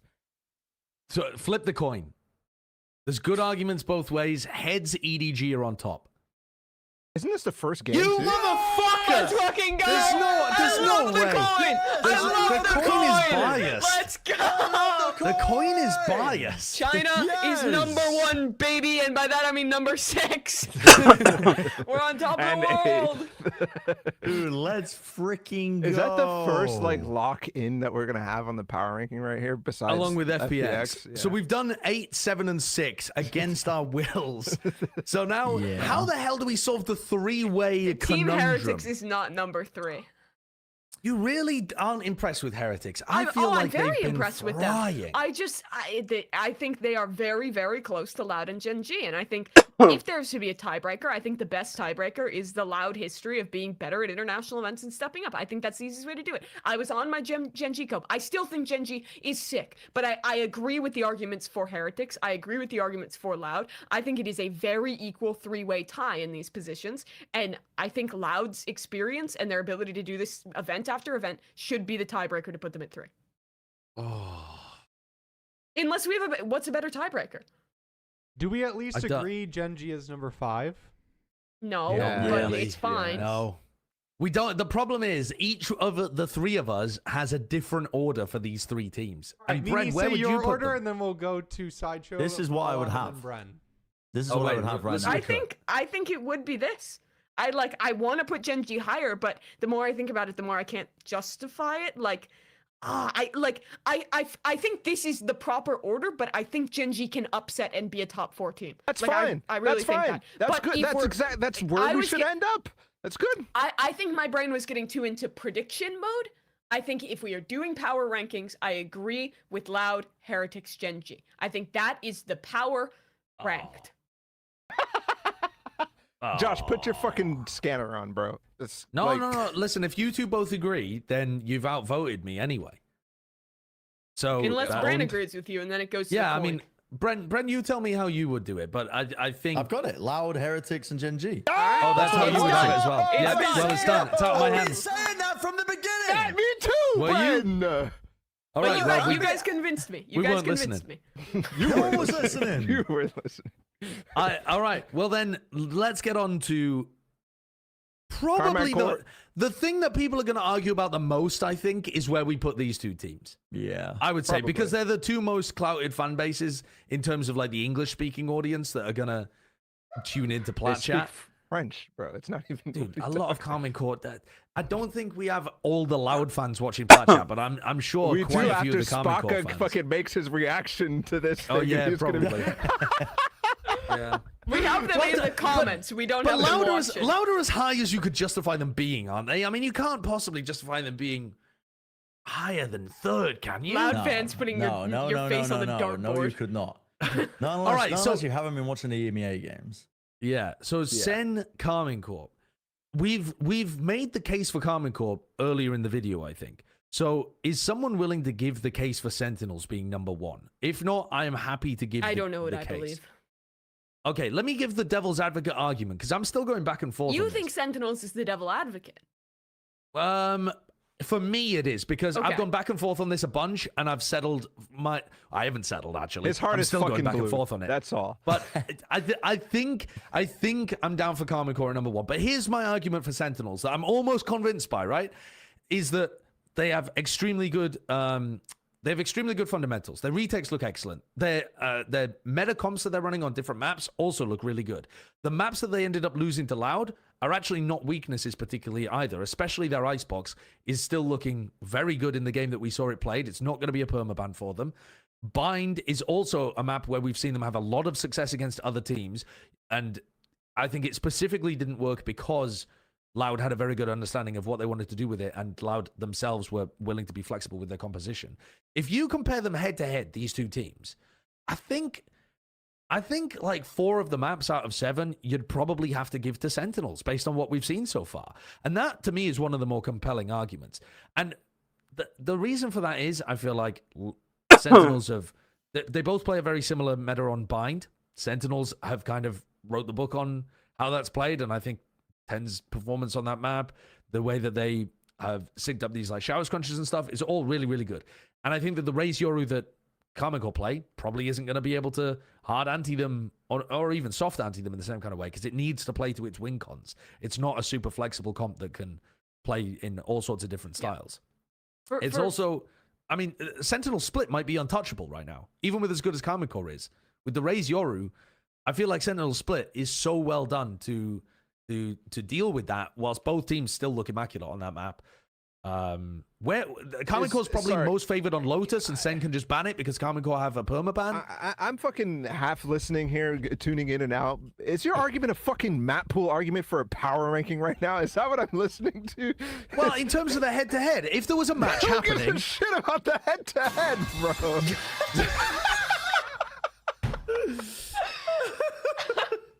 well, I'm saying I'm completely stumped on which way to go, and what the devil's advocate argument for Sentinels to me is that they have a slightly better map All pool right, I've had than enough Carmen about Core the maps. does. I like Sentinels. I think Sentinels are on the money with their read on the meta right now. I think the way that they play their double initiator comps is the best right now. When they're playing the Gecko KO, I think the combos they pull out, the way they play around that is excellent. I think while the players on Carmen Core X are also fantastic individuals, I think the way that Zekin is being set up and the level at which he is playing right now is absurd. They also, as a team, have far more experience. I'm gonna bring up the thing that I said is fake because we need some kind of fucking code to break the tie. The level of experience of these There's players. no tie yet, by the way. Nobody has even stated their opinion. It's gonna be. It's a tie in my mind. I'm battling the blue demons. When your blood is inside your body, it's blue, but once it comes to the outside world, it's red. That's a lot like the argument between these two teams. Do you bleed red? It's Do you not true, bleed by blue? the way. Just It's a not. fiction. Shut up. Boo. Boo. Don't believe that. Fake news. I don't know. My what I was veins saying. are green. Yeah, So, it wait, just so it no just one scatters the knows light. each other's opinions, but you guys are arguing. Yeah, Yes. because it's super close. Because It's so even if we close. have an opinion one way or the other, no one can have a strong opinion. These motherfuckers are fucking arguing in their own head. bro. Yeah, we're arguing about our own Because I don't know opinions. what to think. But I think I'm a sense. Let me tell you, it's simple. Egg is the goat. Egg in my throat. Carmine Core #1. Let's go. They're winning Madrid. No, They're winning no, Madrid. no, I no, fear I no. must agree with Arton. The fundamentals on display from Carmen Corp are fucking bonkers. I have Carmen Corp #1. This is the best fucking theory-wise. This is the best team since fucking Fnatic last year and Gambit before that. That's it. It's just because you fucking love Aang. So he's the last Airbender. Like, what do you want from me? Dude, Bren, what Bren. do you think? I think that. I think, therefore, I am. This motherfucker. I think therefore He's I struggling with am. existence.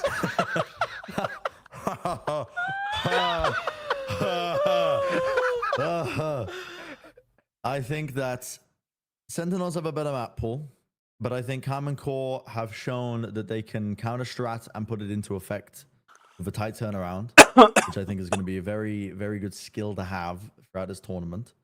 I think they have very similar strengths in terms of their fundamentals and how they take fights and their retake protocols. I think both of these teams are actually almost match and match for that. And so it comes down to, it's going to come down to fucking superficial shit. It's going to come down to probably the form of certain players. It's going to come down to how prepped they actually are, whether or not Sen are actually going to be able to maybe outrun the counter-stratting as well. The team might do like Carmen Core, like that we know that they're going to do and put that work in for. But outside of that, it's literally a coin flip in my head. It's a coin Decide flip. Sentinel so he can flip the coin. But can you tell us which direction the coin lands then, Bren? Because I mean, come Yeah, on, man. heads is Sentinels, tails is Carmen Core. Okay, go ahead and play it out. In my head, Yes. play the metal pipe sound. Play the metal pipe.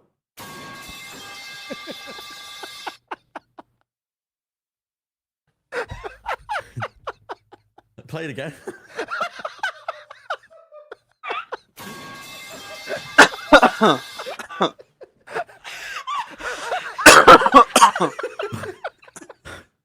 My mind's blank.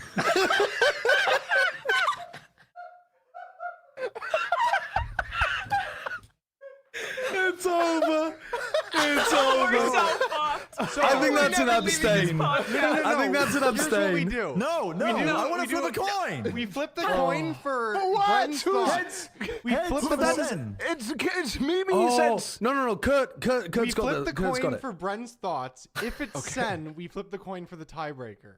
Okay. Yeah. But Bren needs to believe it and tell us he believes wait, it. wait. What This do you is like mean? when you're a kid and you ask which ice cream flavor you want, and you're like, pick for me. And then when someone picks for you, you're like, wait, I don't fucking want that. What do you We mean? need What do that. you mean? What do you mean by this? What do Okay. you So mean? you said it's So- a coin flip for your opinion. Mimi thinks it's Sen. Bala and Sideshow think it's Paper X. Yeah, Paper X. To the moderators, Core. Ryan 2, Carmine Core. If it flips for Sen for your opinion, then we flip again to break that tiebreaker. Wait, Bren, can you try and flip it in your head again? We need What are to- we doing here? All right, sorry. Sen- We're doing this is coin Bren's flips. opinion Coin flips. here. It's fucking Inception. What are we doing? This is really not the confusion. Bren, I just open your phrased it mind. for you. Open your mind. Be one with the coin. Be one with the coin. Which one is heads? Which one is heads, Bren? I He don't know. doesn't- he I don't know. I can't don't know. say Okay, until we flip. Sentinels is heads. Sentinels is cannot. heads. And I just gotta flip the coin. Yeah, it's flipping. Who won? Don't look. Who won? Don't look who won. Heads. Yeah, it was heads. It was Sentinels. All right, well that means He that knew we've the whole got time. He's we a gotta flip prophet, again. My Messiah. He knew. So Sentinels is heads again, but this time it's versus Carmine Core.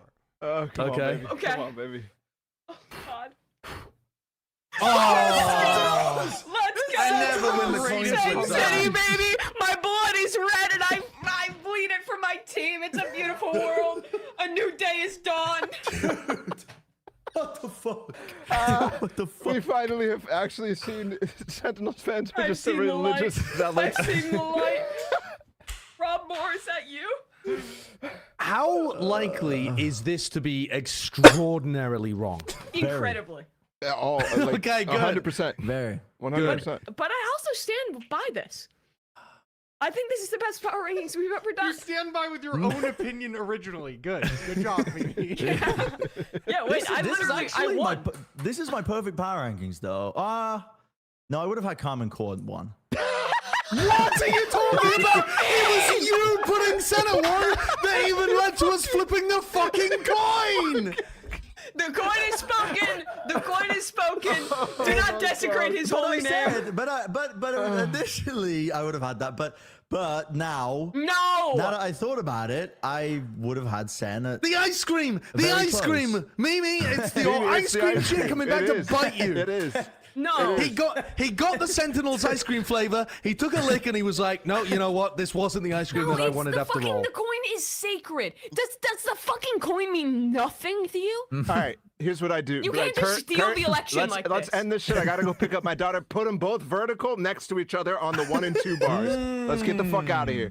I mean, I Let's know get the I'm fuck fine. outta I'm here. fine with it as it is. Oh god. Yeah, this Yep. is. How is Put this 'em- is put 'em vertical. horrendous. Yep. Yep. And put them Okay, like now Phil- put loud heretics and Gen G vertical on the 2 bar. Just leave it. Just leave it. No, this is much better. Oh, that. Oh, stretch them that- down. yeah, Stretch them down. that stretch looks them both amazing. down. Group. Oh, so they cover Yes. 1 and 2. Yes, that's what Oh, I was thinking. perfect. This is exactly what I was Right, thinking. Carmen Core's on the left, so that means that Carmen Core's No, number 1. no. Right, let's close out the show then, shall we? Let's- Good It's time for lord. the most important. Oh, they were perfect before we fucked them up. Let's go for the most important segment of the week. Mimi, shut your mouth. Let's go. I know this isn't who you were expecting, but I thought I'd drop by. This one's better. It's the Guards Very Good Great Gamer Award.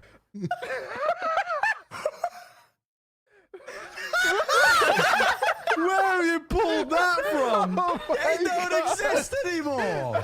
That's incredible. The guard was an Holy. evil fucking dude all along, too. All along.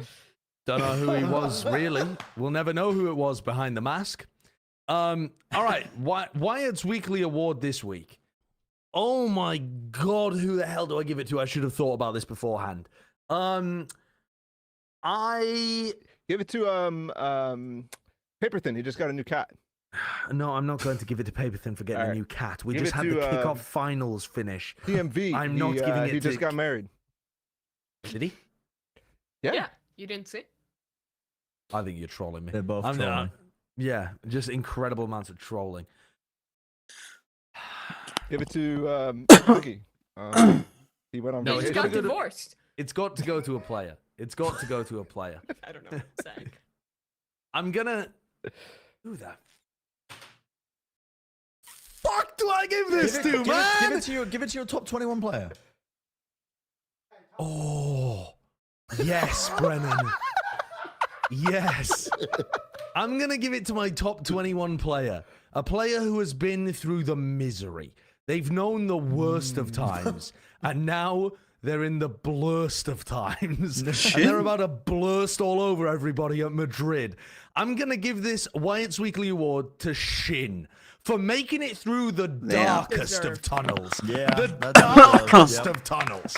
And coming out the other end and looking superb. Because, yeah, I mean, they can't stop you, son. They can take away your classic clutch on Sunset. They can take away your ace clutch on Split. But they can't take away you overcoming the odds us beating out the Screaming Nevera brothers and making a success of your life anyway. Allez les Bleus! Allez les Bleus!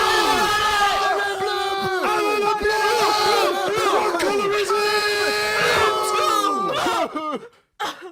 Thanks for watching, everybody. See you later. Blue! I'm pressing the button now. It's not working. There we go. Okay, that was a fun one. I mean, just a quick one on the power ranking. I think you could like swap Loud and Sentinel. In my opinion, I think Pepper X for all the kickoff was like better than Genji. They just lost the final. Then Genji looked good, but I still think Pepper X is a more solid team, even though it's a boring team. They also have more experience at international events, so I would put Pepper X 5, Genji 6, and Edward Gaming 7. Fun plus Phoenix 8, that's fine with me. Heretics 4, sure. They're the weakest of the top 4, I think. KC2, and then I would put Loud instead of Sentinel. And if Loud is not number 1, I would put KC, Loud, Sentinel. I think Sentinel, as I said, it's like a top 4, and if you are a better team, you beat Sentinels. I don't think they are the best team. I even think Team Heretics has a shot.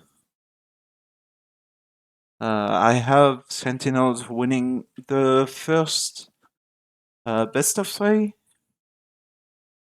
But then after that, I think Heretics should wake up.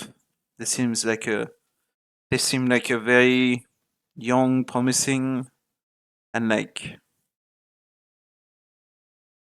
team, and I think they should like show that. So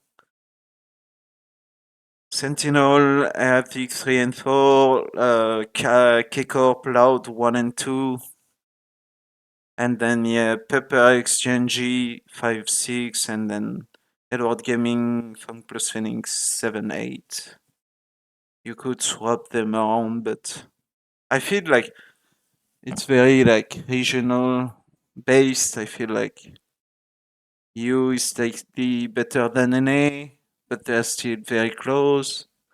I still think Pacific is weaker than EU and NA, and I think China is weaker than Pacific, which makes them weaker than EU and NA.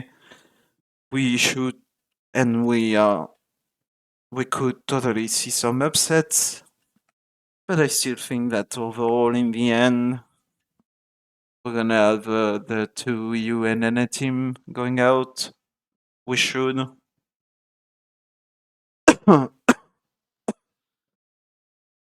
And yeah, that's my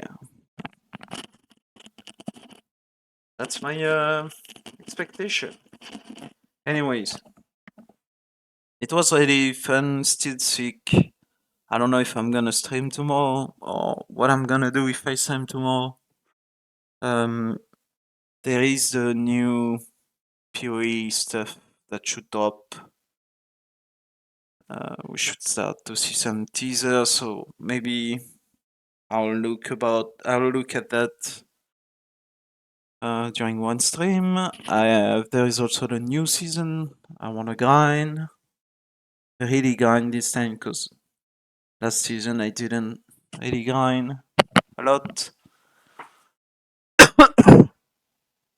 I only play on one account, and I didn't even push for like gold or anything. I actually like the map pool and the agents and the kind of team comps. I feel like it's pretty balanced. I like as a Viper, Cypher, and KJ player. Like the map pool is really good. I also like playing Omen, so he's a very strong agent, very strong smoker. He can solo smoke. He's often picked as a duo smoke, so as a smoker, sentinel type player, and then sometimes duelist. Rarely initiator. Only when I have to play like a KO or some stuff like that.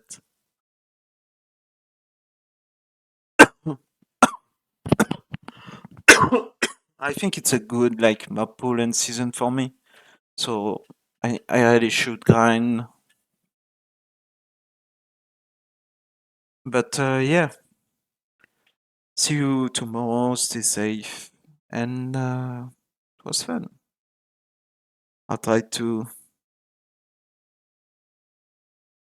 get some rest and heal. Because I've been sick for a while now. I usually get sick for like max a week, and I haven't been sick in like in recent years, and now like I'm really sick for some reason, and I don't even know what it is. Like